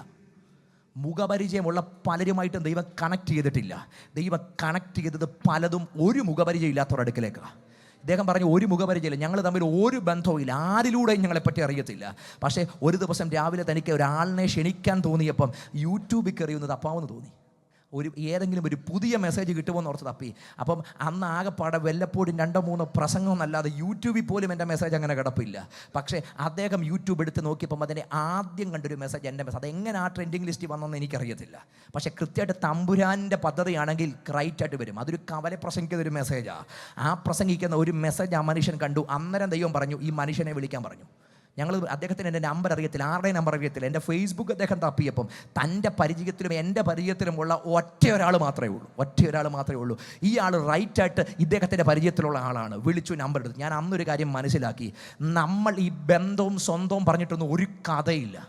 ആ ബന്ധവും സ്വന്തവും ഒന്നുമല്ല ലൈഫിനകത്ത് നമ്മളെ പിടിച്ചു നിർത്തുന്നത്. നമ്മളിൽ പകരുന്ന ദൈവകൃപയും നമ്മുടെ മേലുള്ള ദൈവത്തിൻ്റെ പദ്ധതിയും മാത്രമാണ് നമ്മളെ അടയാളപ്പെടുത്തുന്നതെങ്കിൽ ദൈവകൃപയ്ക്കകത്ത് അമർന്നിരുന്നിട്ട് പറയണം, ബന്ധത്തിനപ്പുറത്ത്, സ്വന്തത്തിനപ്പുറത്ത് നമ്മൾക്ക് വേണ്ടി ചലിക്കുന്ന ഒരു ദൈവത്തിൻ്റെ കരമുണ്ട്, നമ്മൾക്ക് വേണ്ടി ഇടപെടുന്ന ഒരു ദൈവത്തിൻ്റെ കരമുണ്ട്, നമ്മുടെ ലൈഫിനകത്ത് നമ്മെ ഉറപ്പിക്കുന്ന ഒരു ദൈവത്തിൻ്റെ കരമുണ്ട്, നമ്മെ കരം പിടിച്ച് നടത്തുന്ന ഒരു ദൈവത്തിൻ്റെ പദ്ധതിയുണ്ട്. അതിനകത്ത് അമർന്നിരിക്കണം. ദൈവാത്മാവ് നമ്മെ ബാലൻസ് ചെയ്യുന്നതാണ്. ആത്മീക വളർച്ചയ്ക്കായിട്ട് ദൈവം ഒരുക്കേണ്ട വഴികൾ തമ്പുരാൻ ഒരുക്കും. അതിനകത്ത് ചിലപ്പോൾ നമ്മൾ ഉടയപ്പെടേണ്ടി വരും, നമ്മൾ സമർപ്പിക്കപ്പെടേണ്ടി വരും. പക്ഷേ ഉടയപ്പെടലിനപ്പുറത്തേക്കും ദൈവത്തിൻ്റെ കരുതലിൻ്റെ കരമുണ്ട്, ദൈവത്തിൻ്റെ സ്നേഹത്തിൻ്റെ കരമുണ്ട്. ഞാൻ ഈ ജനത്തോട് ഇന്ന് പകൽ പങ്കുവെക്കാൻ ആഗ്രഹിക്കുന്ന പ്രധാനപ്പെട്ട കാര്യം, ഒരു വളർച്ച നമ്മൾ സംഭവിക്കട്ടെ. അതിനായിട്ട് ആഴമായ ഒരു ആഗ്രഹം നമ്മുടെ അകത്ത് വരട്ടെ, ആഴമായ ഒരു കൊതി നമ്മുടെ അകത്ത് വരട്ടെ. ചില മേഖലയിലൊക്കെ നിങ്ങൾ ഉടയപ്പെടേണ്ടി വരും. അല്ല, ഇന്ന് നിങ്ങൾ ഉടഞ്ഞു പൊയ്ക്കൊണ്ടിരിക്കുക. ഇതിൻ്റെ നടുവിൽ വളർച്ച നൽകാൻ ദൈവത്തിന് കഴിയും. ഇതിൻ്റെ നടുവിൽ നിങ്ങളുടെ സ്പിരിച്വൽ ലൈഫിനെ റെഡീം ചെയ്തെടുത്ത് പുറത്ത് കൊണ്ടുവരാൻ ദൈവത്തിന് കഴിയും. നിങ്ങളെ ആത്മീയ ജീവിതത്തിനകത്ത് ഇന്നത്തെ വരണ്ട കാലഘട്ടങ്ങൾ ബാക്കി, വരണ്ട ദേശത്ത് നീരുറവുകൾ പൊട്ടി പുറപ്പെടുന്നത് പോലെ, വരണ്ട ദേശത്ത് നിന്ന് ദൈവത്തിൻ്റെ മഴ പുറപ്പെടുന്നത് പോലെ, വരണ്ട ദേശത്ത് നിന്ന് നീരുറവുകൾ പൊട്ടി പുറപ്പെടുന്നത് പോലെ സ്പിരിച്വൽ ലൈഫിനകത്ത് നമുക്ക് വേണ്ടി ഒരു നദി പുറപ്പെടും എന്ന് വിശ്വസിക്കുന്നവർ ഇന്ന് പകൽ ഇതിനകത്ത് ഇരിപ്പുണ്ടെങ്കിൽ എൻ്റെ ആത്മീക ജീവിതത്തിനകത്തുനിന്ന് ഒരു ദൈവാത്മാവിന്റെ നദി പുറപ്പെടണം. അങ്ങനെ ഞാൻ കൊതിക്കുന്നുവെന്ന് അന്തരാത്മാവിൽ ആഗ്രഹിക്കുന്നവർ ഒന്നിച്ച് പ്രാർത്ഥിച്ചു തുടങ്ങട്ടെ. നിങ്ങളുടെ ജീവിതത്തിന്മേൽ ദൈവത്തിന്റെ നദി പുറപ്പെടുന്ന നിങ്ങളെ എംപവർ ചെയ്യാൻ ദൈവത്തിന്റെ കരം ചലിക്കപ്പെടുന്ന നിമിഷങ്ങളായി ഒരു ദൈവത്തിന്റെ നാദി പുറപ്പെടുന്ന എത്ര പേര് അങ്ങനെ ഒന്ന് പ്രാർത്ഥിക്കാൻ തയ്യാറുണ്ട്? ഒരു നിമിഷം ഒന്ന് പ്രാർത്ഥിച്ചോ. കർത്താവേ, ഞങ്ങളുടെ ലൈഫിനകത്ത് സ്വർഗം ഞങ്ങളെ ബ്രേക്ക് ചെയ്തിരിക്കുന്ന, ദൈവം ഞങ്ങളെ നുറുക്കിയിരിക്കുന്ന മേഖലകൾക്കകത്ത് ദൈവത്തിന്റെ കരം ഞങ്ങളുടെ മേൽ ഒരു അനുഗ്രഹത്തിന്റെ കരമായി, ഞങ്ങളെ ബാലൻസ് ചെയ്യുന്ന ഒരു കരമായി, ഞങ്ങളെ റിഫോം ചെയ്യുന്ന ഒരു കരമായി, ഞങ്ങളെ റിന്യൂ ചെയ്യുന്ന ഒരു കരമായി.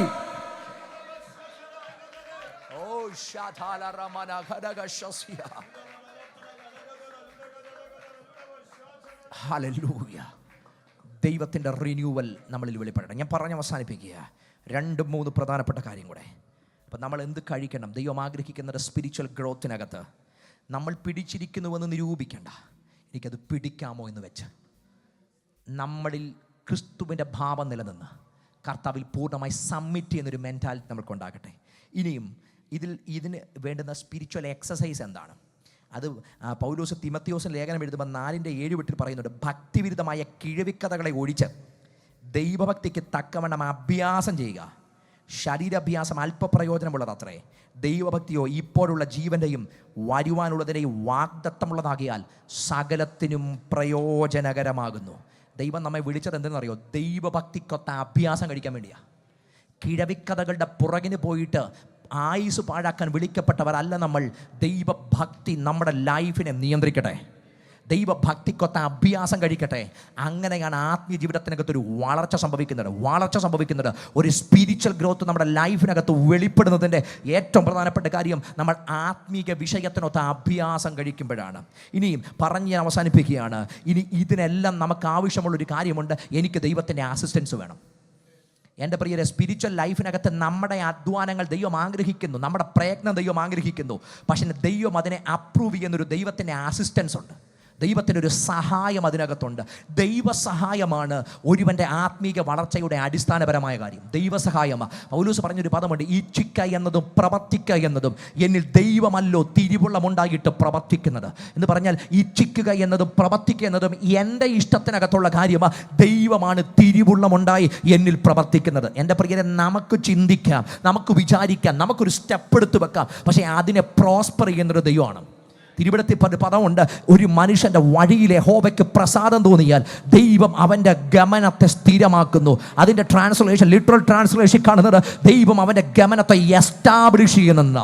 ദൈവത്തിന് ഒരു മനുഷ്യൻ്റെ വഴിയിൽ പ്രസാദം തോന്നിയാൽ അവൻ്റെ ഗമനത്തെ ദൈവം എസ്റ്റാബ്ലിഷ് ചെയ്യും എന്ന് പറഞ്ഞാൽ അവനെ അപ്രൂവ് ചെയ്ത്, അവനെ അസിസ്റ്റ് ചെയ്ത്, അവൻ്റെ കൂടെ നിന്ന് ആ വിഷയത്തിനകത്ത് അവനെ എസ്റ്റാബ്ലിഷ് ചെയ്യാൻ കഴിയുന്ന ദൈവത്തിൻ്റെ കരമുണ്ടെങ്കിൽ എത്ര പേർക്ക് സ്പിരിച്വൽ ലൈഫിനകത്തൊന്ന് പ്രാർത്ഥിക്കാൻ കഴിയും? കർത്താവേ, ആത്മീക ജീവിതത്തിനകത്ത് എനിക്കൊരു എസ്റ്റാബ്ലിഷ്മെന്റ് നടക്കണം. ആത്മീക ജീവിതത്തിനകത്ത് എനിക്കൊരു എസ്റ്റാബ്ലിഷ്മെന്റ് നടക്കണം. സ്പിരിച്വൽ ലൈഫിന്റെ ഒരു അടുത്ത തലത്തിലേക്ക് എന്നെ കൊണ്ടുപോകണമെന്ന് കൊതിക്കുന്നവർ ഇതിനകത്തുണ്ടെങ്കിൽ അവർ പ്രാർത്ഥിക്കട്ടെ, എനിക്കൊരു എസ്റ്റാബ്ലിഷ്മെന്റ് സംഭവിക്കണം. സ്പിരിച്വൽ ലൈഫിനകത്തൊരു എസ്റ്റാബ്ലിഷ്മെന്റ്. ഇനി തീർന്നിട്ടില്ല. അവിടുന്ന് 3 കാര്യങ്ങളാൽ എന്നെ ശക്തിപ്പെടുത്തുന്നു. ഒന്ന്, he strengthens by his spirit in our inner man. എൻ്റെ ആന്തരിക മനുഷ്യനെ ശക്തിപ്പെടുത്തുമ്പോഴാണ് എനിക്ക് വളരാൻ കഴിയുന്നത്. എൻ്റെ വളർച്ചയുടെ ആധാരം പൗലോസ് പറയുന്നത് അവൻ തൻ്റെ മഹത്വത്തിൻ്റെ ദാനത്തിനൊത്തവണ്ണം അവൻ്റെ ആത്മാവിനെ നിങ്ങളുടെ അകത്ത മനുഷ്യനെ സംബന്ധിച്ച് ശക്തിയോടെ ബലപ്പെടേണ്ടതിന്. നിങ്ങൾക്ക് ആത്മീക വളർച്ച സംഭവിക്കണോ? നിങ്ങളുടെ അകത്ത മനുഷ്യൻ ശക്തിപ്പെടണം. അകത്തെ കണ്ണ് തുറക്കണമെന്ന് ഞാൻ ഇന്നലെ പകൽ പറഞ്ഞു. അതിനോടൊപ്പം തന്നെ പൗലോസ് പ്രാർത്ഥിച്ചൊരു പ്രാർത്ഥനയാ, കർത്താവേ, അവരുടെ അകത്തെ മനുഷ്യനൊന്ന് ശക്തിപ്പെടണേ, അകത്തെ മനുഷ്യനൊന്ന് ശക്തിപ്പെടണം. സ്പിരിച്വൽ ഗ്രോത്തിന് സ്പിരിച്വൽ മാൻ സ്ട്രെങ്തൻ ആകണം. ആത്മീക വളർച്ചയ്ക്ക് ആത്മ മനുഷ്യന് കരുത്ത് സംഭവിക്കണം എന്ന് പറഞ്ഞാൽ എൻ്റെ ആത്മ മനുഷ്യൻ്റെ കരുത്ത് ക്ഷയിപ്പിക്കുന്ന പലതിൻ്റെയും മുമ്പിൽ ഞാൻ ജീവിക്കുമ്പം അതിനെയൊക്കെ വെല്ലുവിളിച്ച് എൻ്റെ അകത്തെ മനുഷ്യൻ കരുത്ത് പ്രാപിക്കുന്ന ഒരു വ്യവസ്ഥിതിക്കകത്തേക്ക് ഞാൻ വരണം. ആ വ്യവസ്ഥിതിയാണ് ദൈവ സാന്നിധ്യത്തിൻ്റെ വ്യവസ്ഥിതി. ആ വ്യവസ്ഥിതിയാണ് പരിശുദ്ധാത്മാവിലുള്ള നടപ്പ്. ആ വ്യവസ്ഥിതിയാണ് ആത്മനിറവിൻ്റെ ജീവിതം. ആ വ്യവസ്ഥിതിയാണ് ദൈവ ഇഷ്ടത്തെ അനുസരിച്ച് നടക്കുന്ന. അവിടെ മാത്രമേ എനിക്ക് വളരാൻ പറ്റത്തുള്ളൂ. അപ്പോൾ ഈ ആത്മാവിനാൽ എൻ്റെ അകത്ത മനുഷ്യൻ ശക്തിപ്പെടണം. രണ്ടാമത്തെ കാര്യം, ഈ empowers us with its unimaginable power. എഫെസ്യർ 3:20 പറയുന്നു, എന്നാൽ നാം ചോദിക്കുന്നതിലും നിനക്കുന്നതിലും അത്യന്തംപരമായി നമ്മിൽ വ്യാപരിക്കുന്ന ശക്തിയാൽ കഴിയുന്നവന്. അപ്പോൾ ഒന്ന്, അകത്ത മനുഷ്യനെ ശക്തിപ്പെടും. അടുത്തത്, എന്നിൽ ചോദിക്കുന്നതിലും നിനക്കുന്നതിലും അത്യന്തംപരമായി ചെയ്യുവാൻ നമ്മിൽ വ്യാപരിക്കുന്ന ഒരു അൺഇമാജിനബിൾ പവർ ഉണ്ട്, വ്യാപരിക്കുന്ന ഒരു ശക്തിയുണ്ട്. ഈ ശക്തിയാൽ എനിക്ക് വളരാൻ കഴിയും. ഇനി മൂന്നാമത്തെ കാര്യം, ഞാൻ ഏറ്റവും ഈ വളർച്ചയ്ക്ക് നേരിടേണ്ട ഒരു കാര്യം, എനിക്ക് മുമ്പിൽ നിൽക്കുന്ന പൈശാചികമായൊരു മേഖലയുണ്ട്. അതുകൊണ്ട് ഏറ്റവും അവസാനം പറയുന്നത്, ഒടുവിൽ കർത്താവിലും അവൻ്റെ അമിത ബലത്തിലും ശക്തിപ്പെടുവിൻ. പിശാചിൻ്റെ തന്ത്രങ്ങളോട് എതിർത്ത് നിൽപ്പാൻ കഴിയേണ്ടതിന് ദൈവത്തിൻ്റെ സർവായുധ വർഗം ധരിച്ചു കൊള്ളുവിൻ. അപ്പോൾ എന്നെ ഈ സർവായുധ വർഗം ധരിപ്പിച്ച് ഈ ദുഷ്ദിവസത്തിനകത്ത് ജയം തരാൻ എന്നിൽ വ്യാപരിക്കുന്ന ദൈവത്തിൻ്റെ അത്യന്ത ശക്തിയുണ്ട്. 1-ാം അധ്യായത്തിൽ അത് തന്നെ പറയുന്നുണ്ട്, വിശ്വസിക്കുന്ന നമുക്ക് വേണ്ടി വ്യാപരിക്കുന്ന അവൻ്റെ ശക്തിയുടെ ആളവറ്റ വലിപ്പമുണ്ട്. നിങ്ങൾക്ക് വളരണോ? നിങ്ങൾ ഈ ശക്തിക്കകത്തേക്ക് വരണം. നിങ്ങൾക്ക് വളരണോ? നിങ്ങൾ ഈ പവറിനകത്തേക്ക് വരണം. ഈ അൺഇമാജിനബിൾ പവറിനകത്തേക്ക്, ഈ ഇമ്മേഷറബിൾ പവറിനകത്തേക്ക് നിങ്ങളെ സ്ട്രെങ്തൻ ചെയ്യുന്ന ഈ ദൈവശക്തിക്കകത്തേക്ക് ഇറങ്ങി വന്നാൽ ഇന്ന് നിങ്ങളെ പരിമിതപ്പെടുത്തുന്ന, ഇന്ന് നിങ്ങളെ ലിമിറ്റ് ചെയ്യുന്ന, നിങ്ങളുടെ സ്പിരിച്വൽ ലൈഫിനെ ഡിസ്ട്രോയ് ചെയ്യുന്ന സകല പൈശാചിക മേഖലയുടെ മേലും നിങ്ങൾക്ക് ജയമെടുക്കാൻ കഴിയുമെന്ന് ഇന്ന് പകൽ വിശ്വസിക്കുന്നെങ്കിൽ എത്ര പേർക്കൊന്ന് പ്രാർത്ഥിച്ചു തുടങ്ങാൻ കഴിയും? എന്നിൽ ആ ശക്തി ഒന്ന് വ്യാപരിക്കണം, എന്നിൽ ആ പവർ ഒന്ന് വ്യാപരിക്കണം, എൻ്റെ ജീവിതത്തിൽ ആ ശക്തി ഒന്ന് വ്യാപരിക്കണം. ആത്മീക ജീവിതത്തിനകത്ത് എന്നെ ഉടച്ചു കളയുന്ന എല്ലാ സാഹചര്യങ്ങളെയും വെല്ലുവിളിച്ചുകൊണ്ട് ഇന്ന് പകല ദൈവശക്തി എന്നിലേക്ക് ഇറങ്ങി വരണമെന്ന് ചോദിക്കുന്നവർ ഇതിനകത്തോടെ പ്രാർത്ഥിച്ചു തുടങ്ങട്ടെ. അല്പനിമിഷം അങ്ങനെയുള്ളവരുടെ ആധാരം തുറന്ന് ലാരാധന സന്ദന പ്രഭാരിയാധന രഗതന. അപ്പന്മാർ അമ്മമാർ ഇന്ന് പകൽ പ്രാർത്ഥിച്ചു തുടങ്ങട്ടെ. അപ്പന്മാർ അമ്മമാർ പ്രാർത്ഥിച്ചു തുടങ്ങട്ടെ. എൻ്റെ തലമുറ ആത്മാവിൽ സജ്ജരാകാൻ പ്രാർത്ഥിക്കട്ടെ. എൻ്റെ ദൈവസഭ ആത്മാവിൽ സജ്ജരാകാൻ പ്രാർത്ഥിക്കട്ടെ. എൻ്റെ കുടുംബം ആത്മാവിൽ സജ്ജരാകാൻ പ്രാർത്ഥിക്കട്ടെ. ആത്മാവിൽ ഒരു സ്പിരിച്വൽ വാർഫെയറിന് വേണ്ടി ജനം പ്രാർത്ഥിക്കട്ടെ. ലാരാധന ജന പ്രഭാ രഗധന രഗധന ശസിയാധന ലബധന പ്രബന്ധന. വായ് തുറക്കട്ടെ. എല്ലാ അന്യായ ചിന്തകൾ മാറട്ടെ. ഇത് പകൽ പരസ്പരം നമ്മൾ അങ്ങോട്ടും ഇങ്ങോട്ടും നോക്കുവാൻ വന്നവരല്ല. ദൈവ സാന്നിധ്യത്തെ റൈറ്റ്ലി കണക്ട് ചെയ്ത് ഒരുമിച്ച് പ്രാർത്ഥിച്ചു തുടങ്ങട്ടെ. നിങ്ങളുടെ മേൽ ദൈവത്തിന്റെ കരം ഇന്ന് പകൽ ഇറങ്ങി വരും. ദൈവത്തിന്റെ കരം നിങ്ങളുടെ മേൽ ഇറങ്ങി വരും. പരിശുദ്ധാത്മാവ് നിങ്ങളെ എംപവർ ചെയ്യുന്ന ഇതൊരു എംപവർമെന്റിന്റെ ഡേ ആണ്. This is the day of God's empowerment in your life. നിങ്ങളുടെ ജീവിതത്തിന്മേൽ ദൈവത്തിന്റെ എംപവർമെന്റിന്റെ, ദൈവത്തിന്റെ കരത്തിന്റെ, ദൈവശക്തിയുടെ, ദൈവത്തിന്റെ ഇടപെടലിന്റെ ഒരു ദിവസമായി ഇന്ന് പകൽ മാറട്ടെ.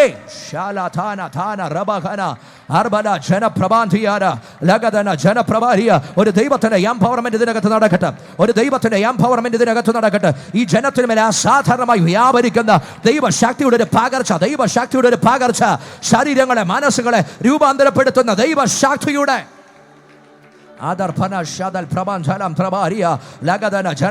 ജീവിതത്തിന്റെ ചില മേഖലകളെ ഞെരുക്കുന്ന മേഖലയിൽ നിന്ന് ഒന്ന് എംപവർ ചെയ്യട്ടെ. ബലത്തിൽ നിങ്ങൾ വ്യാപരിക്കുന്ന ആ ദൈവശക്തി നിങ്ങളെ എംപവർ ചെയ്യുക.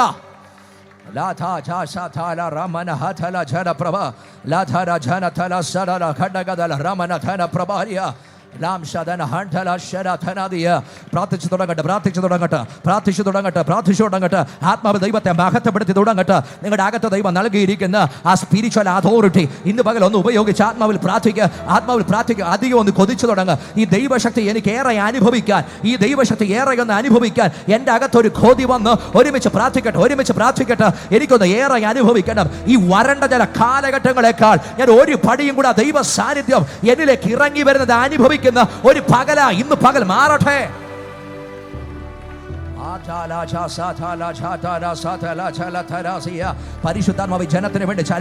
പരിശുദ്ധാത്മാവ് ജനത്തിന് വേണ്ടി പ്രവർത്തിക്കുക. ദൈവത്തിന്റെ കരത്തിന്റെ അത്ഭുത വ്യാപാരം ഇന്ന് പകൽ നിങ്ങൾക്ക് വേണ്ടി വെളിപ്പെടുക. വിശ്വസിക്കുന്നവർക്ക് വേണ്ടി വ്യാപരിക്കുന്ന ആ ദൈവശക്തിയുടെ ആളവറ്റ വലിപ്പ് ഈ ജനത്തിന് വേണ്ടി വെളിപ്പെടുക.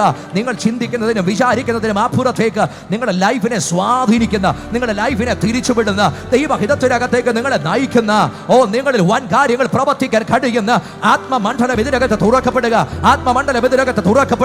നിങ്ങളുടെ ശരീരങ്ങളെ ദൈവം എംപവർ ചെയ്യുന്ന, നിങ്ങളുടെ മനസ്സുകളെ ദൈവം എംപവർ ചെയ്യുന്ന, നിങ്ങളുടെ ബുദ്ധിയെ, നിങ്ങളുടെ ചിന്തകളെ ദൈവം മാറ്റിമറിക്കുന്ന